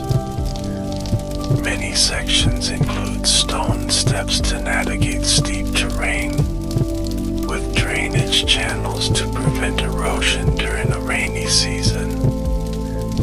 The engineering of these mountain paths, traversing some of the world's most challenging terrain, is yet another testament to Inca ingenuity. Now that we've examined the physical construction of Machu Picchu, let's explore its deeper cultural and spiritual significance. To truly understand this ancient citadel, we must consider how it embodied Inca cosmology and served as a nexus between the natural and supernatural worlds. For the Incas, Machu Picchu wasn't merely a royal estate or retreat. It was a sacred landscape, carefully designed to honor their gods and express their understanding of the cosmos. The site's location, layout, and even individual buildings reflect deep religious and astronomical principles. Central to Inca cosmology was the concept of the three vertically arranged worlds. Hena Pasha, the upper world of celestial deities. K Pasha, the middle world of human existence. And Yuku Pasha, the underworld associated with the dead and fertility. Mountains were seen as connections between these worlds, places where humans could communicate with deities. This helps explain why the Incas built Machu Picchu on a mountain ridge, surrounded by peaks they considered divine. The mountains surrounding Machu Picchu weren't merely a scenic backdrop, but were themselves objects of worship. These sacred mountains, or apis, were believed to be home to powerful spirits that controlled weather, water, and fertility. Each major mountain had its own identity and was honored with offerings and ceremonies. Particularly significant is the relationship between Machu Picchu and the mountain Huayna Picchu, which looms over the northern end of the site. This distinctive peak appears in the background of countless photographs of the ruins. Its name means young peak in Quechua, complementing Machu Picchu, which means old peak. Together, they form a symbolic pairing that may represent cosmic duality, a concept important in Andean thought. Water features prominently in the sacred landscape of Machu Picchu. The Urubamba River, which wraps around three sides of the mountain on which Machu Picchu sits, was considered highly sacred. The Incas saw this river, which they called Wilcamayu, as a terrestrial reflection of the Milky Way, connecting the earthly and celestial realms. The numerous fountains and water channels at Machu Picchu weren't merely functional but had ritual significance. Water was associated with fertility, and controlled water flow represented the Inca his ability to harness natural forces. Some scholars believe that ritual bathing was an important activity at the site, possibly connected with purification ceremonies or worship of water deities. Astronomical alignments are another crucial aspect of Machu Picchu's sacred geography. The Incas were sophisticated astronomers who tracked the movements of the sun, moon, and stars to create calendars for agricultural and religious purposes. Many structures at Machu Picchu appear oriented to mark solstices, equinoxes, or other celestial events. The Intihuatana stone is perhaps the most famous astronomical feature at the site. Its name, meaning hitching post to the sun in Quechua, suggests its function in Inca astronomy. During the winter solstice, the stone casts no shadow at midday, suggesting it served as a solar marker. Some researchers believe it functioned as a kind of astronomical clock or calendar, though its exact purpose remains debated. The Temple of the Sun also demonstrates precise astronomical knowledge. Its curved wall contains a window positioned to capture the first rays of the rising sun during the June solstice. This alignment would have been particularly significant because the June solstice marks the beginning of the Inca New Year. The play of light and shadow through this window would have created a dramatic visual effect during important ceremonies. Beyond specific structures, the entire layout of Machu Picchu seems organized around cardinal directions and cosmic principles. The main axis of the site runs roughly north-south, with important ceremonial buildings clustered in the northern sector. Some researchers have suggested that the layout mirrors constellations important to Inca mythology, though these theories remain speculative. Religious ceremonies would have been central to life at Machu Picchu. The Incas practiced a complex religion that included ancestor worship, veneration of natural features, and elaborate rituals honoring various deities. Based on Spanish colonial accounts of Inca practices elsewhere, ceremonies at Machu Picchu likely involved offerings of food, chicha, corn beer, textiles, and possibly animal sacrifices. Human sacrifice, while less common than in some other pre-Columbian cultures, did occur in Inca religion. The practice known as Capacoca involved the sacrifice of children at high mountain locations.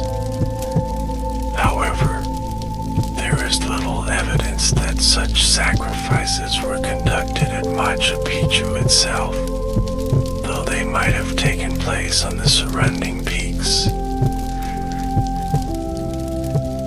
The cultural significance of Machu Picchu extended beyond religion to encompass social and political dimensions. As a royal estate, it likely served as a retreat where the Inca ruler could conduct important diplomatic meetings, host foreign dignitaries, and demonstrate the power and sophistication of the empire. The impressive architecture and dramatic setting would have conveyed the message that the Inca ruler possessed possessed both divine authority and impressive resources. For the people who lived and worked at Machu Picchu, the site would have been imbued with profound meaning. Daily activities such as farming, cooking, and crafting were integrated with spiritual practices. The boundaries between sacred and secular, so distinct in modern Western thought, were likely much more fluid in Inca culture. Today, Machu Picchu continues to hold deep cultural significance for indigenous Andean peoples. Many Quechua and Aymara communities maintain spiritual practices connected to the mountains, earth, and sky. For them, Machu Picchu isn't merely a historical monument but a living connection to their ancestral heritage. Having explored the cultural and spiritual dimensions of Machu Picchu, let's now examine some of the enduring mysteries that continue to fascinate archaeologists, historians, and visitors alike. Despite a century of scientific study, many questions about this extraordinary site remain unanswered. Perhaps the most fundamental mystery is the exact purpose of Machu Picchu. While most scholars now agree it served as a royal estate for the Emperor Pachacuti and his lineage, this broad characterization leaves many specifics unclear. Was it primarily a religious center, an astronomical observatory, a military outpost, or some combination of these functions? Various theories have been proposed, but without written records from the Incas themselves, definitive answers remain elusive. Another persistent question concerns the site's abandonment. Why was Machu Picchu apparently deserted before the Spanish conquest? Some scholars suggest that a smallpox epidemic, which ravaged the Andes after European contact but before Spaniards physically reached many areas, might have decimated its population. Others propose that the civil war between rival Inca factions in the 1530s disrupted the imperial system that supported the site. The transportation of massive building stones remains another intriguing puzzle. While we know the Incas didn't have wheeled vehicles or large draft animals, the precise methods they used to move stones weighing many tons up steep mountain slopes are still debated. Experimental archaeology has demonstrated various techniques using ropes, wooden rollers, and ramps, but the exact procedures employed at Machu Picchu remain speculative. The precision of Inca stonework presents yet another mystery. How did they achieve such perfect fits between massive stones using only stone and bronze tools? Some researchers have suggested they may have used abrasive sand to grind stone surfaces against each other, while others propose they may have employed techniques to soften the stone surface temporarily. The craftsmanship is so extraordinary that it has even spawned pseudoscientific theories involving alien assistance, though these are universally rejected by scholars. The role of women at Machu Machu Picchu has been a subject of recent archaeological interest. Hiram Bingham initially believed that many of the skeletons found at the site were female, leading to his hypothesis that it was home to the Virgins of the Sun, women who served in religious roles. Modern analysis has revealed a more balanced gender distribution, raising new questions about the social organization of the site. The astronomical alignments of Machu Picchu continue to provoke debate among researchers. While some alignments, such as the June solstice sunrise at the Temple of the Sun, seem clearly intentional, others are more ambiguous. How comprehensive was the astronomical planning of the site? Did it track lunar cycles, planetary movements, or just solar events? Ongoing research using computer modeling and field observations is gradually clarifying these questions. The relationship between Machu Picchu and other Inca sites in the region is another area of active investigation. The citadel was not isolated but part of a network of settlements, religious centers, and agricultural areas connected by the Inca road system. Sites such as Choqquequirau, the coast, and Espiritu Pampa may have had administrative or religious connections to Machu Picchu, forming a larger sacred landscape. Particularly intriguing is the site's name itself. Machu Picchu is a modern Quechua name meaning old peak or old mountain. But what did the Incas themselves call this place? Some historical documents suggest names like Padalacta or Lactapata for settlements in the region, but the original name of what we now call Machu Picchu remains unknown.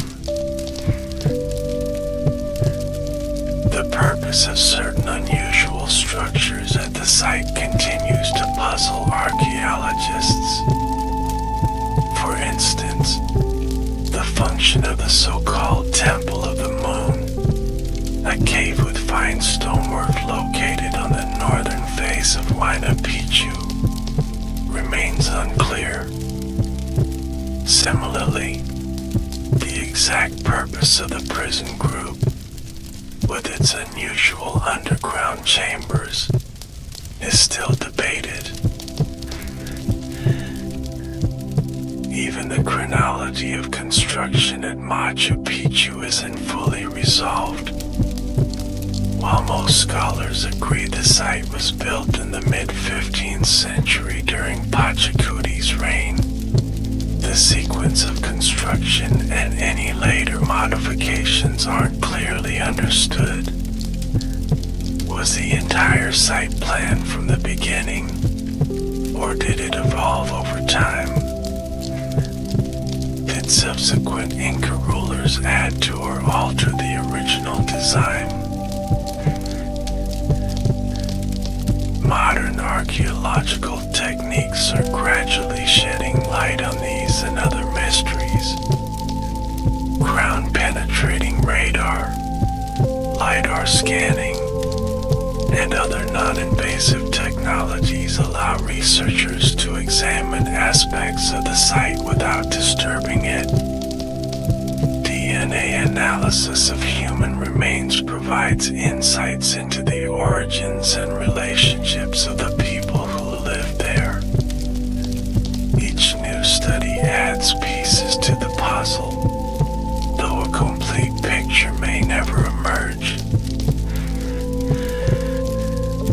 The enduring mysteries of Machu Picchu are part of what makes the site so compelling. They remind us that despite our modern technologies and scientific methods, we still have much to learn about ancient civilizations and their achievements. The questions that remain unanswered invite continued research, encourage multidisciplinary approaches, and inspire wonder at what the human mind and hand can create. Now let's turn our attention to the modern context of Machu Picchu, exploring how this ancient citadel has become one of the world's most visited archaeological sites, and examining the challenges and opportunities this presents. Since its scientific rediscovery in 1911, Machu Picchu has undergone a remarkable transformation from a remote ruin to a global cultural icon. In 1981, Peru declared the historic sanctuary of Machu Picchu, encompassing both the built environment and the surrounding natural area. In 1983, UNESCO recognized its extraordinary value by inscribing it on the World Heritage List as both a cultural and natural site, one of the few places in the world with this dual designation. Tourism to Machu Picchu has grown exponentially over the decades. In the 1980s, the site received approximately 100,000 visitors annually. By 2019, before the COVID-19 pandemic temporarily halted travel, this number had swelled to approximately 1.5 million visitors per year. The site has become Peru's most visited tourist attraction and a bucket list destination for travelers worldwide.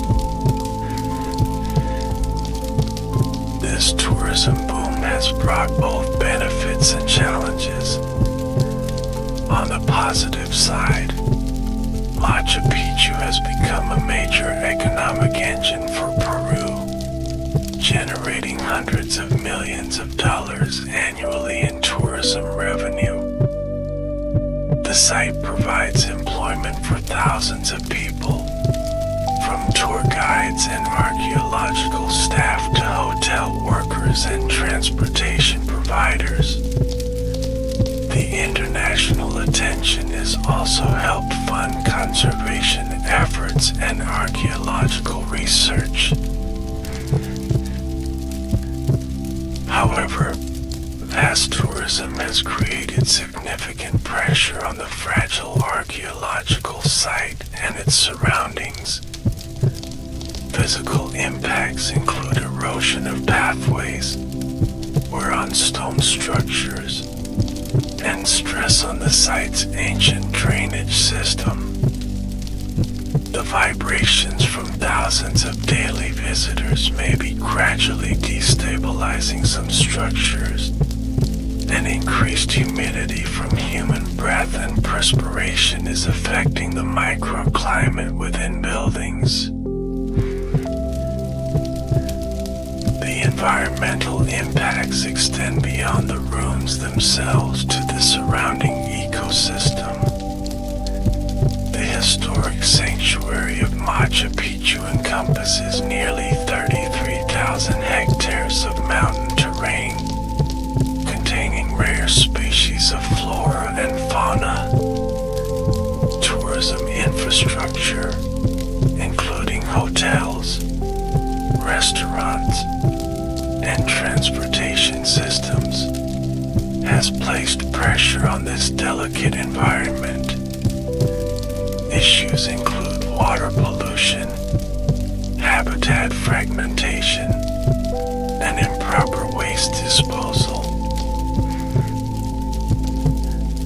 In response to these challenges, Peruvian authorities have implemented various management measures, Since 2017, visitors must enter with an official guide, follow designated pathways, and adhere to specific time slots. Daily visitor numbers are now capped, though the appropriate limit remains a subject of debate among conservationists, tourism operators, and government officials.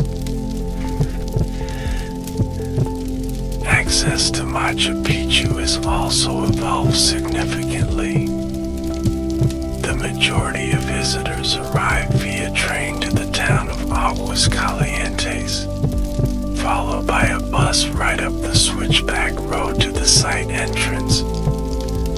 A significant minority choose to hike the Inca Trail, a multi-day trek along ancient pathways that culminates with arrival at Machu Picchu through the Sun Gate. This route is now strictly regulated, with limited daily permits and requirements to travel with authorized tour companies. The town of Aguas Calientes, also known as Machu Picchu Pueblo, has grown dramatically to accommodate the tourism industry. What was once a small settlement has become a bustling hub with dozens of hotels, restaurants, and souvenir shops. The town's development has been somewhat haphazard, leading to concerns about environmental impact and aesthetic appropriateness in the vicinity of a World Heritage Site. In recent years, there has been increasing emphasis on sustainable tourism practices at Machu Picchu.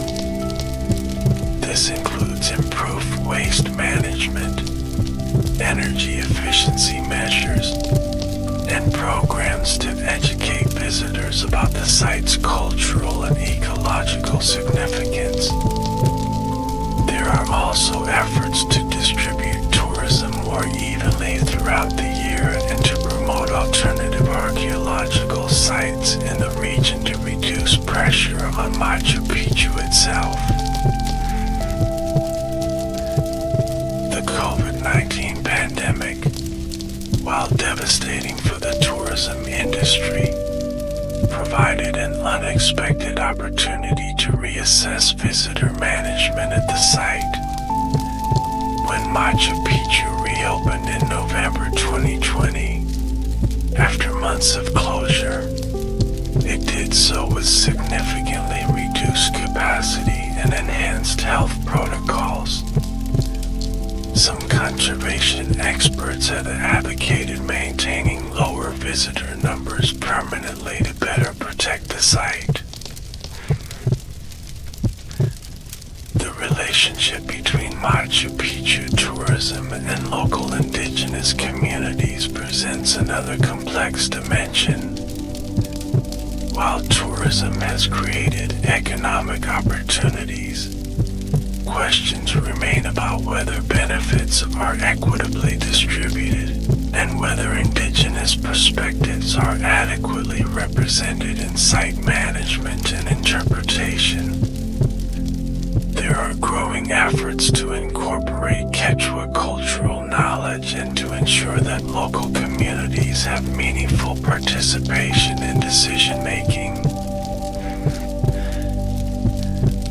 Another significant development in recent years was the resolution of a long-standing dispute between Peru and Yale University regarding artifacts removed by Hiram Bingham. In 2010, after years of negotiation, Yale agreed to return thousands of artifacts to Peru. These items, including ceramic vessels, tools, jewelry, and human remains, are now housed in a museum in Cusco, allowing them to be studied and appreciated in their country of origin.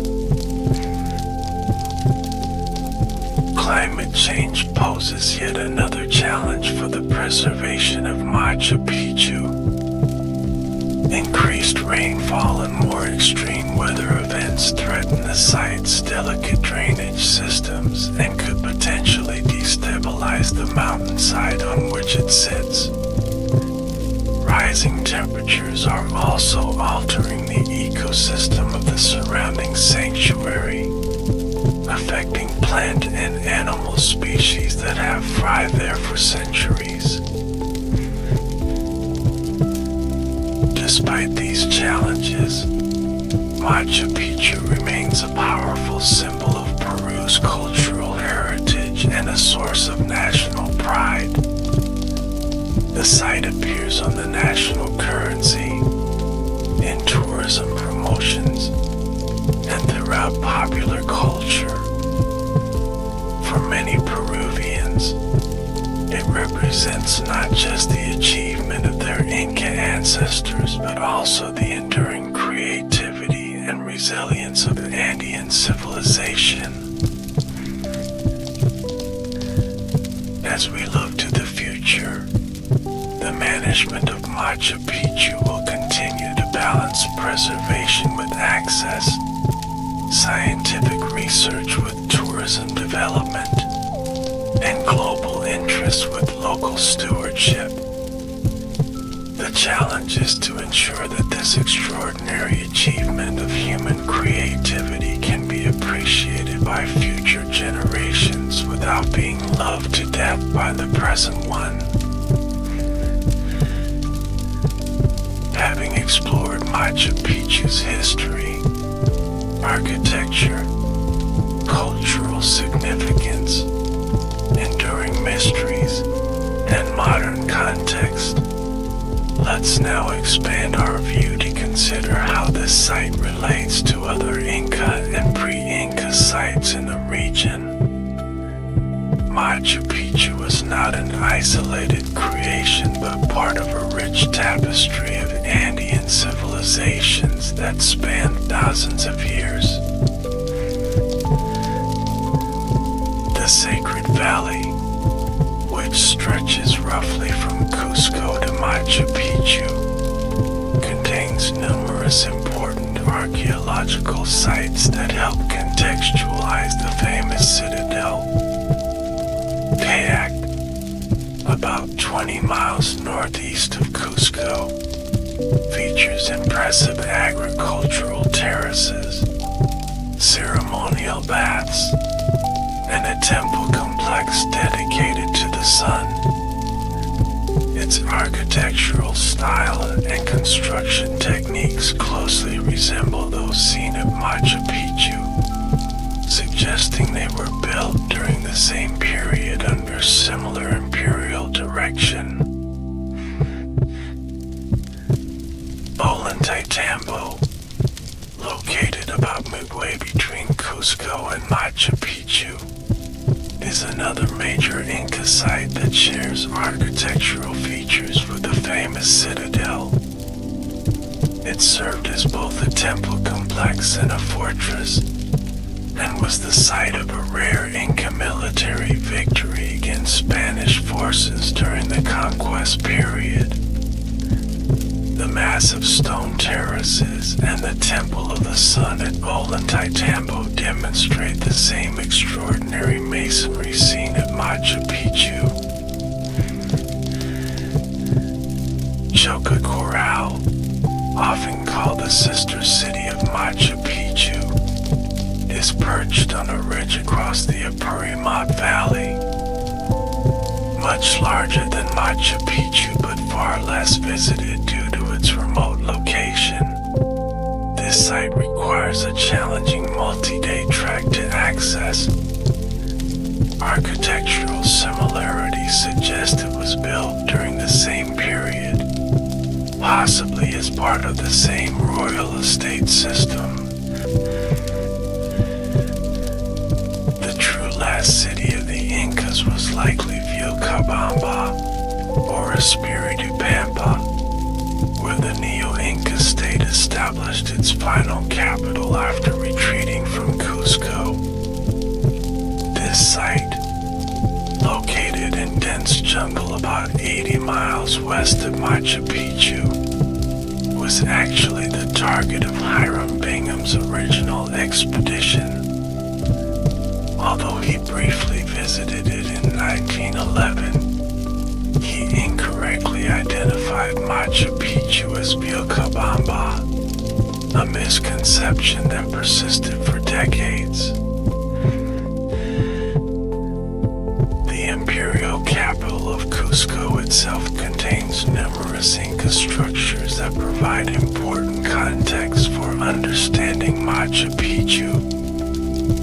The Temple of the Sun, or Coricancha, now partially covered by the Spanish colonial church of Santo Domingo, was the most important temple in the Inca Empire. Its precisely fitted stonework and astronomical alignments prefigure similar features at Machu Picchu.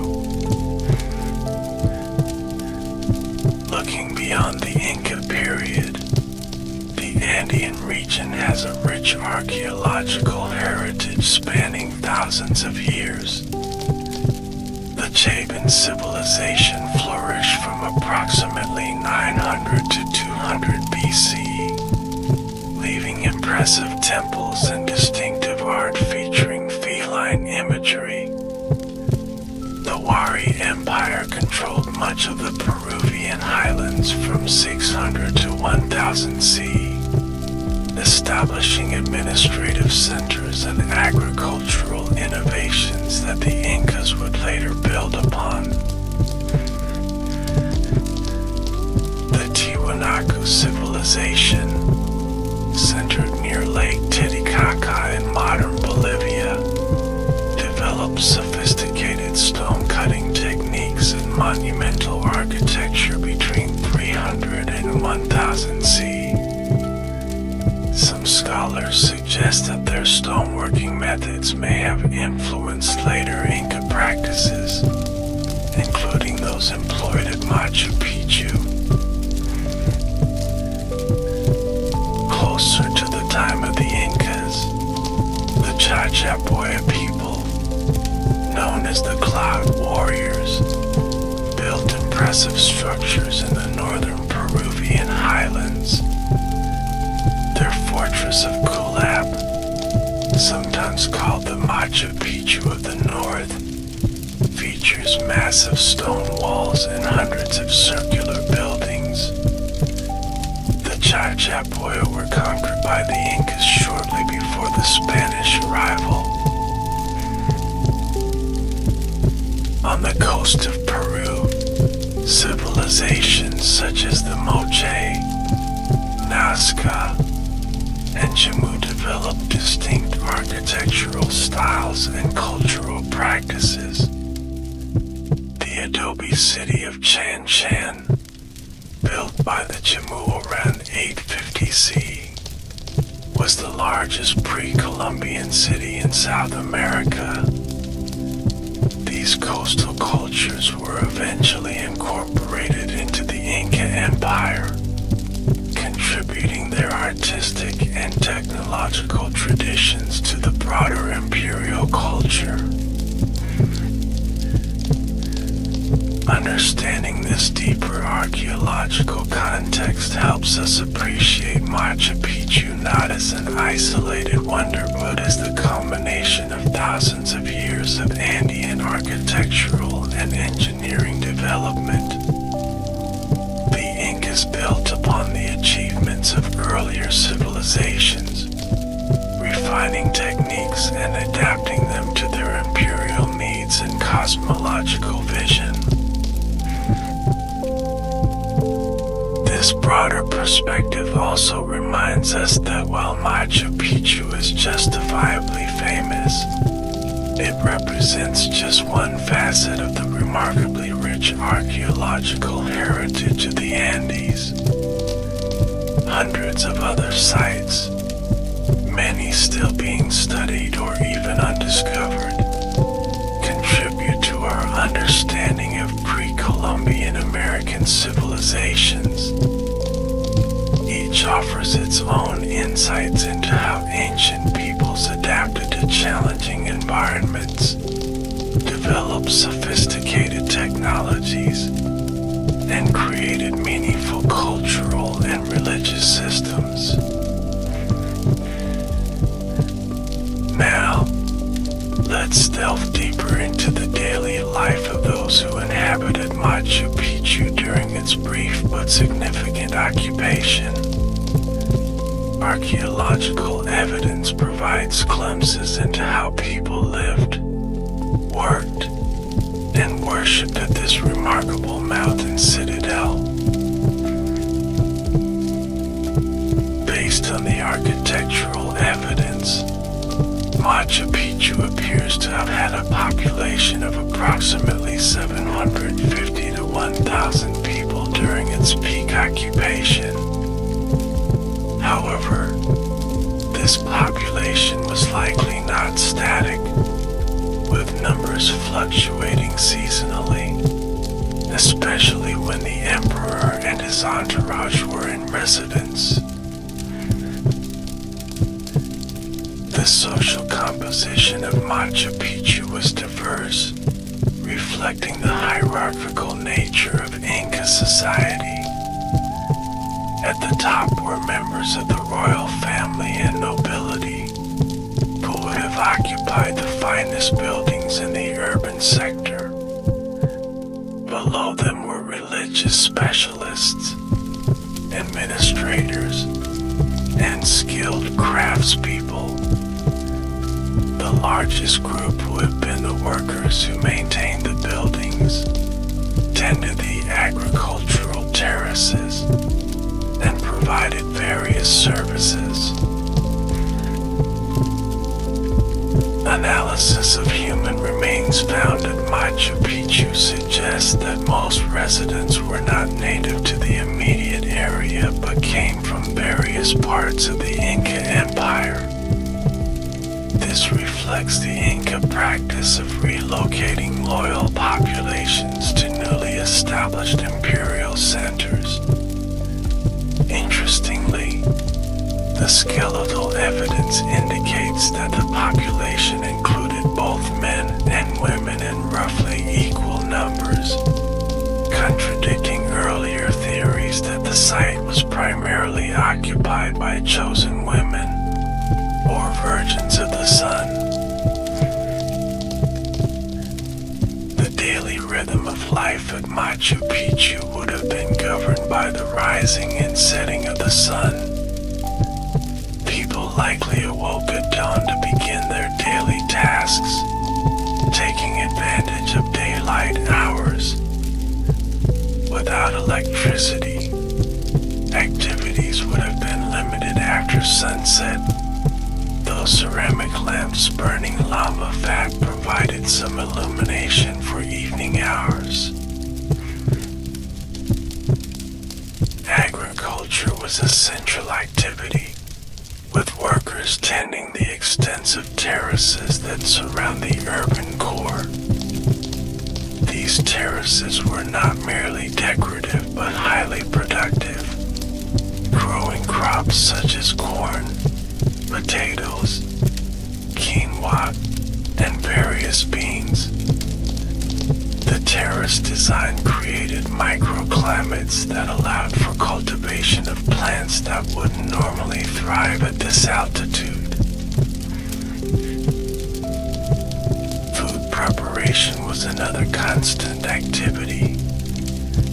Archaeological evidence includes numerous grinding stones for processing grains and other food items.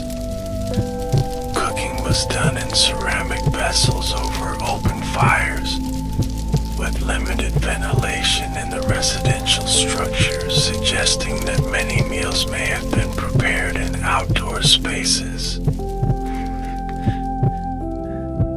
The Inca diet at Machu Picchu was primarily vegetarian, supplemented with occasional meat.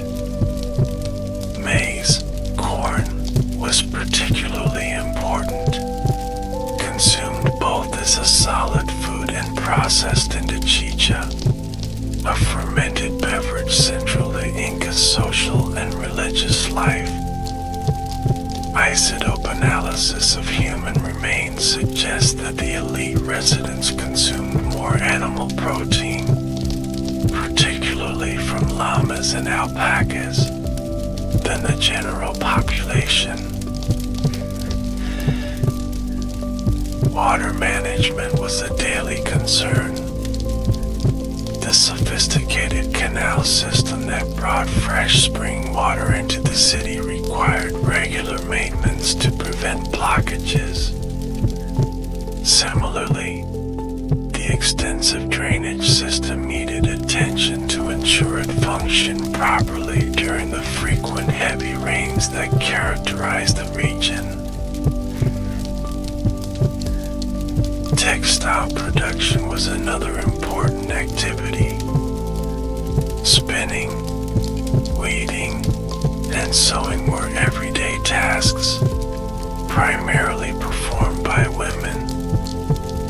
The Incas were renowned for their textiles, which were not only practical items but also served as status symbols, religious offerings, and a form of record keeping.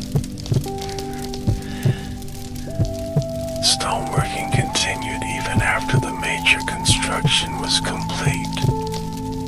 Repairs, modifications, and new construction would have required skilled masons. The sound of stone hammers striking stone chisels would have been a common background noise during daylight hours. Religious observances punctuated daily and seasonal routines. These would have included offerings to the sun, mountain deities, and other gods in the Inca pantheon. Ceremonies marking solstices, equinoxes, and other astronomical events would have been particularly important, with the site's various astronomical alignments coming into play.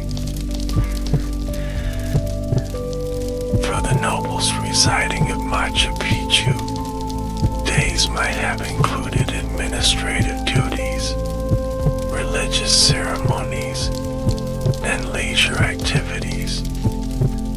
They would have enjoyed better food, finer clothing, and more spacious accommodations than the workers.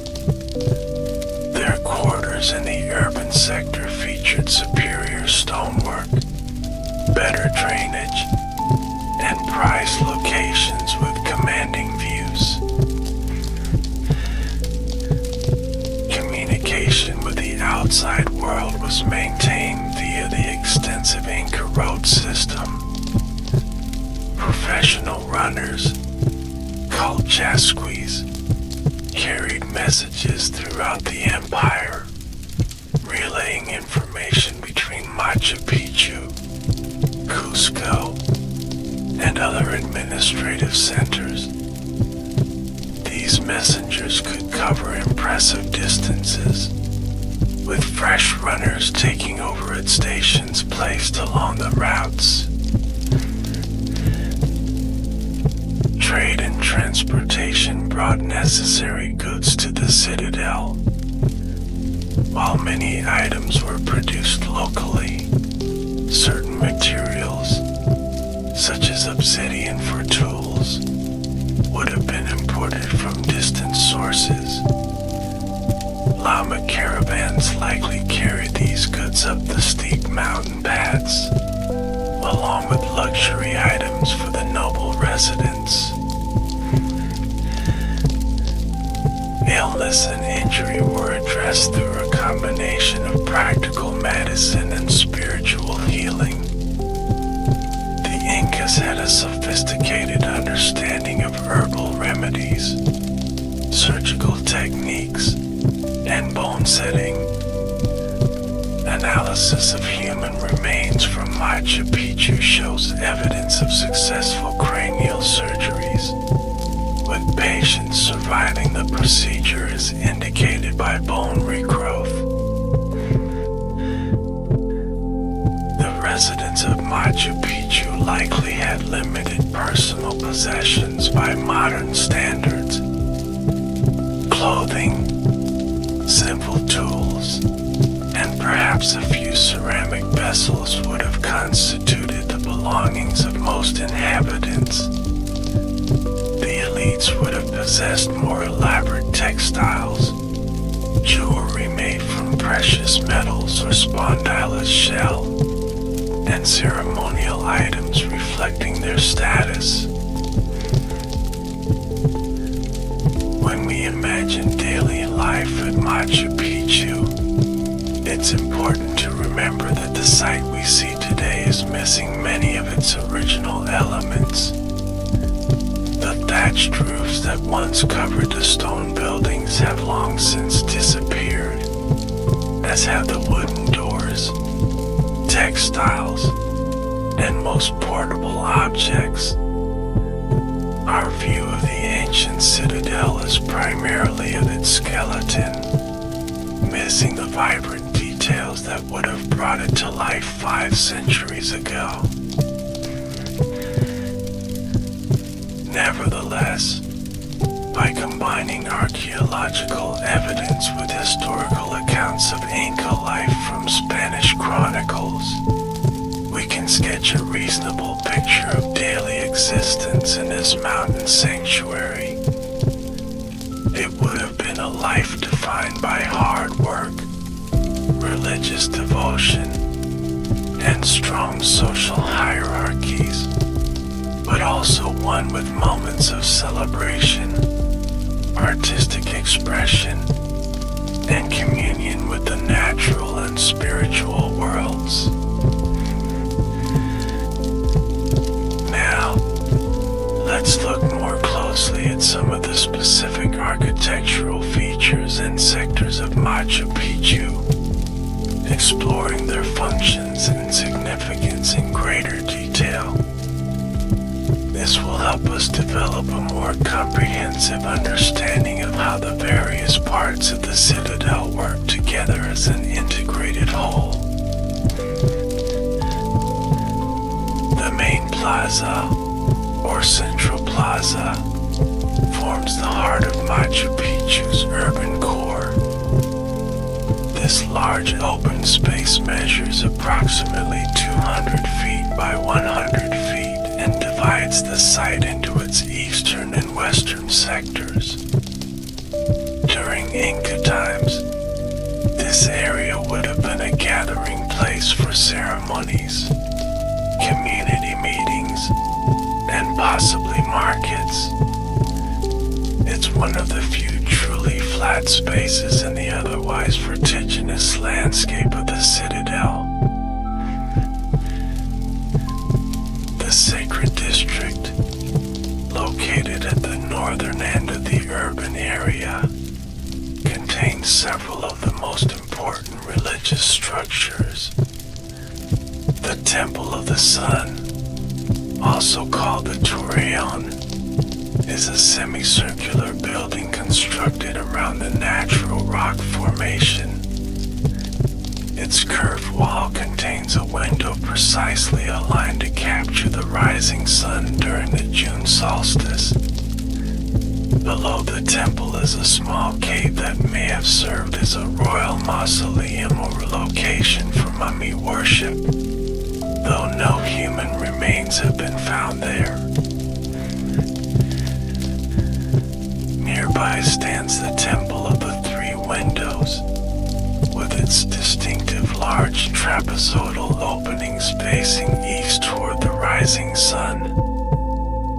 Adjacent to it is the principal temple, featuring some of the finest stonework at the site, but showing signs of structural settlement that caused one of its walls to lean.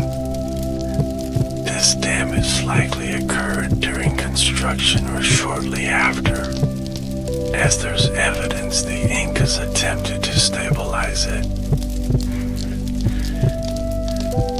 The Intihuatana stone stands on the terraced hill in the Sacred District.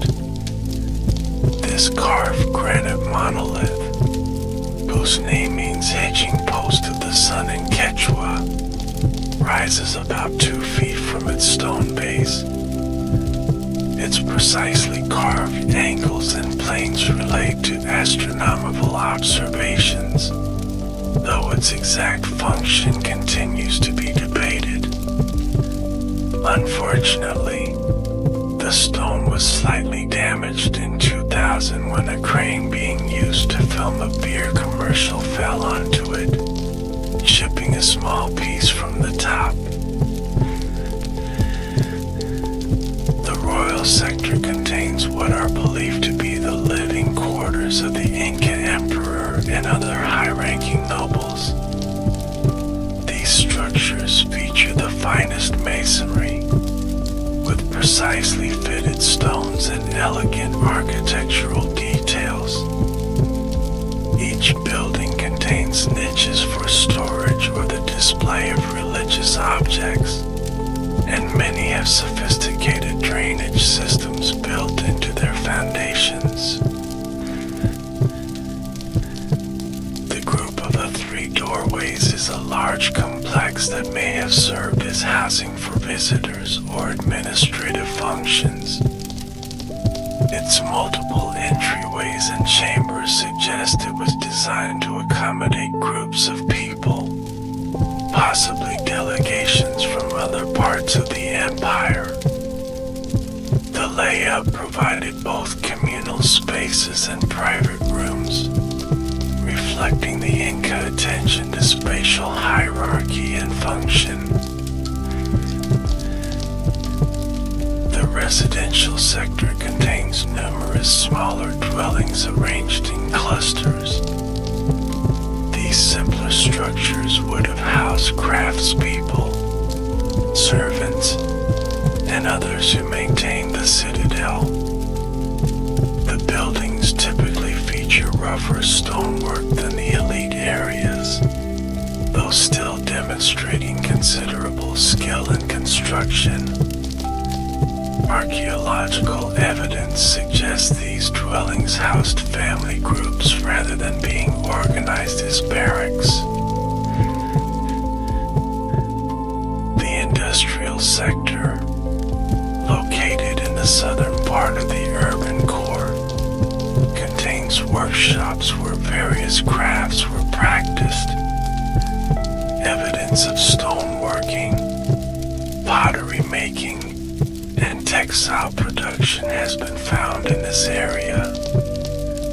The sector also includes storehouses, or korkas, where food and other supplies would have been kept. The Temple of the Condor features a natural rock formation that has been enhanced with additional stonework to create the outline of a condor with outstretched wings. The condor was one of 3 sacred animals in Inca cosmology, representing the upper world or heavens. Below the wings is a small chamber that may have served for sacrifices or mummification practices.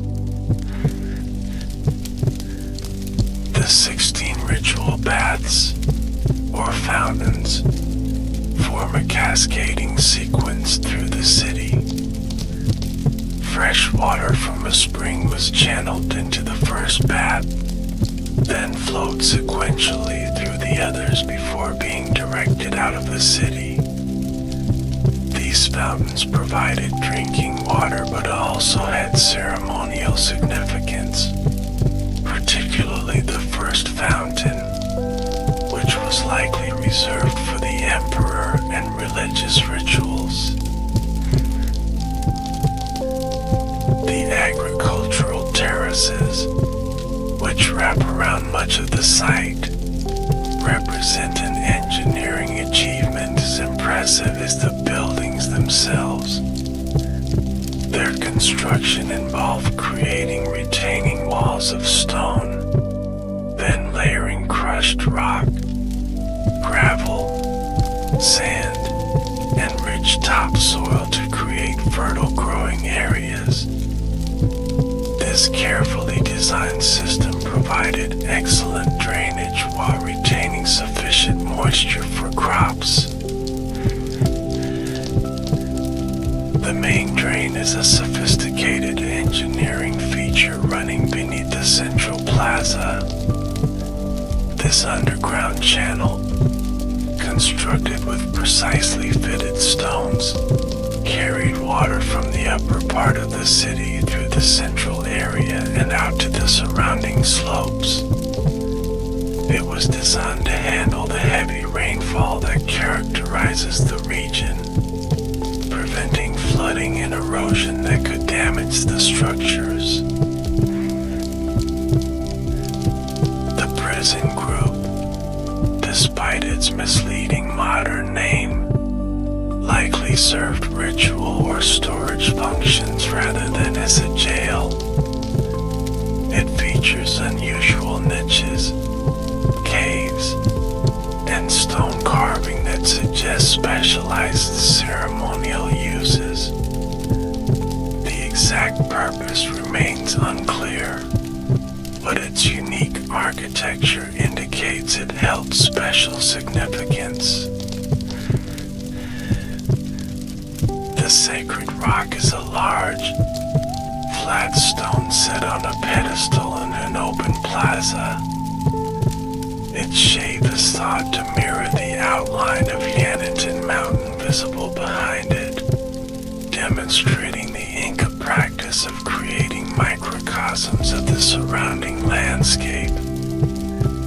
The plaza around it could accommodate large gatherings, suggesting it was a focus for community ceremonies. The unfinished temple contained stones in various stages of preparation, providing valuable insights into Inca construction techniques. It appears that work on this structure was abandoned abruptly, possibly due to the disruption caused by the Spanish conquest. The partially completed walls and stone blocks with visible protrusions used for moving them offer a glimpse into the construction process frozen in time. Beyond the central urban area, several outlying features contribute to our understanding of Machu Picchu. The Sun Gate, or Punku, sits at the southeastern approach to the citadel, marking the end of the Inca Trail. This entranceway provided controlled access to the site and offers spectacular views of the entire complex.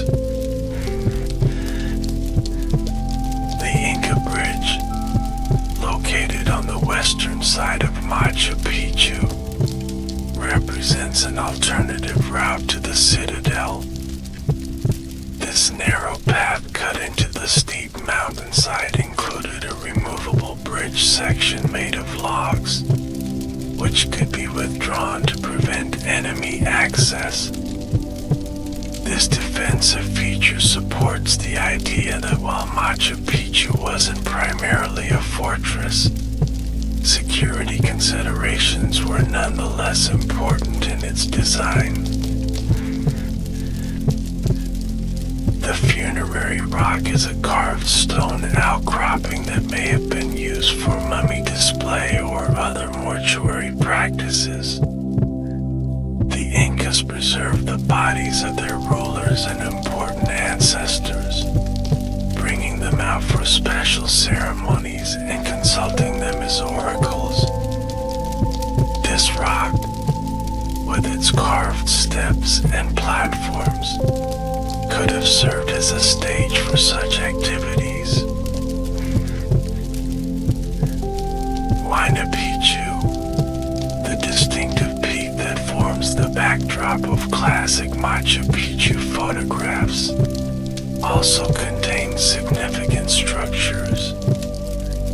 A steep, narrow stairway of approximately 360 steps leads to various buildings and terraces near its summit. The Temple of the Moon, a stone structure built partly inside a natural cave on the far side of the mountain, represents represents one of the more mysterious and less visited features of the greater Machu Picchu complex. These various sectors and structures, each with their specific functions, work together to create an integrated urban environment that serves multiple purposes: residential, agricultural, administrative, and ceremonial. The overall design reflects the Inca ability to create built environments that responded to both practical needs and cosmological principles, harmonizing human activity with the natural and spiritual worlds. Now, let's explore the ancient religious and astronomical practices associated with Machu Picchu, delving deeper into how the site functioned as a sacred space within the Inca worldview. The religion of the Incas was a complex system that integrated worship of celestial bodies, natural features, and deified ancestors.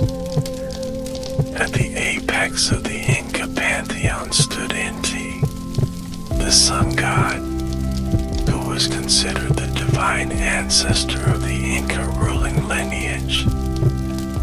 The Sapa Inca, or emperor, was believed to be Inti's direct descendant, giving him both political and religious authority.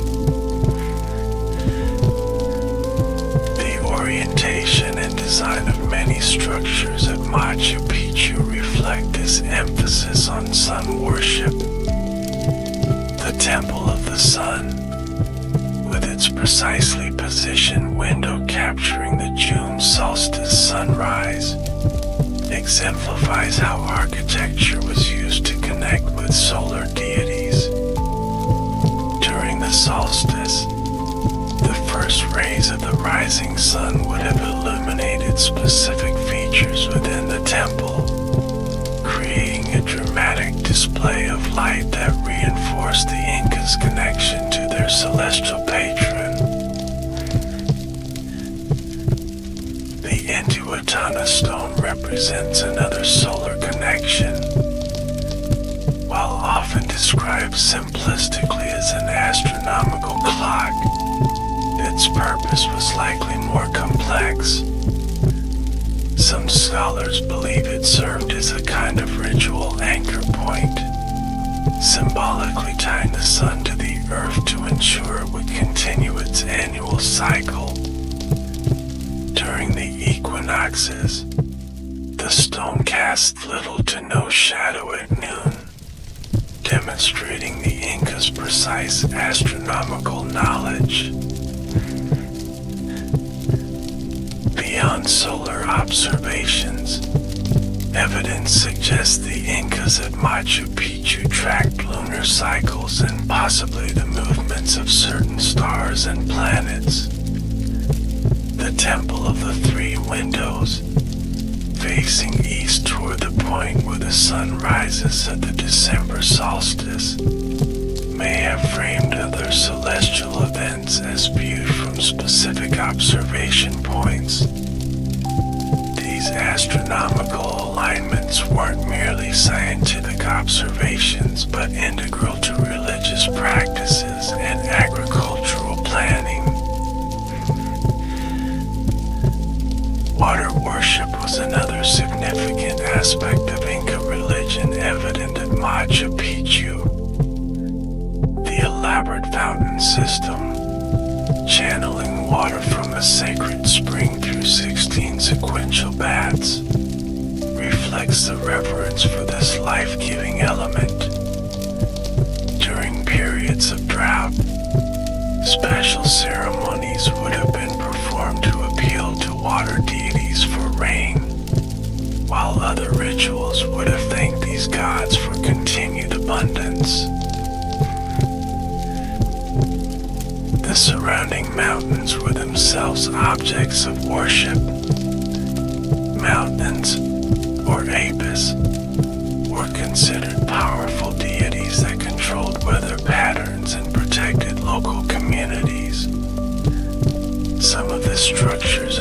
Machu Picchu are positioned to align with significant peaks, creating visual relationships between the built and natural environments. The sacred rock, for example, appears to mirror the profile of Mount Yanitan behind it, creating a microcosmic representation of the sacred landscape.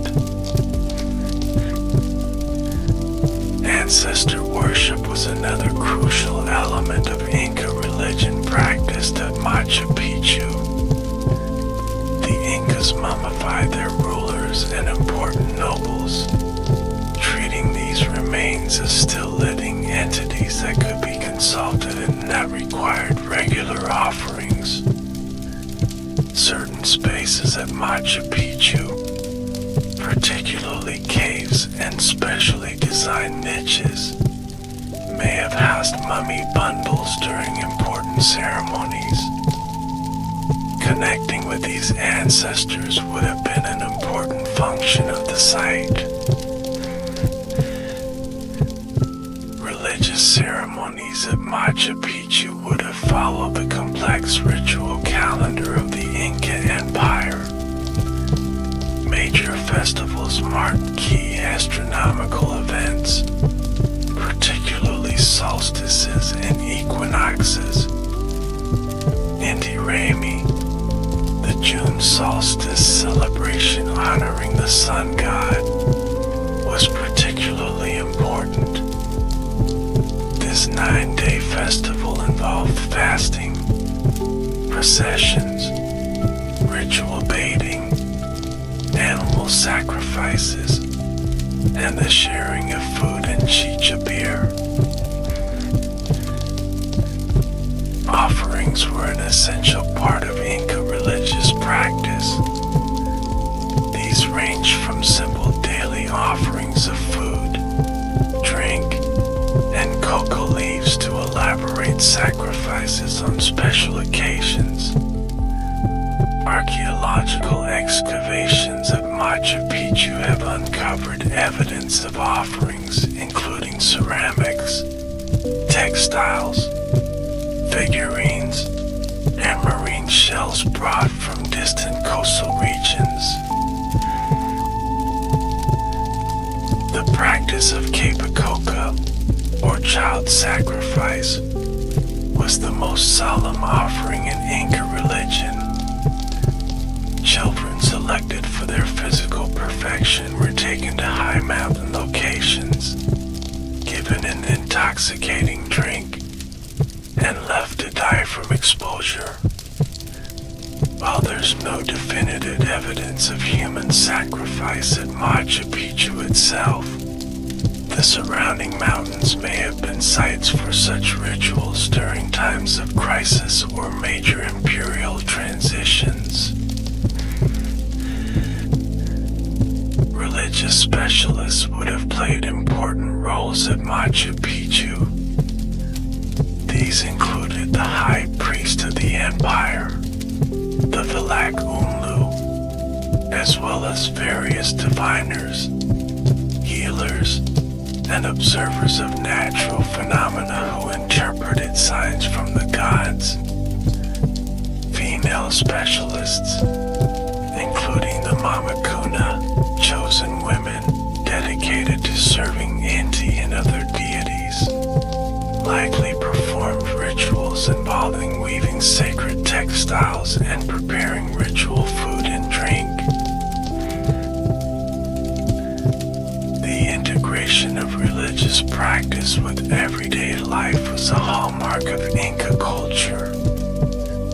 The agricultural calendar was synchronized with the ritual calendar, with ceremonies marking the times for planting, irrigating, and harvesting. Even construction activities incorporated ritual elements, with offerings placed in building foundations and ceremonies marking the completion of important structures.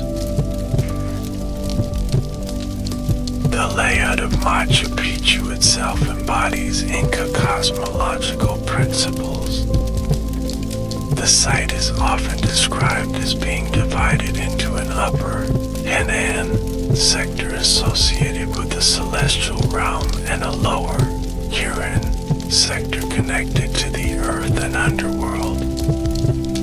This division reflects the Inca understanding of cosmic duality and complementary opposition, a concept called Yanitan that permeated their worldview. The religious significance of Machu Picchu helps explain the extraordinary care and resources devoted to its construction.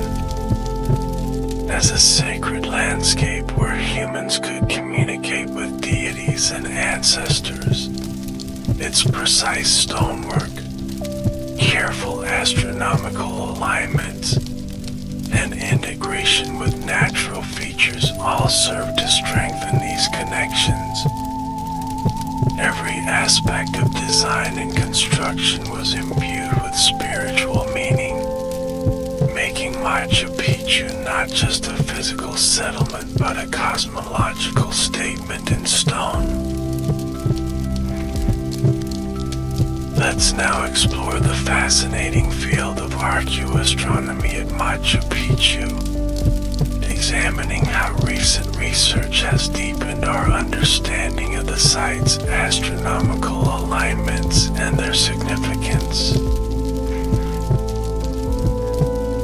Archaeoastronomy is the interdisciplinary study of how people in the past understood and used the phenomena in the sky, and how these understandings influence their cultural practices.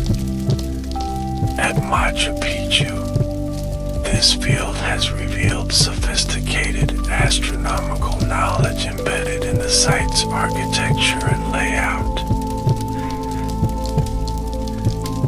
One of the most significant astronomical alignments occurs at the Temple of the Sun during the June solstice. On this day, which marked the Inca New Year, the rising sun shines through a window in the curved wall, illuminating a specific spot within the temple. This alignment is too precise to be accidental, demonstrating the Incas' ability to incorporate celestial events into their architecture with remarkable accuracy. The December solstice, marking the opposite point in the solar year, appears to have been marked by alignments with the Temple of the Three Windows. From certain observation points, the rising sun of the summer solstice in the southern hemisphere would have been visible through these large trapezoidal openings, creating another dramatic visual connection between architecture and astronomy. The equinoxes, when day and night are of equal length, were also important in the Inca calendar. Several structures at Machu Picchu appear aligned to mark these events, including the Intihuatana stone. Around the equinoxes, this carved monolith casts distinctive shadow patterns that change rapidly as the sun moves across the sky. Recent research using computer modeling has identified additional, more subtle astronomical alignments throughout the site. For example, certain doorways and windows frame the rising or setting sun on significant dates, while other architectural features align with particular stars or constellations. These alignments would have served both practical and ceremonial purposes, helping to mark the passage of time and connect human activities with cosmic cycles. The 3-star cluster, known as Coca Storehouse in Quechua, held special significance in Inca astronomy. Its appearance and disappearance in the night sky marked important agricultural transitions. Some researchers have identified potential observation points at Machu Picchu specifically oriented toward the position where this distinctive cluster rises. Lunar observations were also important in the Inca calendar. The moon goddess, Mamaquia, was considered Inti's wife and held significant status in the pantheon. Certain architectural features at Machu Picchu may have been designed to track the complex cycle of lunar standstills, which occur every 18.6 years when the moon reaches its maximum and minimum declinations. The mountain backdrop surrounding Machu Picchu creates a natural astronomical observatory. The peaks and valleys of the horizon form reference points against which celestial movements could be tracked with precision. This integration of natural landscape features with astronomical observation demonstrates the holistic approach the Incas took to understanding their place in the cosmos. Astronomically aligned architecture served multiple purposes in Inca society.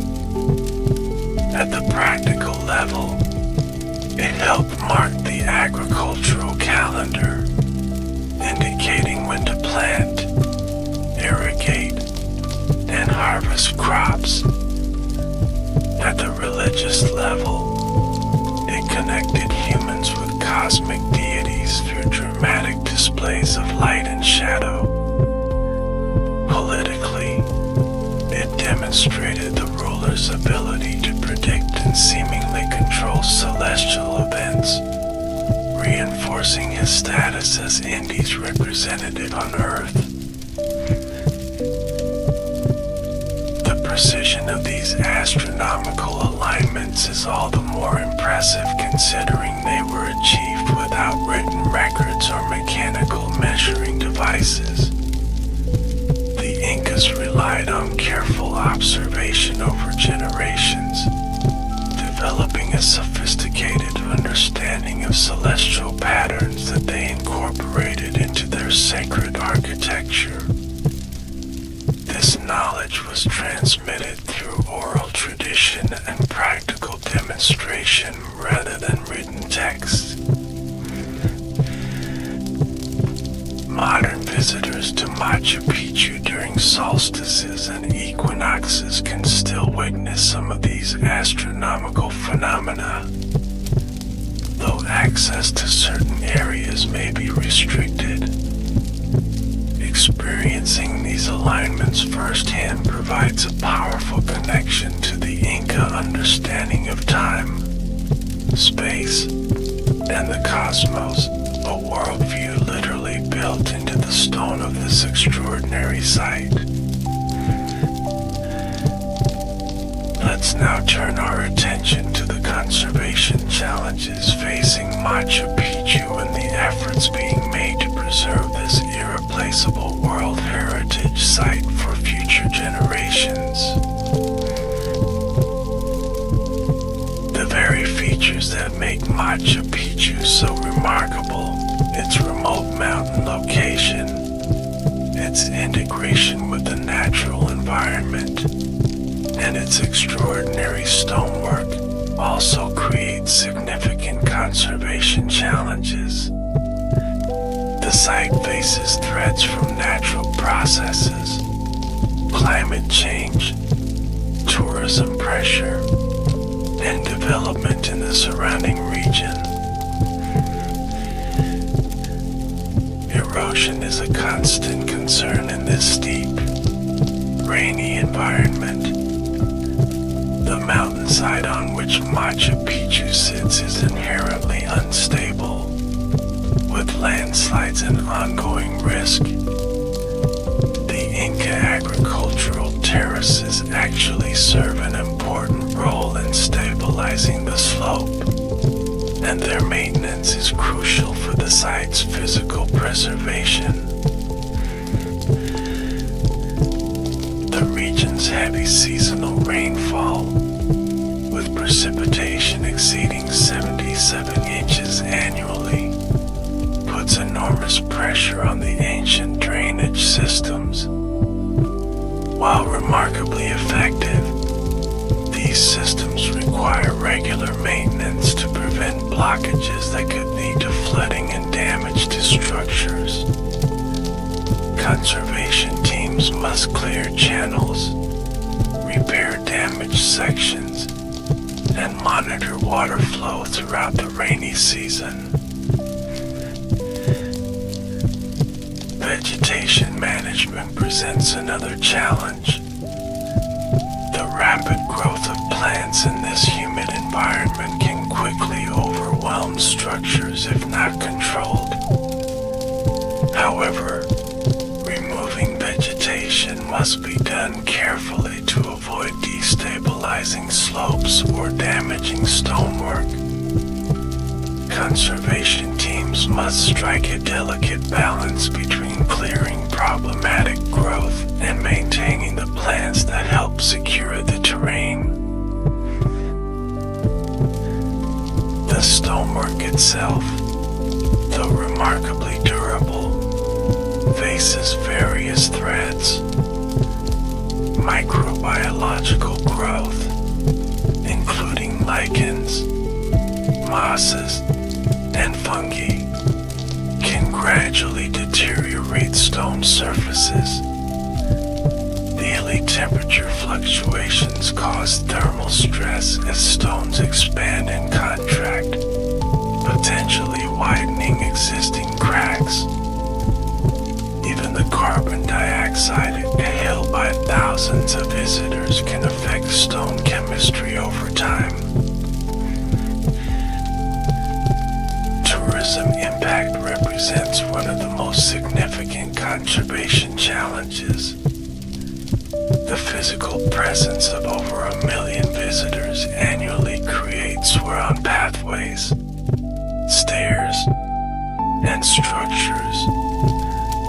Areas with high foot traffic show noticeable erosion, and some visitors, despite regulations, touch or sit on ancient stonework, potentially causing incremental damage. Climate change is exacerbating these challenges.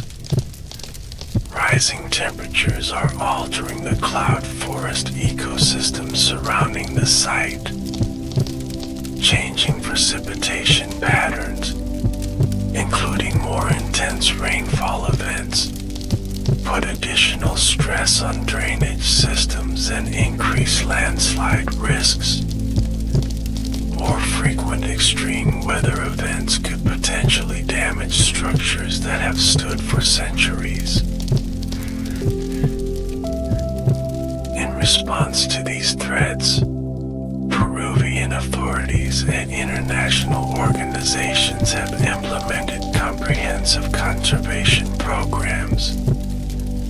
The Master Plan for Machu Picchu, developed in collaboration with UNESCO, provides a framework for site management, conservation, and sustainable tourism development. Physical conservation work includes regular monitoring of structural stability, careful cleaning of stonework, drainage maintenance, and targeted restoration projects.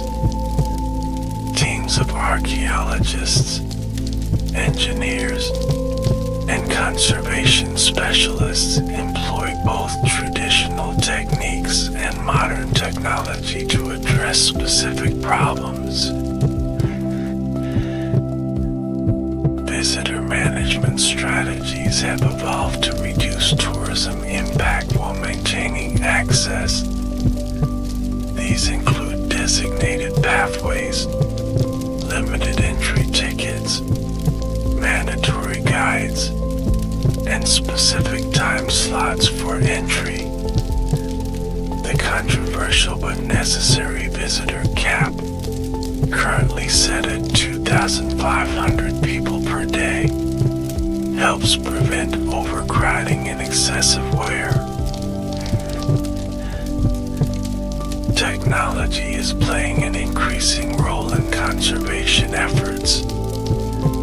Drones equipped with cameras and sensors provide detailed monitoring of inaccessible areas.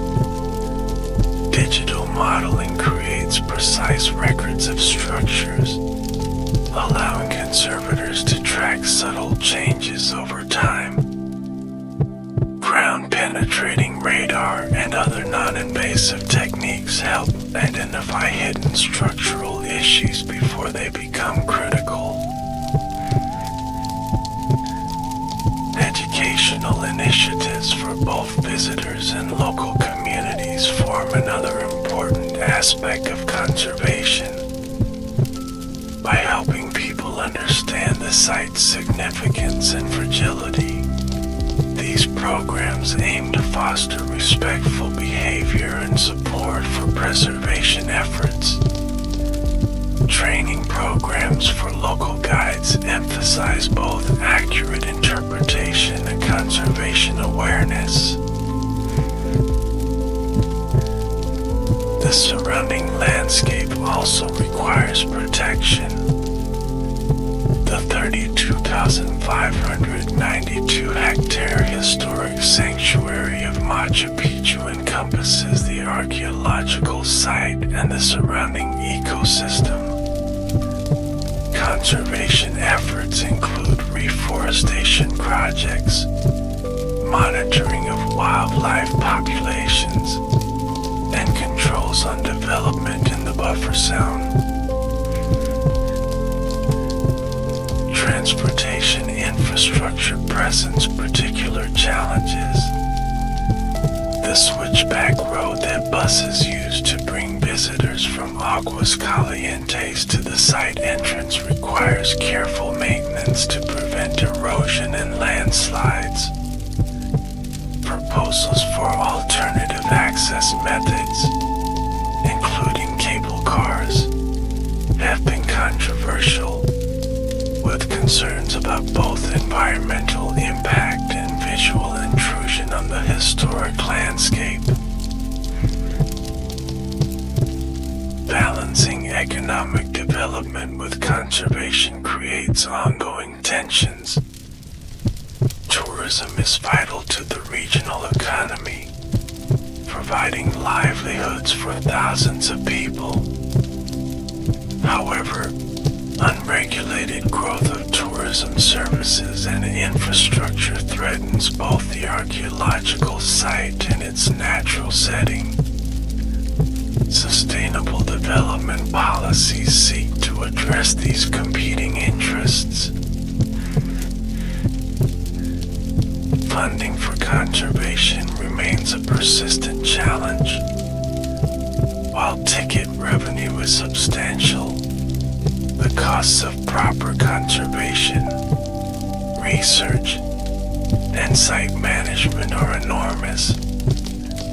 International organizations provide additional support, but ensuring consistent, adequate funding for conservation work requires ongoing attention. Despite these challenges, the conservation outlook for Machu Picchu remains cautiously positive. The site has survived 5 centuries of exposure to a challenging climate, and modern conservation techniques continue to improve. With proper management, ongoing research, and sustainable tourism practices, this extraordinary cultural treasure can be preserved for future generations.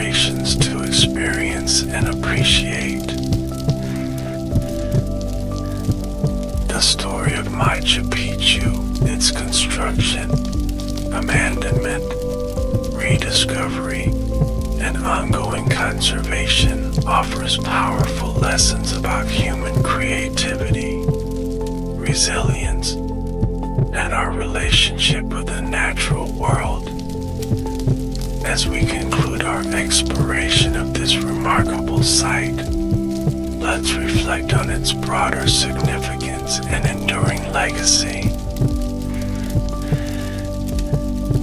Machu Picchu stands as a testament to human ingenuity and harmony with nature.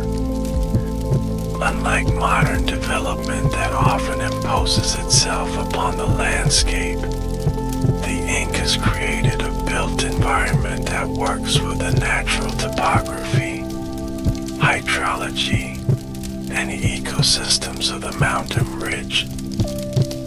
This harmonious integration offers a powerful model for sustainable design that remains relevant in our era of environmental challenges.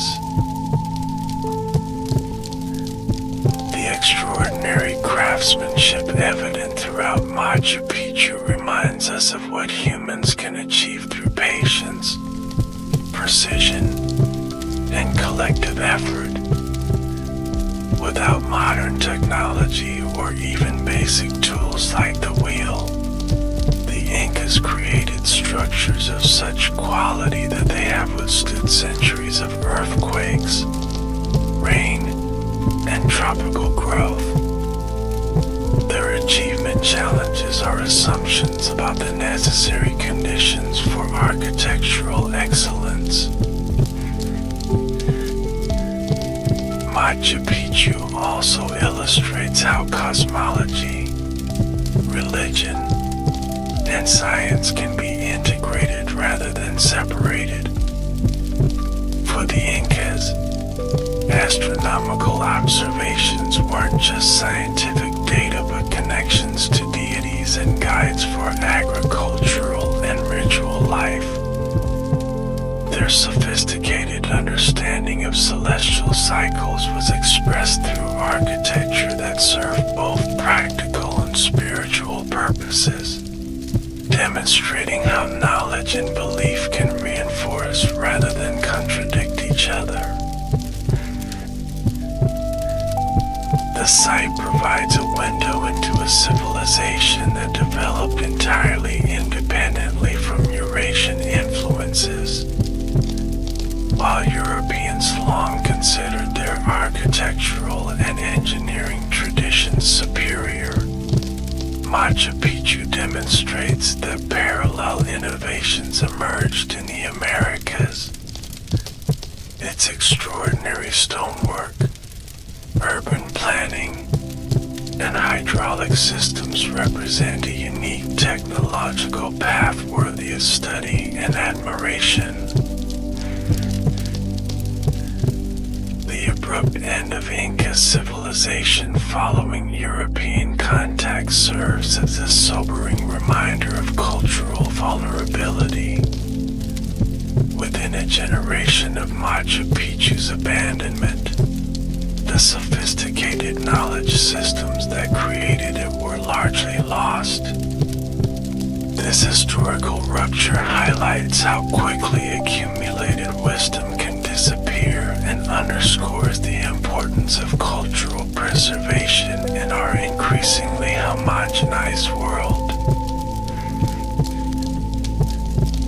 For contemporary Andean peoples, Machu Picchu represents both cultural heritage and ongoing spiritual significance.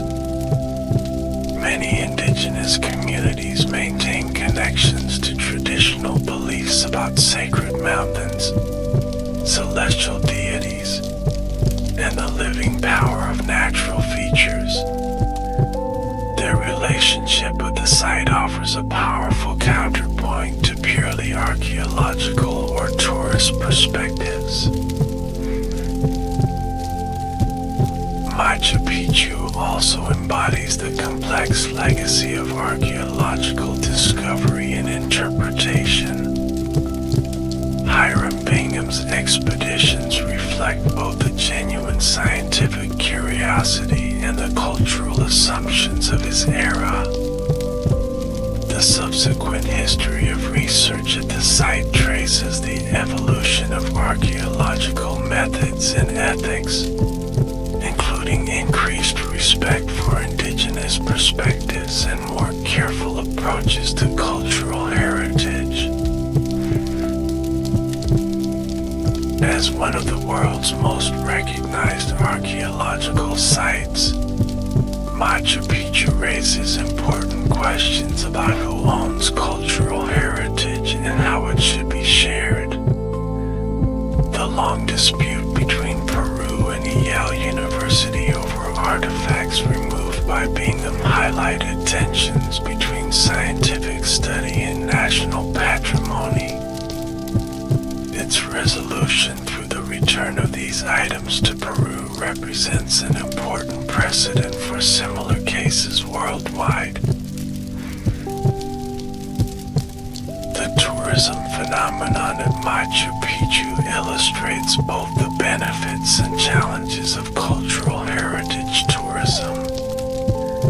While visitor interest generates revenue, raises awareness, and supports conservation, it also creates physical impacts and risks commodifying sacred spaces.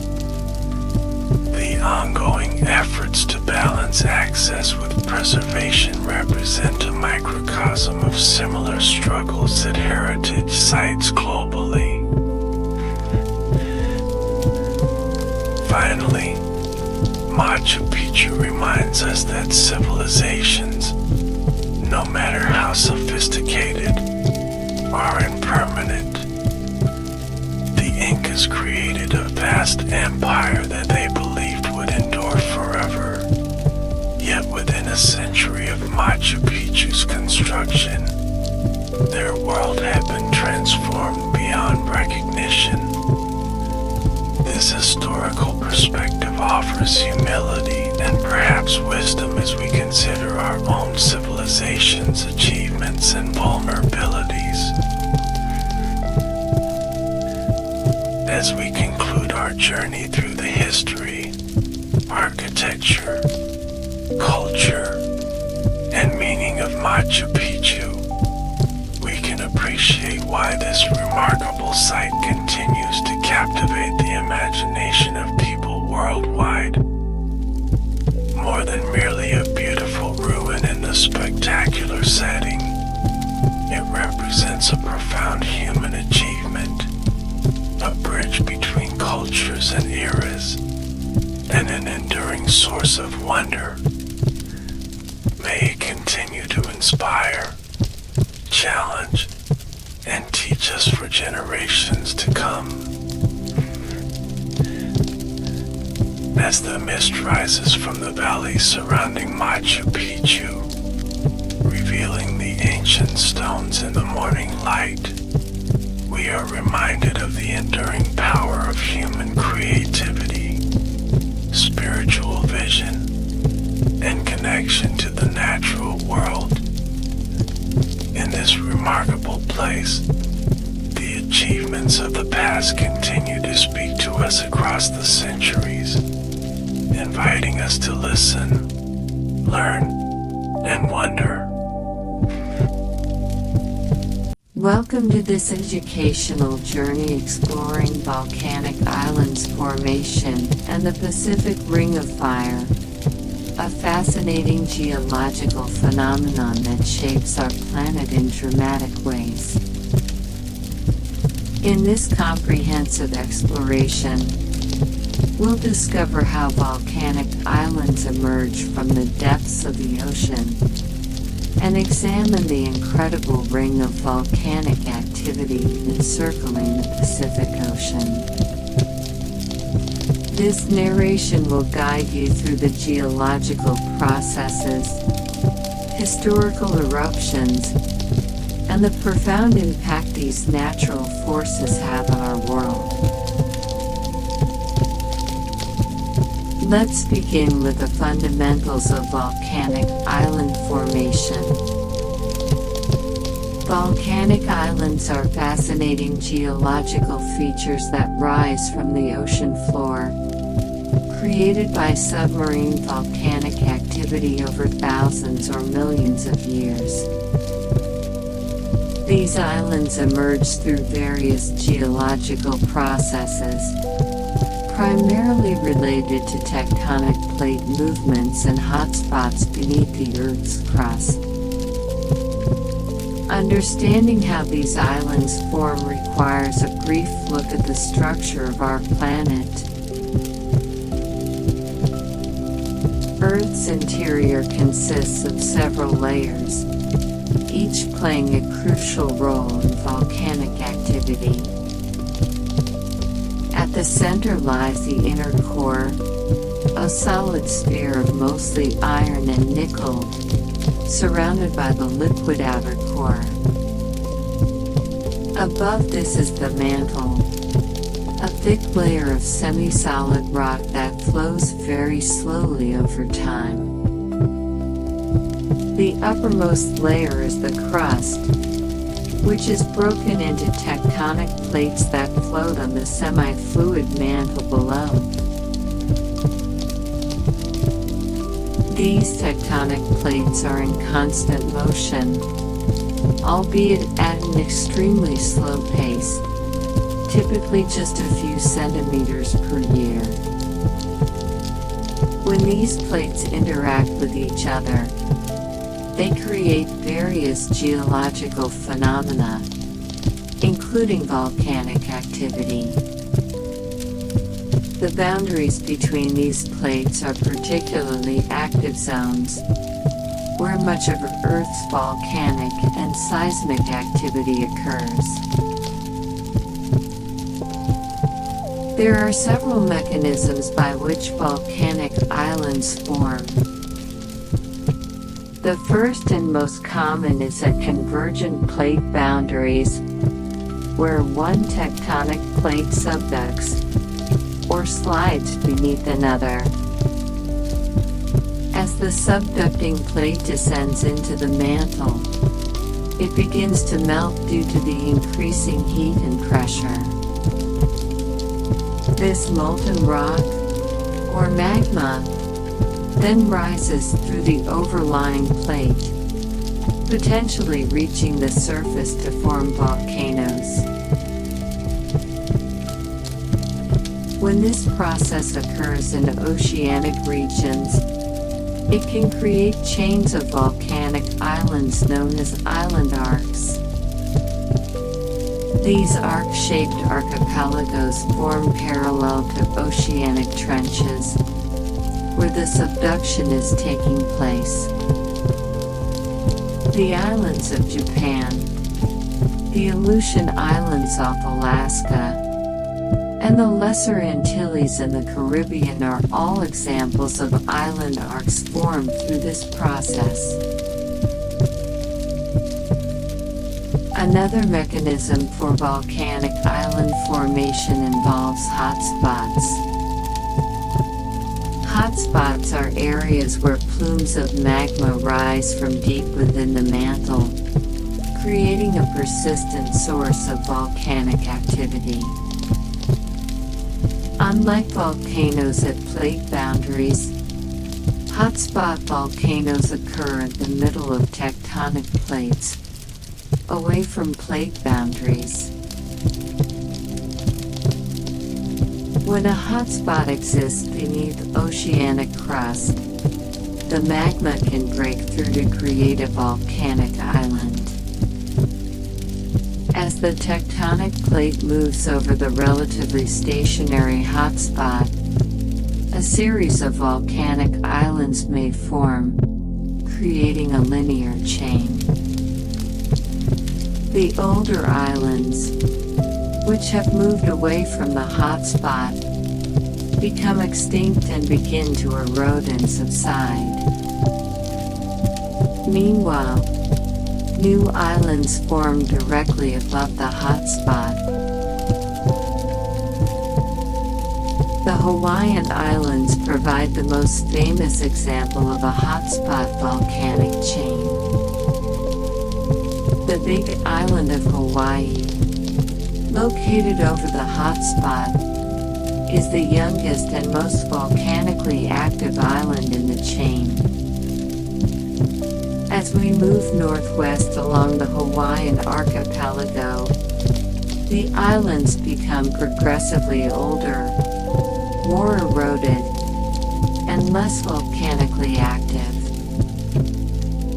Beyond the main Hawaiian islands, there is a long chain of increasingly older seamounts and atolls extending toward Japan, known as the Emperor Seamount Chain.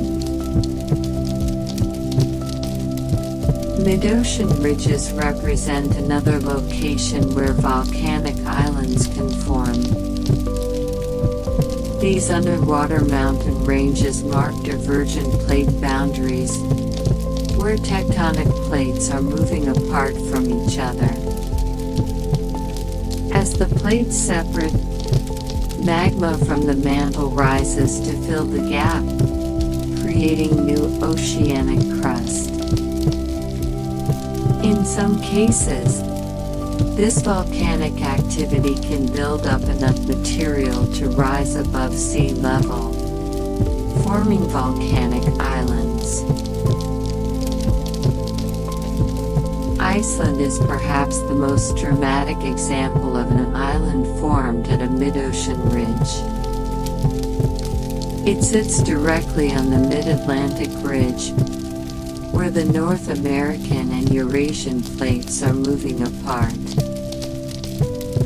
Iceland's volcanic activity is exceptional because it also sits above a hot spot, creating a powerful combination of volcanic forces that has built this large island. The life cycle of a volcanic island follows a predictable pattern over geological time. It begins with submarine eruptions on the ocean floor, building up layers of volcanic material. Eventually, after enough material accumulates, the volcano emerges above sea level, creating a new island. At this stage, the island often features a shield volcano with gently sloping sides, formed by fluid lava flows. As the island ages, volcanic activity typically decreases, especially if it has moved away from its magma source. Erosion from wind, rain, and waves begins to wear down the island. Simultaneously, The weight of the volcanic island causes the oceanic crust beneath it to sink or subside, a process known as isostatic adjustment. Over millions of years, this combination of erosion and subsidence can reduce a once towering volcanic island to a low-lying atoll, or even a completely submerged seamount.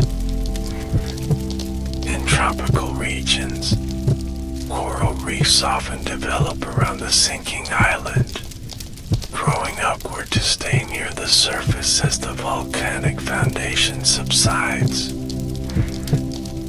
Eventually, the original volcanic island may disappear completely beneath the waves, leaving only a ring-shaped coral atoll surrounding a central lagoon.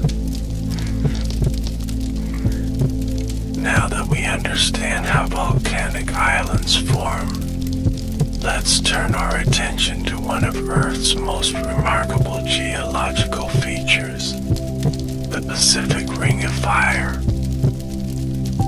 This horseshoe-shaped zone encircles the Pacific Ocean basin, spanning approximately 40,000 kilometers, or about 25,000 miles. The Ring of Fire is home to about 75% of the world's active volcanoes, and approximately 90% of the world's earthquakes occur within this zone. The Pacific Ring of Fire is not a random distribution of volcanic and seismic activity. Rather, it traces the boundaries of several tectonic plates that interact with the Pacific Plate. These include the North American Plate, the Cocos Plate, the Nazca Plate, the Antarctic Plate, the Philippine Plate, and the Eurasian Plate, among others. Along most of the Ring of Fire, these interactions involve subduction zones, where oceanic crust dies beneath continental crust or other oceanic plates. This subduction creates deep ocean trenches and generates the magma that feeds the numerous volcanoes along the ring. The deepest point on Earth, the Challenger Deep in the Mariana Trench, is located within the Ring of Fire, plunging about 11,000 meters or 36,000 feet below sea level. Let's take a virtual journey around the Pacific Ring of Fire, starting from the southern tip of South America.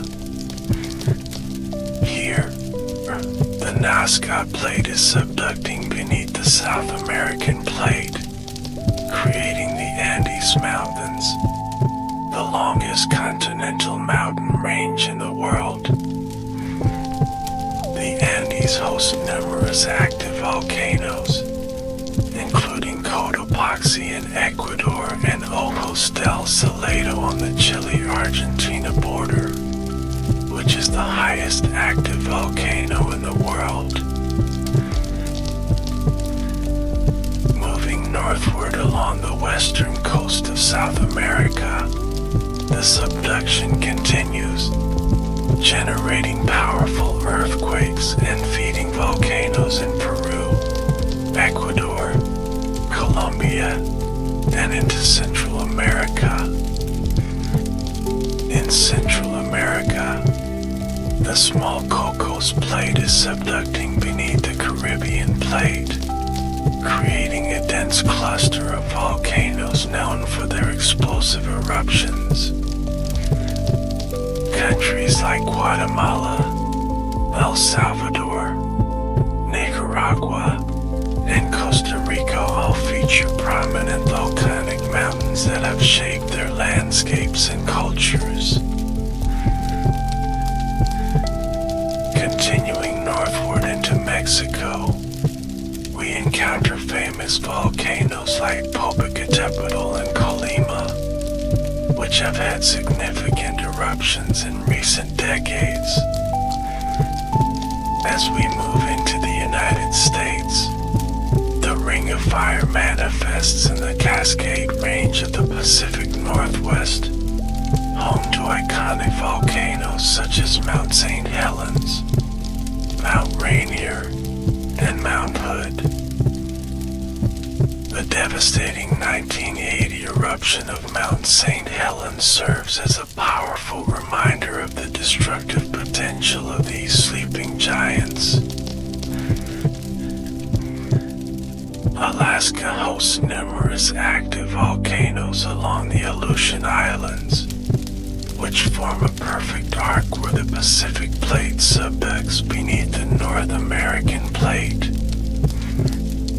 These remote but highly active volcanoes regularly disrupt air traffic between North America and Asia when they erupt. Crossing the Pacific, the Ring of Fire continues through the Russian Kamchatka Peninsula, home to about 160 volcanoes, 29 of which are active. The density and activity level one of the most volcanically active regions on Earth. Then comes Japan, where subduction of the Pacific Plate and the Philippine Sea Plate beneath the Eurasian Plate creates a country defined by its seismic and volcanic activity. Mount Fuji, Japan's highest peak and most iconic volcano, has shaped Japanese culture and art for centuries. Though currently dormant, its last eruption in 1707 to 1708 was powerful enough to deposit ash on Tokyo, then called Edo, nearly 100 kilometers away. Japan's location on the Ring of Fire also makes it extremely vulnerable to earthquakes, as tragically demonstrated by the 2011 Tohoku earthquake and tsunami. The Ring of Fire continues southward through the Philippines, which has more than 50 active volcanoes, including Mount Pinatubo, whose 1991 eruption was one of the largest of the 20th century. Indonesia lies at a complex junction of several tectonic plates, making it another hotspot of volcanic activity. The country has about 127 active volcanoes, including Krakatoa, whose 1883 eruption was one of the most catastrophic in recorded history.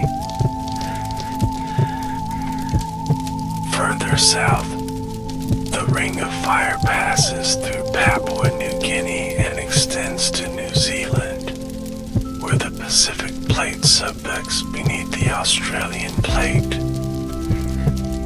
New Zealand's North Island features active volcanoes, while both islands experience frequent earthquakes, including the devastating 2011 Christchurch earthquake. Finally, the Ring of Fire continues through Tonga, Fiji, and other Pacific Island nations before connecting back to the southern tip of South America, completing the circuit. Throughout this entire ring, volcanic island chains are a common feature, created by the same geological processes we explored earlier. Within the Pacific Ring of Fire, there are several notable volcanic island chains worth examining in greater detail.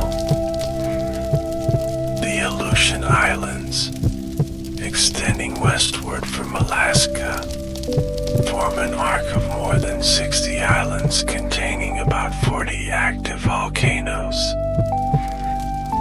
These islands mark where the Pacific Plate subducts beneath the North American Plate, creating one of the most active segments of the Ring of Fire.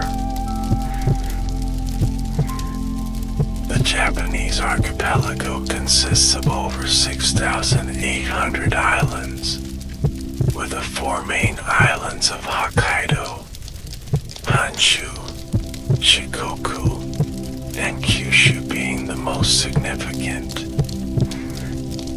These islands formed primarily through subduction processes, where the Pacific and Philippine Sea Plates dive beneath the Eurasian Plate.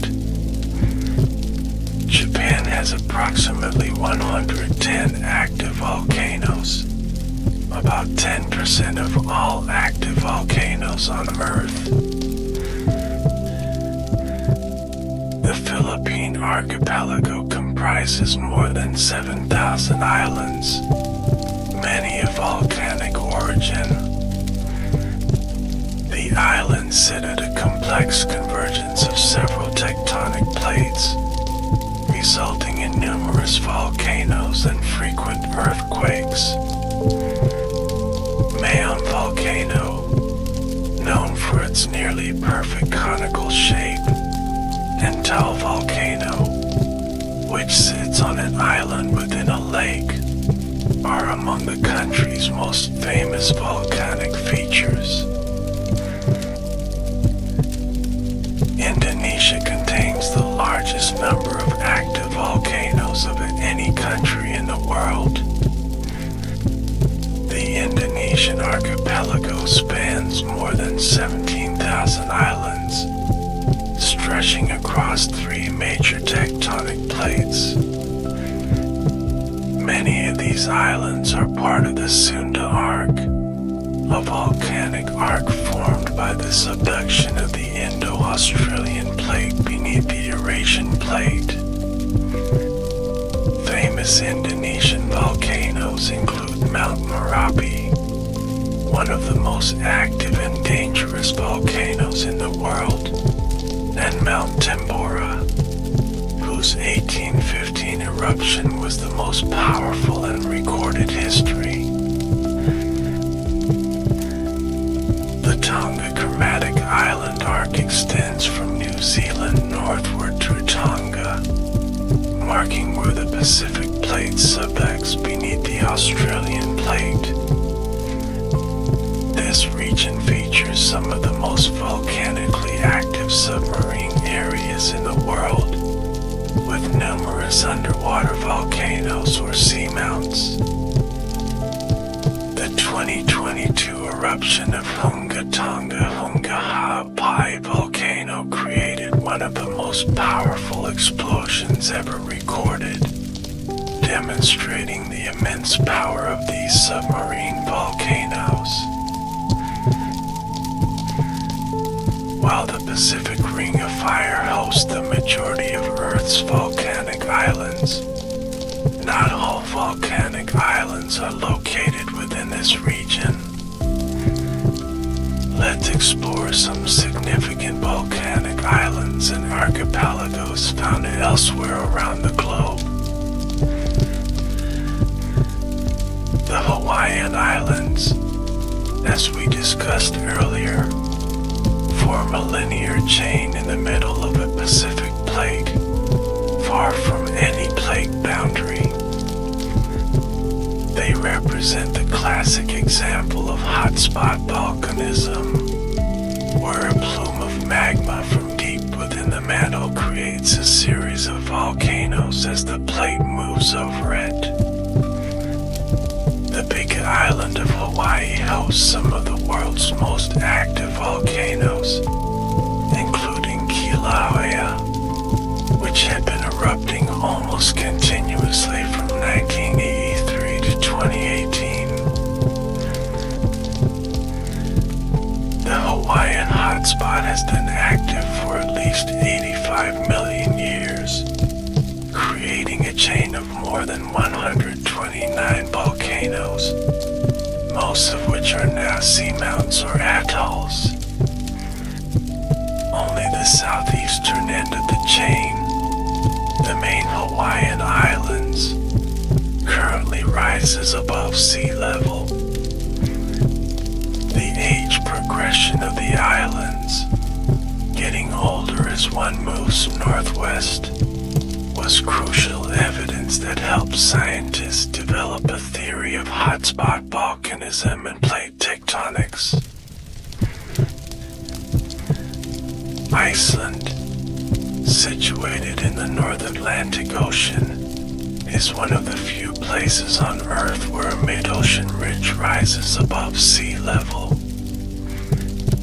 The island sits directly on the mid-Atlantic ridge, where the North American and Eurasian plates are moving apart at a rate of about 2.5 centimeters per year. Additionally, Iceland lies above the mantle plume or hotspot, creating an unusual combination of divergent boundary and hotspot volcanism. This unique geological setting makes Iceland extraordinarily volcanic, with about 30 active volcanic systems, many of which contain multiple volcanoes. Eruptions occur roughly every 3 to 5 years, with famous recent examples including the 2010 eruption of Eyjafjallajökull, which disrupted air travel across Europe, and the 2021 eruption of Fagerdalsfjall, which became a tourist attraction. The Galapagos Islands, located in the eastern Pacific about 1,000 kilometers west of Ecuador, formed through hotspot volcanism similar to Hawaii. The archipelago consists of 13 major islands and numerous smaller islands and islets, all of volcanic origin.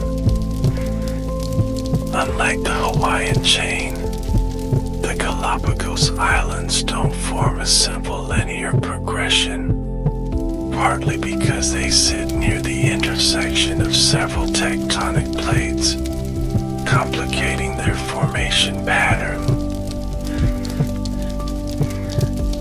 The island's volcanic landscapes and isolation led to the evolution of unique species, famously studied by Charles Darwin during his voyage on the HMS Beagle. His observations of the diverse adaptations among Galapagos species, particularly finches, contributed significantly to his development of the theory of evolution by natural selection.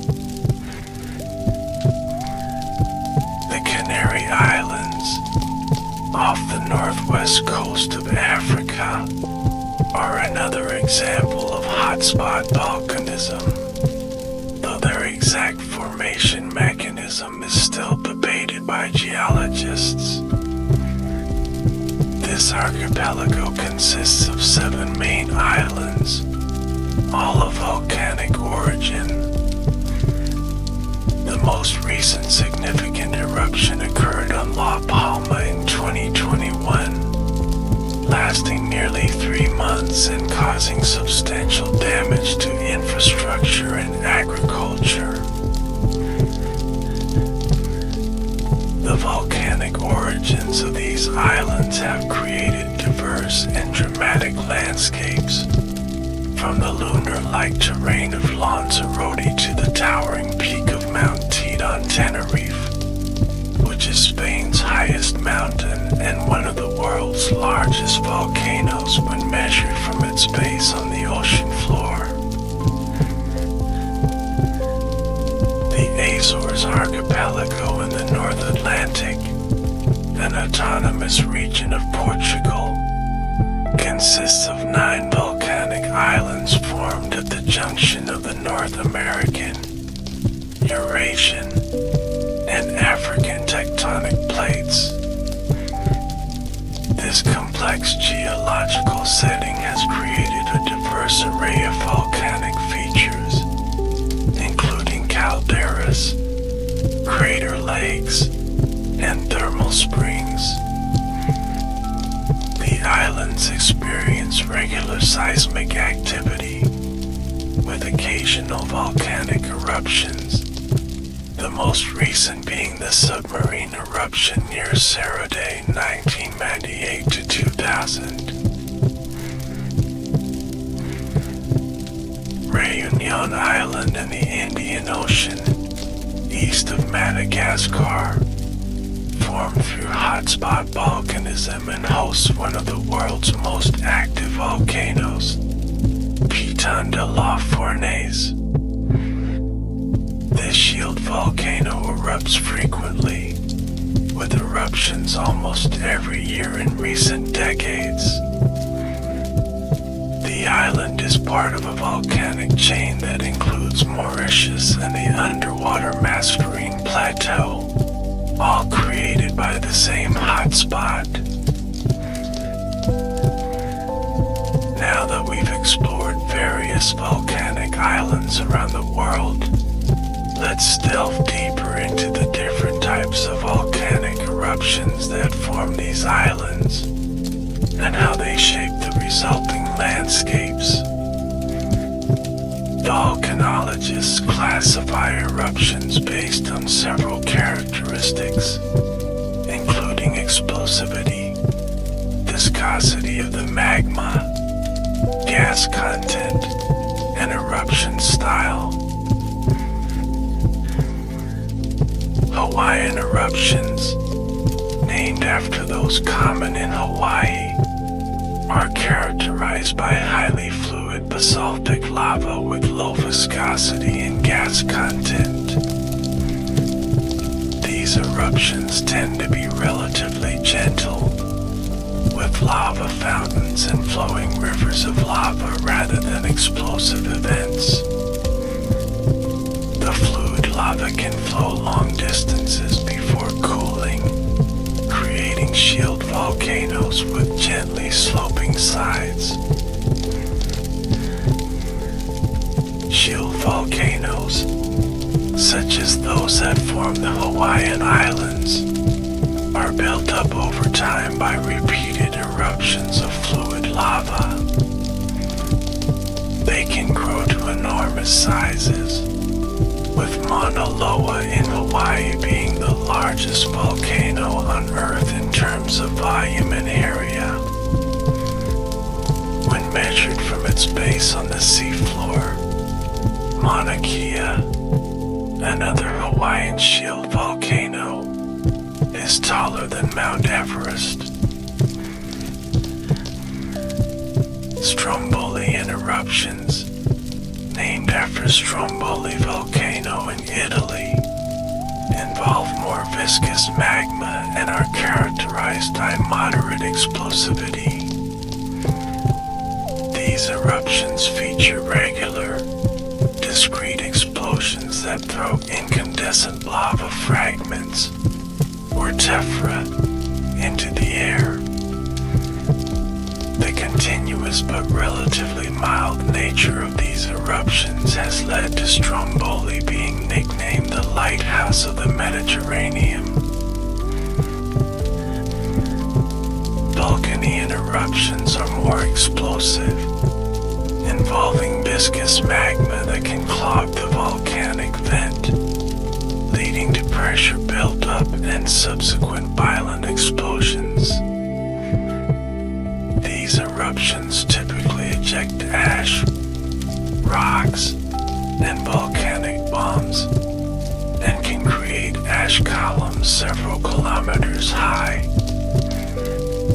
Many volcanoes in the Pacific Ring of Fire, particularly in Japan and the Philippines, exhibit this type of eruption. Plinian eruptions, named after Pliny the Younger, who described the 79 CE eruption of Mount Vesuvius, are among the most explosive and dangerous. These involve extremely viscous magma and high gas content, producing eruption columns that can reach the stratosphere, up to 45 kilometers in height. The 1991 eruption of Mount Pinatubo in the Philippines was a classic Plinian eruption, injecting so much material into the atmosphere that it temporarily cooled global temperatures. Submarine eruptions occur underwater and have several unique characteristics compared to subaerial, above-water eruptions.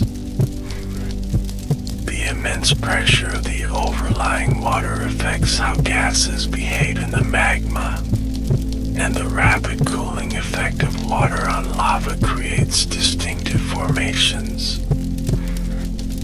At shallow depths, submarine eruptions may breach the surface, creating dramatic steam explosions as hot lava meets seawater.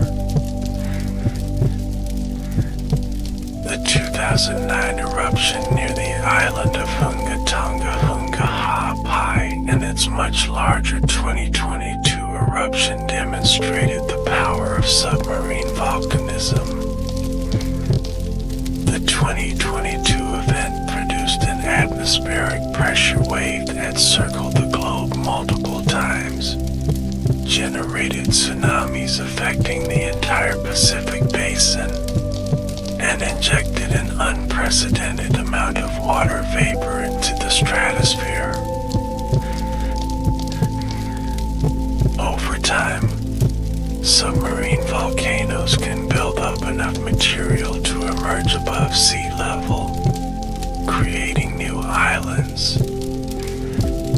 This process was observed in real time during the birth of Sortsey, an island that emerged south of Iceland in 1963 to 1967, providing scientists with a unique opportunity to study the birth and early evolution of a volcanic island.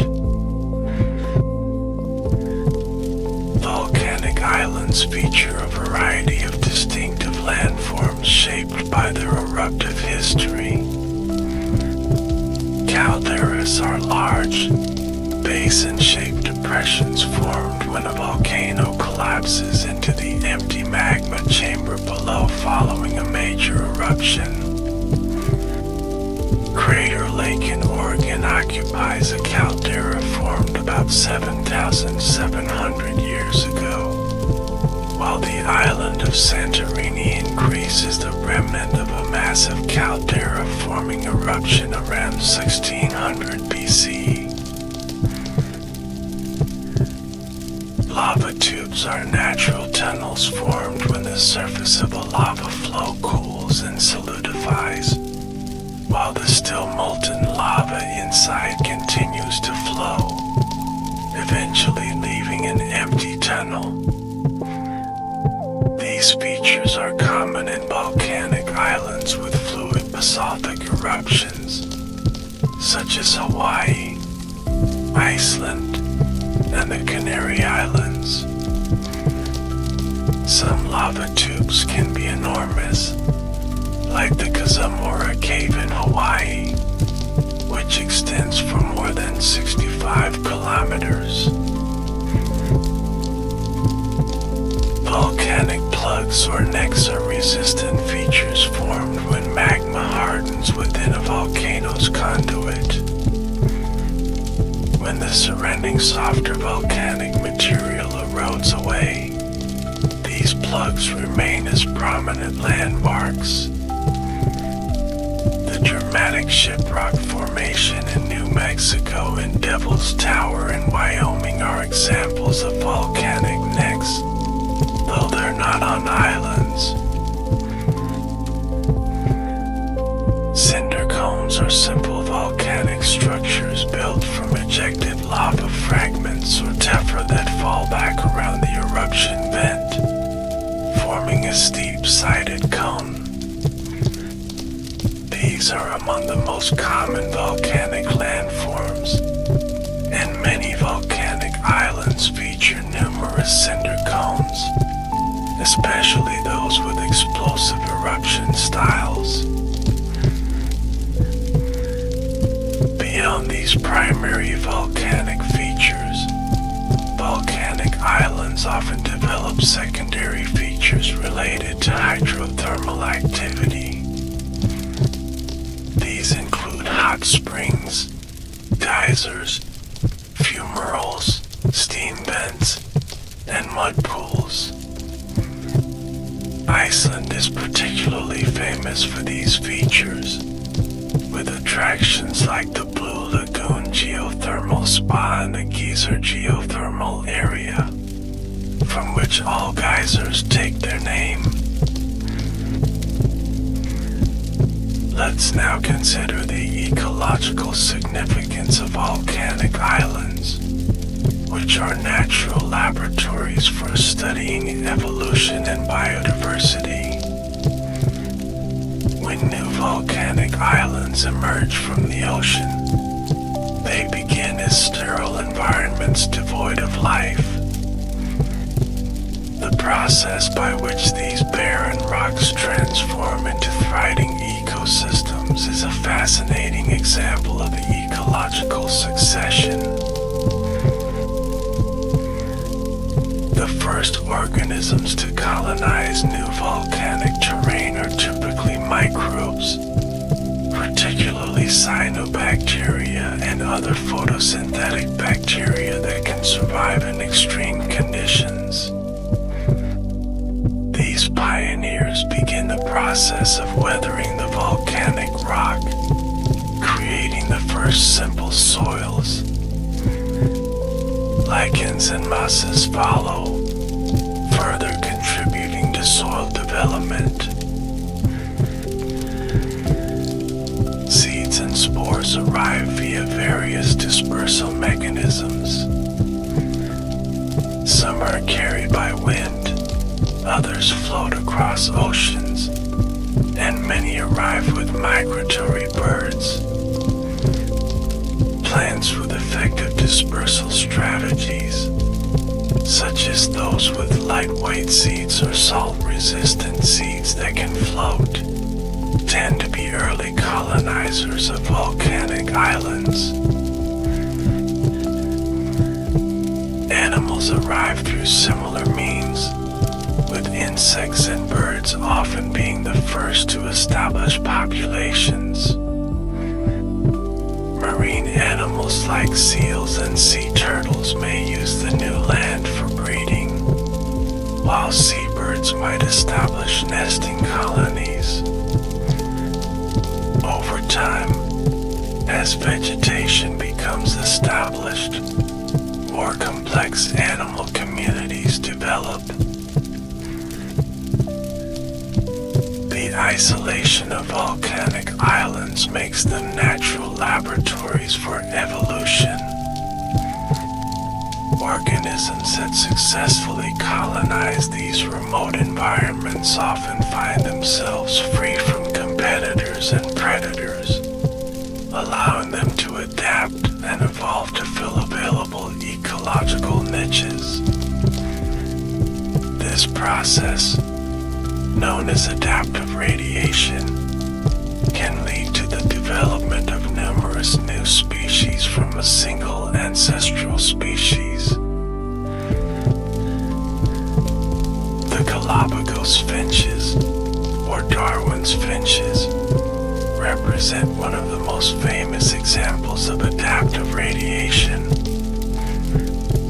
From a single ancestral finch species that arrived on the islands, at least 13 distinct species evolved, each adapted to different food sources with specialized beak shapes and sizes.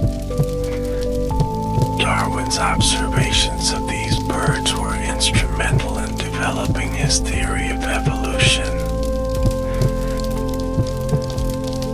Hawaii presents an even more dramatic example of adaptive radiation. The Hawaiian honey creepers evolved from a single finch-like ancestor into at least 56 species, though many are now extinct. These birds developed an extraordinary range of bill shapes, from straight bills for insect eating to curved bills for sipping nectar from specific flowers. The isolation that drives this evolution also makes volcanic island ecosystems particularly vulnerable to disturbances, especially the introduction of non-native species. Island species often evolve without defenses against predators or competitive abilities against mainland species, making them susceptible to extinction when new species arrive. Hawaii has been called the extinction capital of the world due to the large number of endemic species that have disappeared since human contact. Volcanic activity itself continues to shape island ecosystems long after initial formation. Eruptions can destroy established habitats,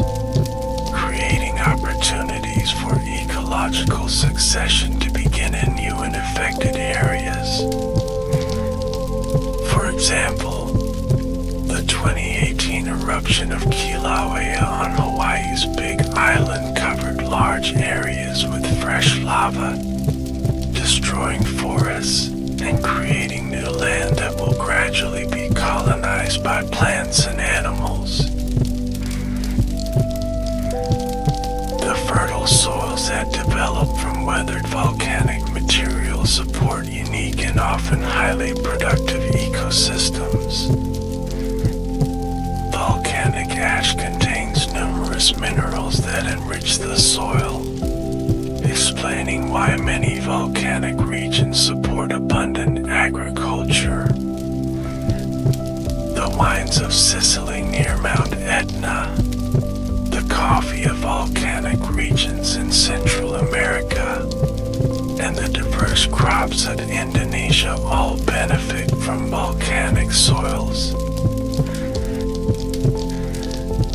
The human history of volcanic islands is equally fascinating, revealing how people have adapted to living in these dynamic, sometimes dangerous environments. Archaeological evidence suggests that humans have been attracted to volcanic islands for thousands of years, despite the inherent risks. Polynesian navigators colonized many volcanic islands across the Pacific, including Hawaii, Easter Island, Rapa Nui, and New Zealand, developing sophisticated cultural adaptations to these environments.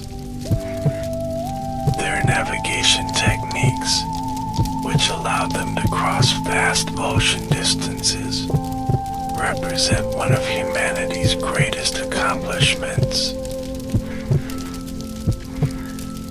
In Hawaii, native Hawaiians developed a complex relationship with volcanic activity, personified in the goddess Pele, deity of fire, lightning, wind, and volcanoes.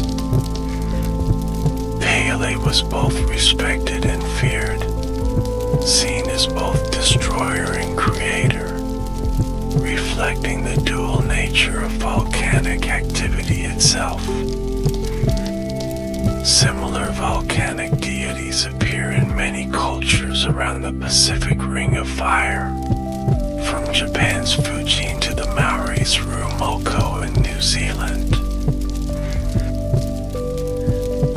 The 79C eruption of Mount Vesuvius, which buried the Roman cities of Pompeii and Herculaneum, provides one of the most famous historical examples of the destructive power of volcanoes. The preservation of these cities under volcanic ash has given archaeologists an unprecedented window into daily life in the ancient Roman world. This disaster also represents one of the earliest detailed accounts of a volcanic eruption, described in letters by Pliny the Younger. The 1883 eruption of Krakatoa in Indonesia was one of the most destructive in recorded history, killing more than 36,000 people, primarily through tsunamis.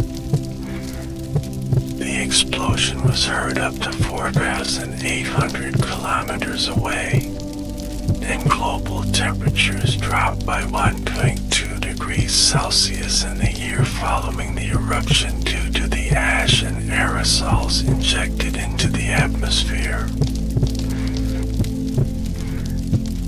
More recently, the 1991 eruption of Mount Pinatubo in the Philippines forced the evacuation of more than 200,000 people, including the abandonment of Clark Air Base, then a major U.S. military installation.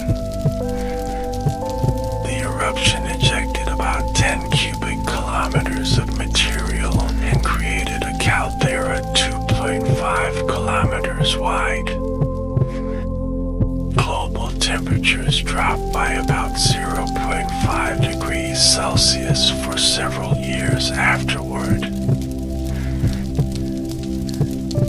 Despite the dangers, people continue to live near active volcanoes for various reasons. The fertile volcanic soils support productive agriculture, while geothermal energy provides sustainable power. Iceland generates about 30% of its electricity from geothermal sources, while areas like New Zealand, Japan, and parts of Indonesia also harness this natural energy. Tourism represents another economic benefit of volcanic landscapes. Millions of visitors are drawn to volcanic national parks, hot springs, and dramatic landscapes each year.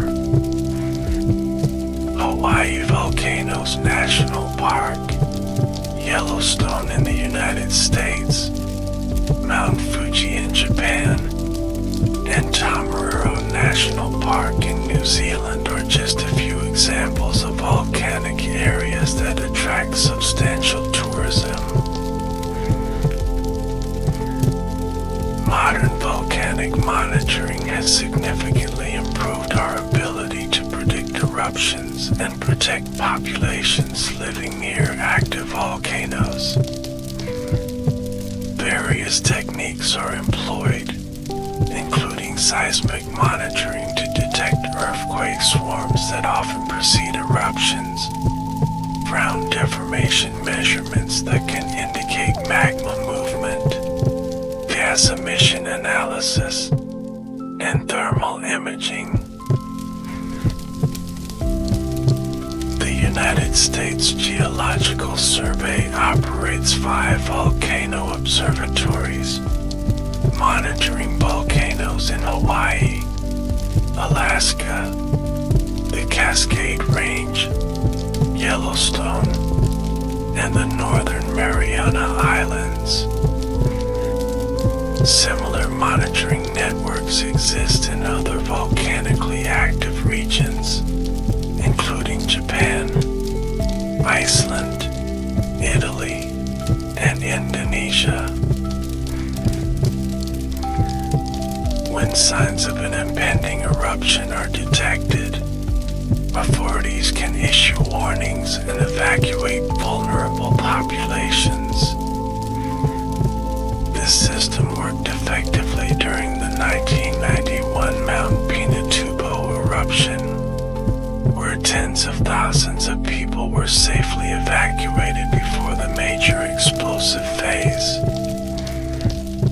Similarly, regular monitoring of Iceland's volcanoes helps manage the risk to both local populations and international air travel.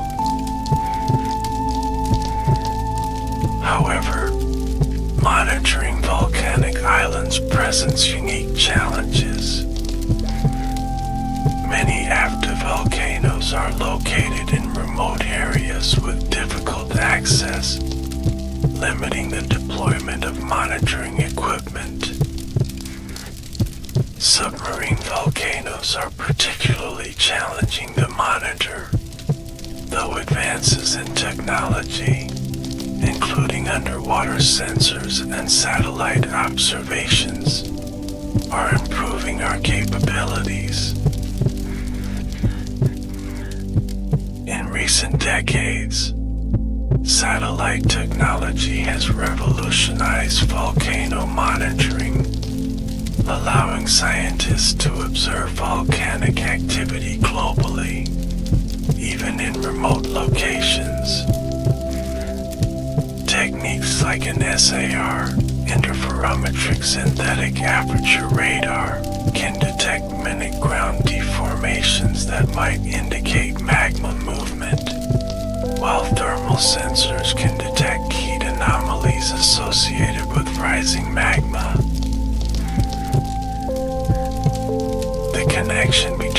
climate and volcanic activity represents another fascinating area of study.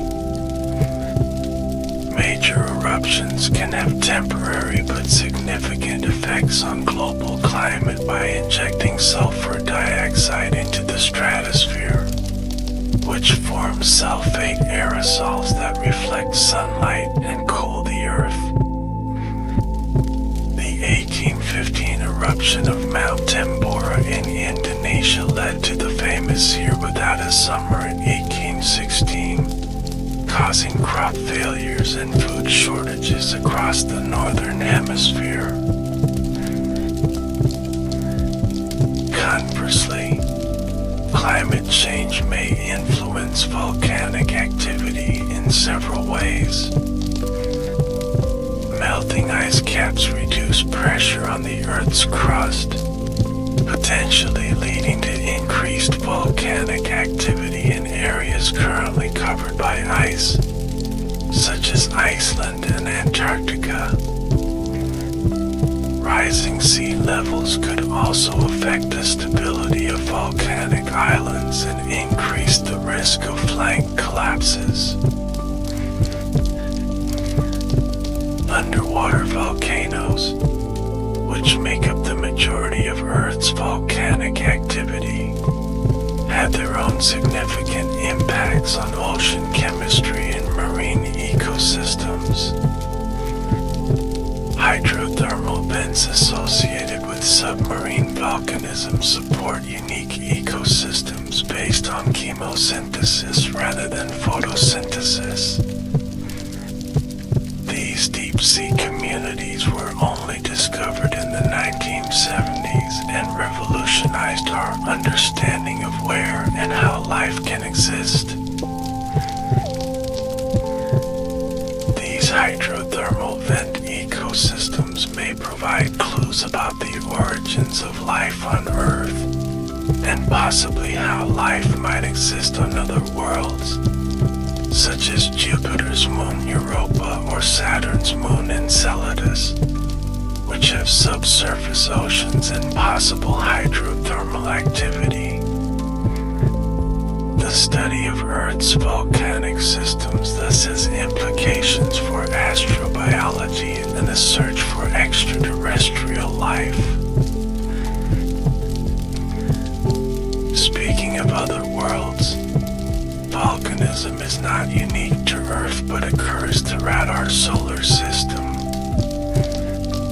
Venus has more volcanoes than any other planet in our solar system, with over 1,600 major volcanoes and many more smaller ones. Recent evidence suggests some of these may still be active. Mars hosts Olympus Mons, the largest volcano in the solar system, standing nearly 3 times the height of Mount Everest and covering an area comparable to the state of Arizona. Though Martian volcanism is thought to be mostly dormant now, it played a crucial role in shaping the planet's surface and atmosphere. Jupiter's moon Io is the most volcanically active body in our solar system, with hundreds of active volcanoes driven by tidal heating from Jupiter's gravitational pull. Eruptions on Io can send plumes of sulfur compounds hundreds of kilometers into space, creating a spectacular display visible to passing spacecraft. Even seemingly inactive bodies show evidence of past volcanism. Mercury has extensive volcanic plains. Our moon has vast maria or seas formed by ancient lava flows, and the dwarf planet Ceres shows signs of cryovolcanism, where water and other volatile materials erupt instead of molten rock. This wide distribution of volcanic activity throughout throughout the solar system underscores its importance in planetary evolution. Returning to Earth, let's explore some of the most significant volcanic island chains in the Pacific Ring of Fire in greater detail, starting with the Japanese archipelago. Japan consists of 6,852 islands, though the four largest, Honshu, Hokkaido, Kyushu, and Shikoku, comprise about 97% of the country's land area. Japan's location at the convergence of four tectonic plates, the Pacific, Philippine, Eurasian, and North American plates, creates intense geological activity. The country experiences about 1,500 earthquakes each year and hosts 110 active volcanoes, representing about 10% of the world's active volcanoes. Mount Fuji, Japan's tallest mountain at 3,776 meters, is an iconic stratovolcano that last erupted in 1707 to 1708. Though currently classified as dormant, it remains potentially active and is closely monitored. Fuji holds immense cultural significance in Japan, appearing in countless artworks, most famously in Hokusai's 36 Views of Mount Fuji series. Other significant Japanese volcanoes include Mount Aso, which features one of the world's largest calderas, measuring 25 kilometers across and 100 kilometers in circumference. Sakurajima on Kyushu Island is one of Japan's most active volcanoes, with hundreds of small eruptions each year. Bunzen Volcano, also on Kyushu, became infamous in 1991 when its eruption killed 43 people, including renowned volcanologist Maurice Sakagicroft. The Philippines archipelago comprises more than 7,600 islands, many formed through volcanic activity where the Philippine sea plate subducts beneath the Eurasian plate. The country has about 24 active volcanoes, with many more considered dormant or extinct. Mayon Volcano, located on Luzon Island, is renowned for its nearly perfect symmetrical conical shape, making it one of the world's most beautiful volcanoes. However, this beauty belies its dangerous nature, as Mayon is the Philippines' most active volcano, having erupted over 50 times in the past 400 years. Taal Volcano, also on Luzon, has an unusual configuration, consisting of an island and a lake on an island and a lake on an island. Despite its relatively small size, Taal has produced some of the Philippines' most destructive eruptions. Its January 2020 eruption forced the evacuation of thousands of people and covered nearby areas in ash. Mount Pinatubo, as mentioned earlier, produced one of the largest eruptions of the 20th century in 1991. After about 500 years. Its eruption ejected approximately 10 cubic kilometers of material and created a caldera 2.5 kilometers wide. The eruption's climate effects were global, temporarily reducing Earth's average temperature by about 0.5 degrees Celsius. The Indonesian archipelago comprises more than 17,000 islands, making it the world's largest island country. Indonesia hosts approximately 127 active volcanoes, more than any other country. This exceptional volcanic activity results from the complex interaction of several tectonic plates, including the Eurasian, Australian, Philippine, and Pacific plates. Krakatoa, located in the Sunda Strait between Java and Sumatra, produced one of history's most catastrophic eruptions in 1883. The explosion was heard up to 4,800 kilometers away, and tsunamis generated by the eruption killed over 36,000 people. The eruption destroyed most of the original island, though subsequent eruptions have built a new island called Anak Krakatau, or Child of Krakatoa. Mount Tambora on Sumbawa Island produced the most powerful eruption in recorded history in 1815. The explosion ejected an estimated 150 cubic kilometers of material and left a caldera 6 kilometers wide and 1 kilometer deep. The eruption and its aftermath killed approximately 100,000 people, while the climate effects caused crop failures and food shortages worldwide.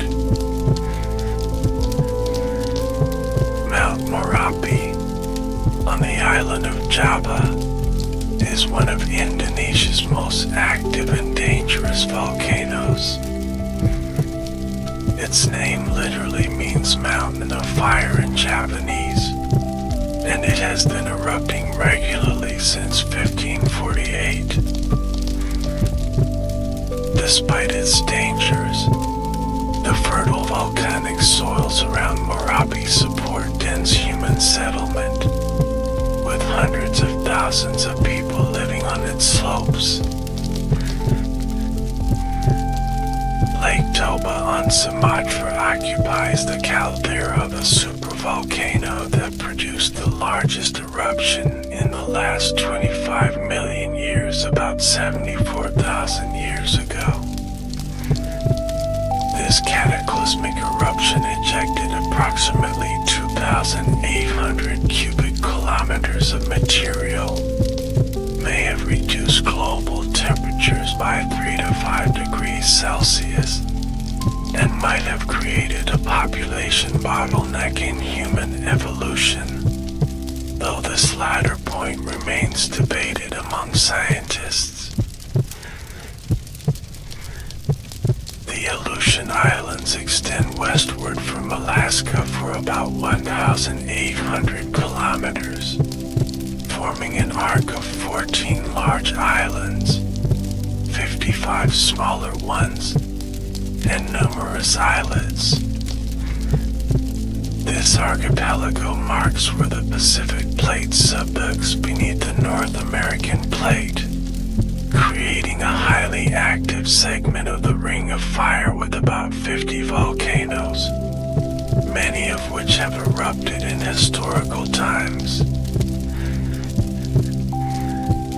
The 1912 eruption of Novarupta within the Katmai cluster of volcanoes was the largest volcanic eruption of the 20th century, ejecting about 30 cubic kilometers of material in 60 hours. The eruption created the Valley of 10,000 Smokes, named for the thousands of fumaroles that developed in the thick ash deposits. Mount Cleveland on Chuckaniddack Island is one of the most active volcanoes in the Aleutian Arc, with frequent eruptions that pose hazards to aviation. The remote location of many Aleutian volcanoes means they are less threatening to human settlements, but their ash plumes can disrupt the busy air routes between North America and Asia. The Kamchatka Peninsula in Russia's far east hosts about 160 volcanoes, 29 of which are currently active. This extraordinary concentration of volcanism results from the subduction of the Pacific Plate beneath the Okhotsk Plate. The region contains the Kamchatka Coral Volcanic Arc, one of the most active in the world. Klyachevskaya Sopka, at 4,750 meters, is Kamchatka's highest volcano and one of the most active, having erupted more than 50 times since records began in 1697. Other notable volcanoes include Shiveluch, Bezimiany, and Kurimsky, all of which have had significant eruptions in recent decades. New Zealand's North Island contains significant volcanic features, including the Taupo Volcanic Zone, a region of volcanic activity extending from White Island in the Bay of Plenty to Mount Rapu. This activity results from the subduction of the Pacific Plate beneath the Australian Plate. The Taupo Volcanic Zone includes the large calderas of Lake Taupo and Okataina, both created by massive prehistoric eruptions. The Taupo eruption, which occurred around 232 C, was one of the world's most violent in the last 5,000 years, ejecting over 100 cubic kilometers of material.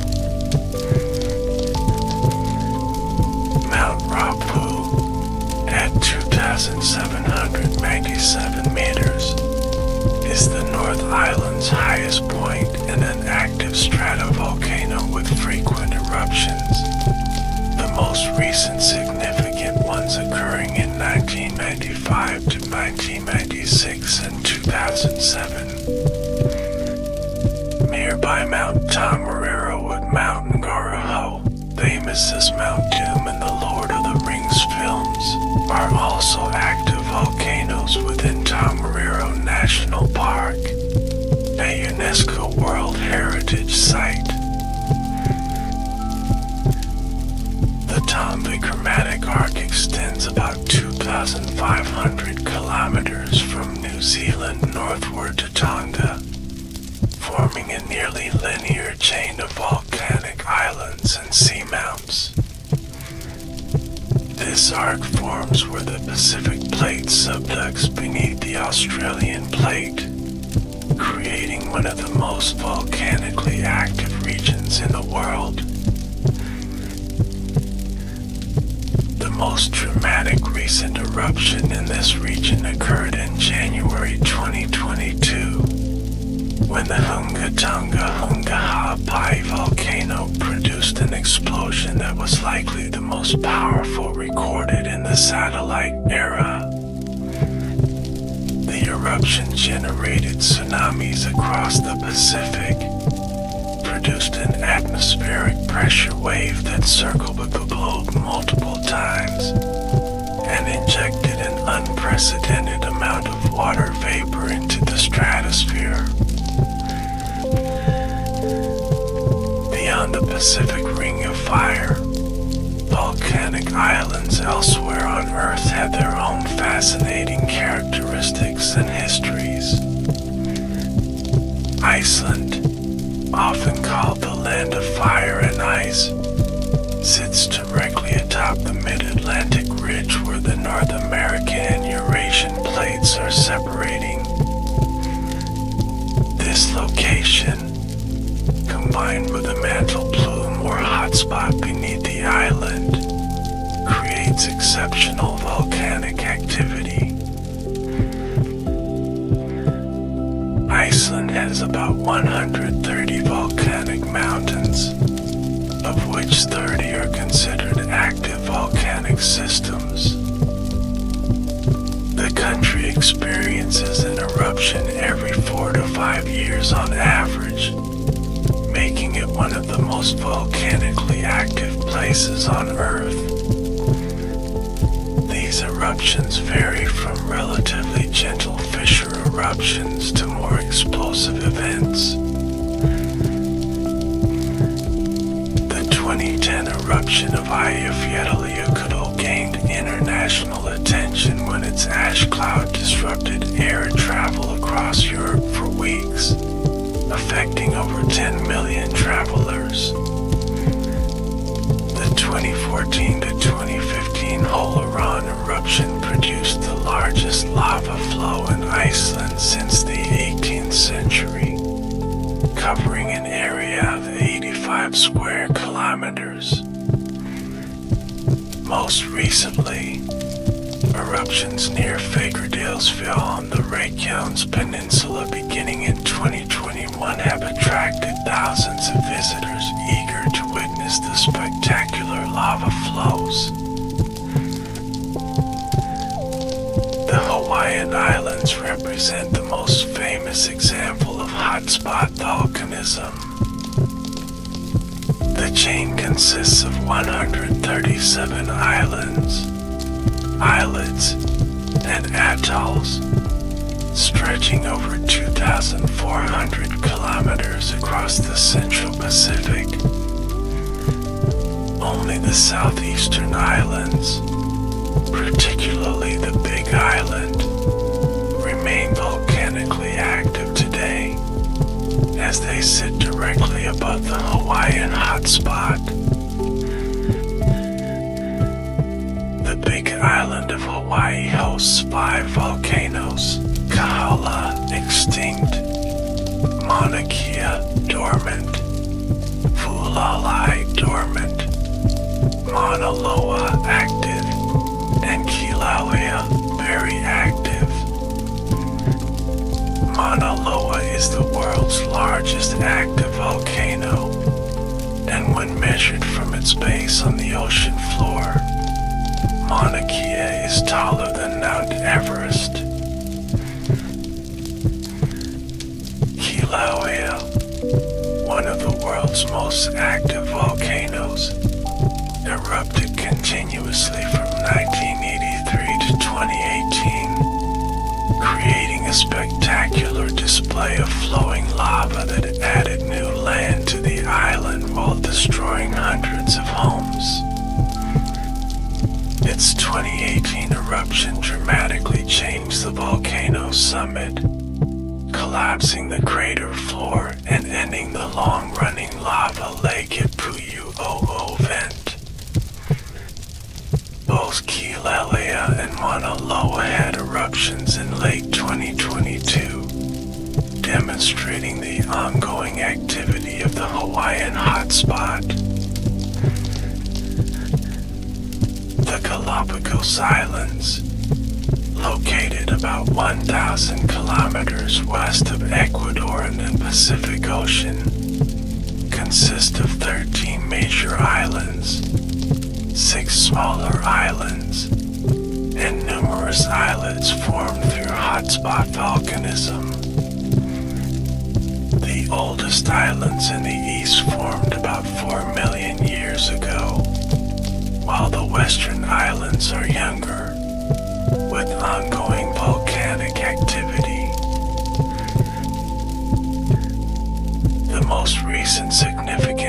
eruption in the Galapagos occurred in 2015, when Wolf Volcano on Isabella Island erupted after 33 years of dormancy. The eruption threatened the island's unique population of pink iguanas, found only on Wolf Volcano slopes. Earlier, a 2005 eruption of Sierra Negra volcano, also on Isabella, produced a 13-kilometer-long lava flow. The Canary Islands, an archipelago off northwest Africa, consist of 7 main islands formed by hotspot volcanism, though some scientists suggest their origin might involve other processes as well. The islands show an age progression from east to west, with the eastern islands being older and less volcanically active than the western ones. The most recent significant eruption in the Canaries occurred on La Palma in 2021, when the Cumbre Vieja volcano erupted for nearly 3 months. The eruption destroyed thousands of buildings and covered a substantial area with lava, significantly altering the island's landscape. Earlier, a submarine eruption near El Hierro in 2011 to 2012 demonstrated the ongoing volcanic activity in the archipelago. Mount Teide on Tenerife is the 3rd tallest volcanic structure in the world when measured from its base on the ocean floor, after Mauna Kea and Mauna Loa, Hawaii. Its 3,718-meter peak is Spain's highest point, and the volcano is surrounded by a dramatic landscape that attracts millions of tourists annually. The Azores archipelago in the North Atlantic consists of 9 volcanic islands formed at the junction of the North American, Eurasian, and African plates. The islands feature diverse volcanic landscapes, including calderas, crater lakes, and geothermal areas. The most recent significant eruption occurred in 1957 to 1958, when Capelin Hose volcano on Fial Island erupted, adding new land to the island. Réunion Island in the Indian Ocean was formed by hotspot volcanism and hosts one of the world's most active volcanoes, Piton de la Fournaise, which erupts almost annually. The island's dramatic landscapes include the collapsed remains of the older and much larger Piton de Neige volcano, which created 3 massive circular depressions known as cirques. Let's now explore the relationship between volcanic islands and biodiversity in more detail. The isolation of islands creates unique evolutionary pressures that often result in high levels of endemism, species found nowhere else on Earth. The Hawaiian Islands exemplify this phenomenon, with about 90% of native terrestrial species being endemic. The age progression of islands and chains like Hawaii creates a fascinating pattern of evolution across the archipelago. As new islands form, they are colonized by species from older islands, which then adapt to new conditions and evolve into distinct species.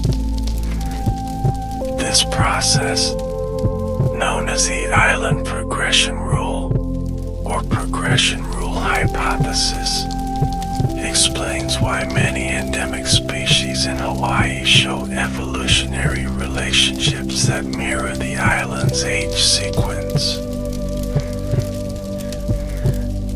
Volcanic soil composition influences the plants that can grow on different islands, further driving evolutionary adaptations.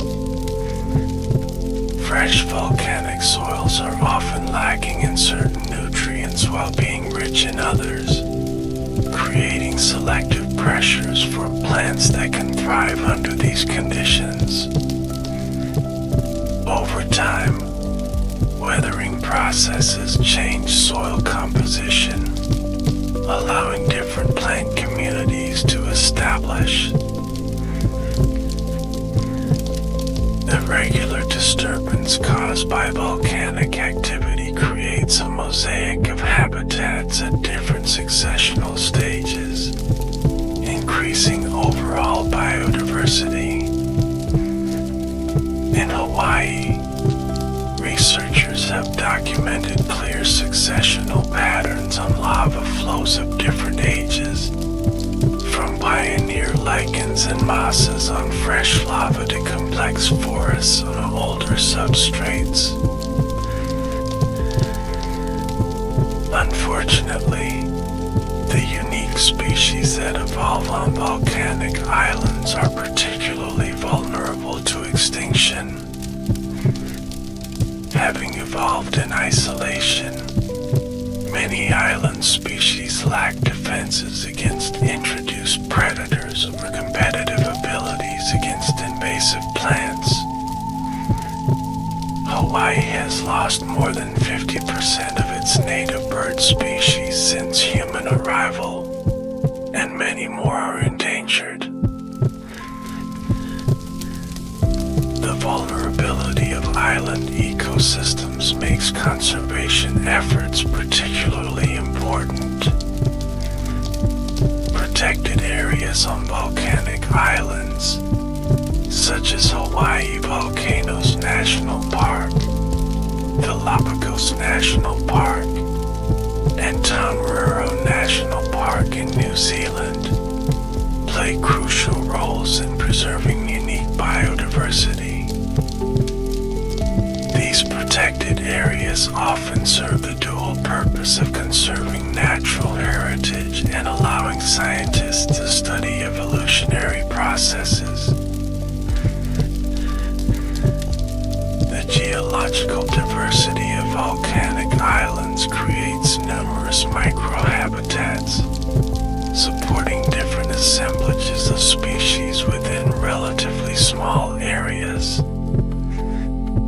Iceland's volcanic landscape includes hot springs, lava fields, ash deserts, and glaciers, each hosting specialized organisms adapted to these extreme conditions.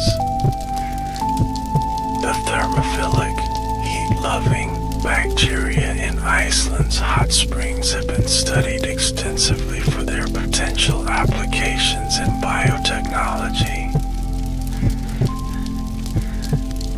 Volcanic islands also serve as critical habitats for marine life. The underwater slopes of volcanic islands often feature coral reefs that support incredibly diverse ecosystems. The isolation of these reef systems can lead to the evolution of endemic marine species, as seen in the Hawaiian Islands, where approximately 25% of reef fish species are endemic. Submarine volcanoes create seamounts, underwater mountains that rise from the ocean floor but don't reach the surface. These seamounts interrupt ocean currents, creating upwelling that brings nutrient-rich water to the surface, supporting productive marine ecosystems. They serve as oases in the relatively barren deep ocean, providing habitats and feeding grounds for numerous species. In the deepest parts of the ocean, hydrothermal vents associated with submarine volcanism support unique ecosystems based on chemosynthesis rather than photosynthesis. These extraordinary communities rely on bacteria that derive energy from hydrogen sulfide and other chemicals emitted by the vents, forming the base of a food web that includes specialized animals like giant tube worms, unique blind shrimp, and heat-resistant microbes. The interplay between geological processes and biological evolution on volcanic islands provides valuable insights into fundamental ecological and evolutionary principles. Island biogeography, the study of species distribution on islands, was revolutionized by the work of Robert MacArthur and E.O. Wilson, who developed their equilibrium theory largely based on observations from volcanic islands. This theory helps explain how island size and distance from continental land masses influence biodiversity. The dynamic nature of volcanic islands means that conservation strategies must account for ongoing geological processes. Unlike continental ecosystems, where conservation often focuses on preserving existing conditions, volcanic island conservation must accommodate natural disturbances and changes in island geography over time. This requires flexible management approaches that protect biodiversity while allowing natural volcanic processes to continue. Let's explore how humans have adapted to life on volcanic islands throughout history. Indigenous Polynesian societies developed sophisticated understanding of volcanic processes and integrated them into their cultural worldviews. In Hawaii, Pele, the goddess of fire and volcanoes, features prominently in traditional mythology, with many locations associated with stories of her movement across the islands. Traditional ecological knowledge in volcanic regions often includes awareness of warning signs preceding eruptions. Indigenous communities living near volcanoes develop their own monitoring systems, noting changes in animal behavior, water temperature in springs, or unusual sounds that might indicate impending activity. This knowledge, passed down through generations, help communities coexist with these dynamic landscapes. Agricultural practices on volcanic islands evolved to take advantage of the fertile soils while managing risks.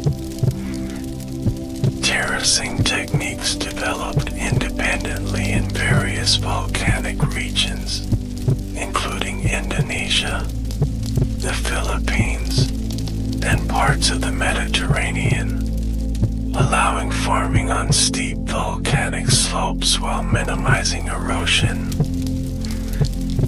In the Canary Islands, farmers developed unique methods to grow grapes and other crops in volcanic ash, creating distinctive agricultural landscapes. Traditional building practices in volcanic regions often reflected adaptation to In Iceland, traditional turf houses were partially built into the ground, providing insulation and stability in this geologically active landscape. In parts of Indonesia and the Philippines, traditional houses were designed with steep roofs that could shed volcanic ash during eruptions. Modern human settlements on volcanic islands face growing challenges as populations increase. Urban development often expands into hazardous areas, putting more people at risk from volcanic eruptions, lahars, volcanic mud flows, and other associated hazards. Cities like Hilo in Hawaii, Naples in Italy, near Mount Vesuvius, and Yogyakarta in Indonesia, near Mount Merapi, must continuously update their disaster preparedness plans to protect growing populations.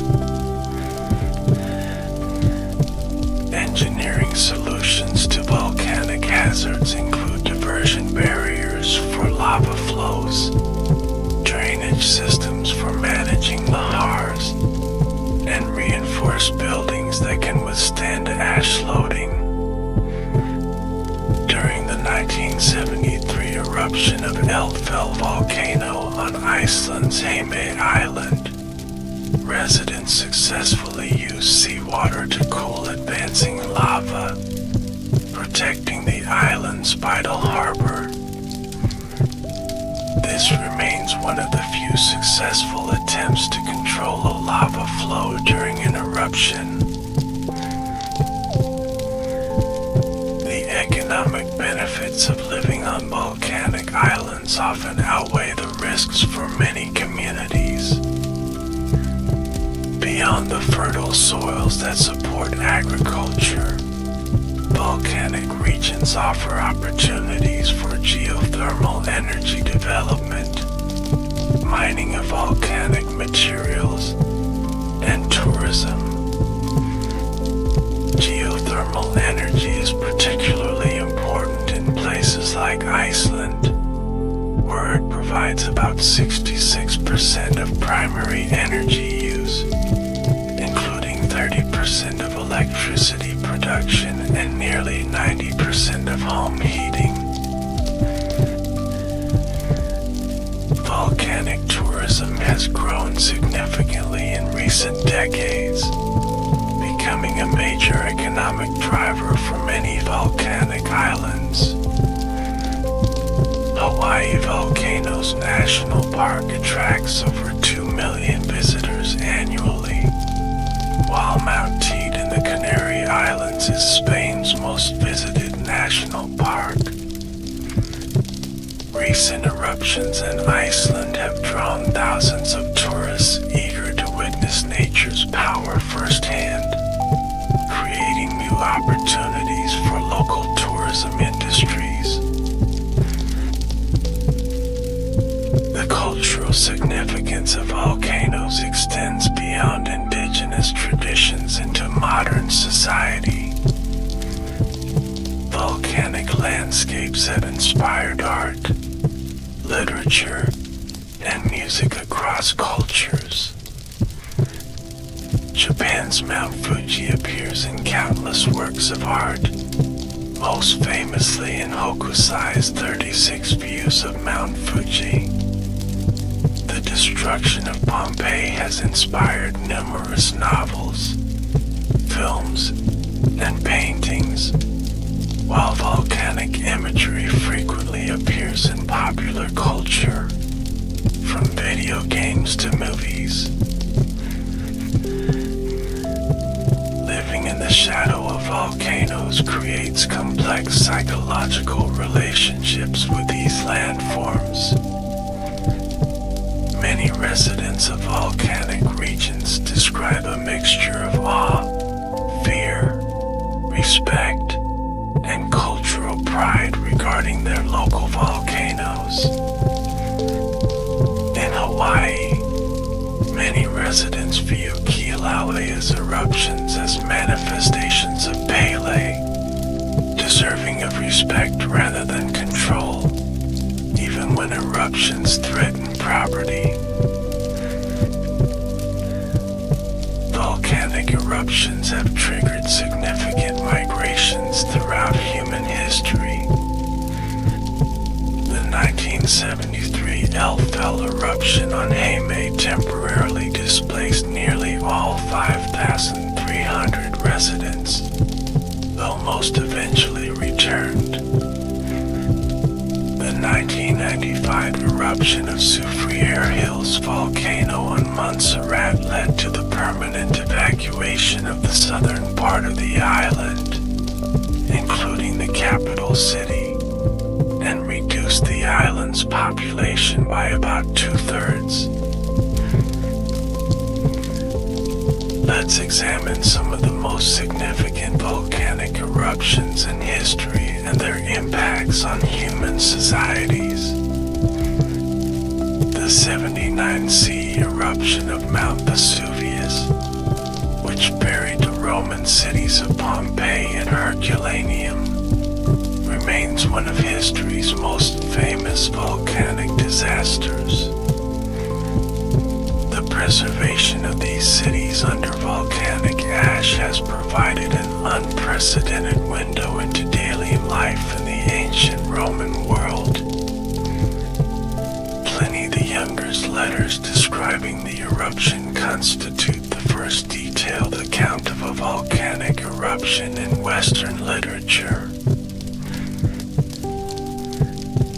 The 1783 to 1784 Laki eruption in Iceland had profound effects across Europe. Though not particularly explosive, this fissure eruption released enormous quantities of sulfur dioxide and other gases, creating a dry fog that hung over much of Europe for months.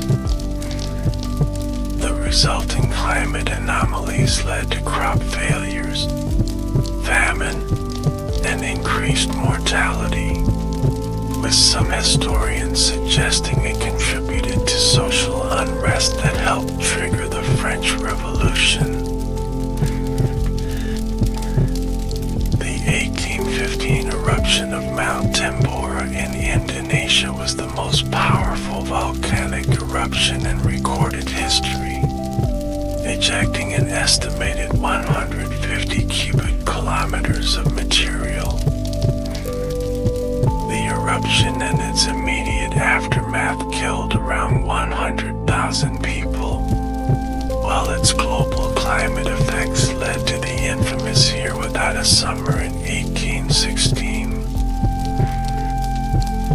Crop failures occurred across the northern hemisphere, causing food shortages from China to Europe to North America. The cultural impacts of the Tambora eruption were surprisingly far-reaching.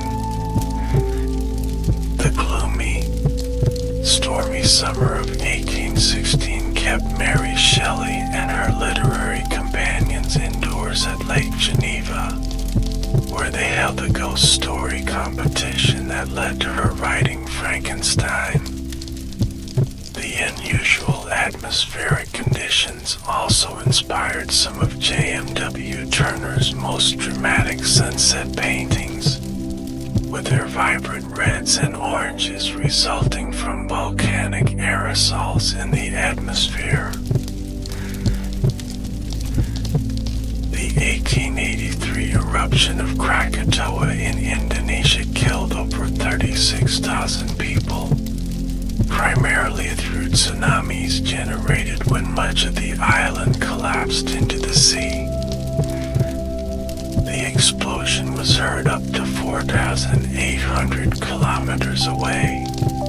An atmospheric pressure wave circled the globe several times. Spectacular sunsets were reported worldwide for years afterward, a result of volcanic aerosols in the upper atmosphere.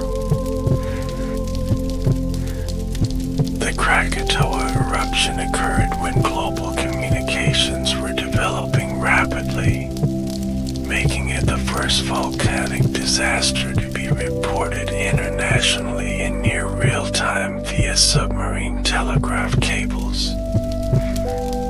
The extensive documentation and scientific study of the eruption and its effects advanced volcanology as a field and improved understanding of how volcanic eruptions can influence global climate. The 1902 eruption of Mount Pelée on the Caribbean island of Martinique demonstrates the devastating potential of pyroclastic flows, fast-moving currents of hot gas and volcanic matter.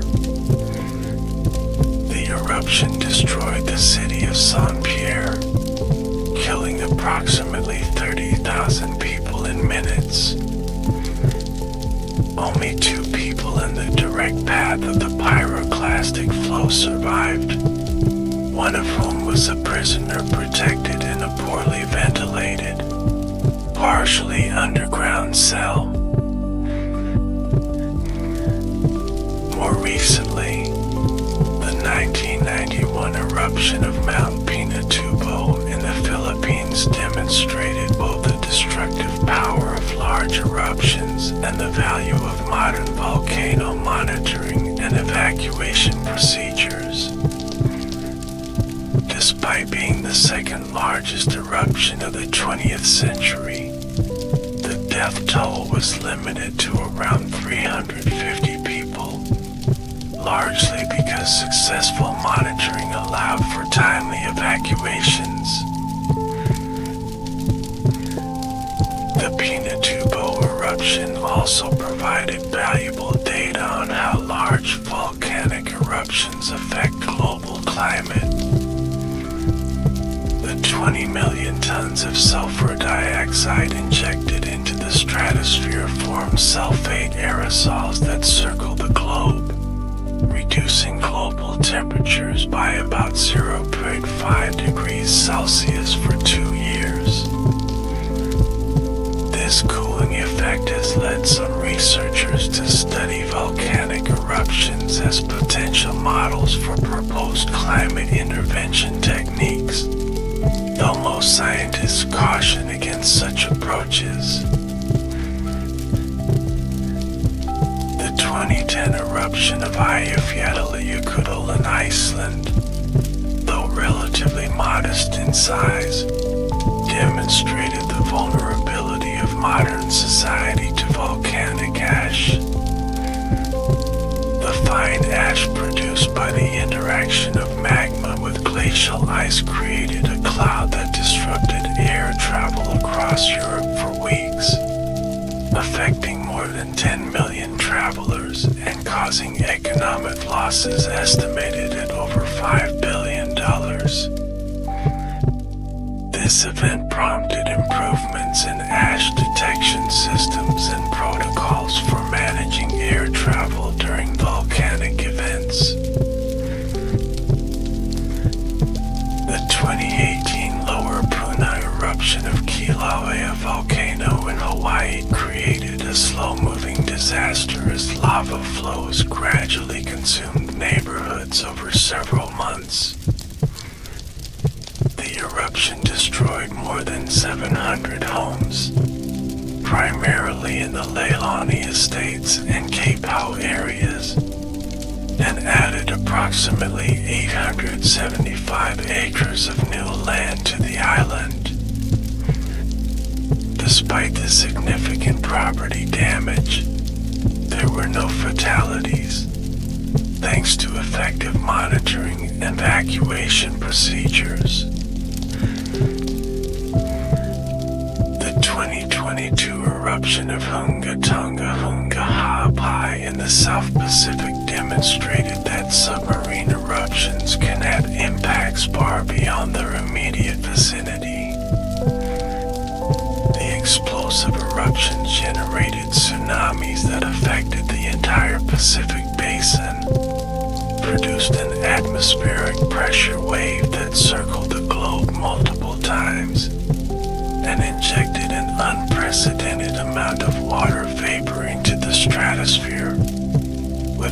potential short-term climate effects. Looking ahead, ongoing research is improving our understanding of volcanic systems and our ability to monitor and predict eruptions. Advanced monitoring techniques now include satellite-based and SAR, interferometric synthetic aperture radar to detect ground deformation, gas emission monitoring, infrasound detection, and machine learning algorithms that can identify patterns preceding eruptions. Research into volcanic lightning, electrical discharges that occur during explosive eruptions, is providing new insights into eruption dynamics and potential monitoring techniques. The electrical activity in volcanic plumes can be detected remotely, potentially allowing for early warning of explosive eruptions in remote areas. Submarine volcanoes represent an active frontier in volcanology research.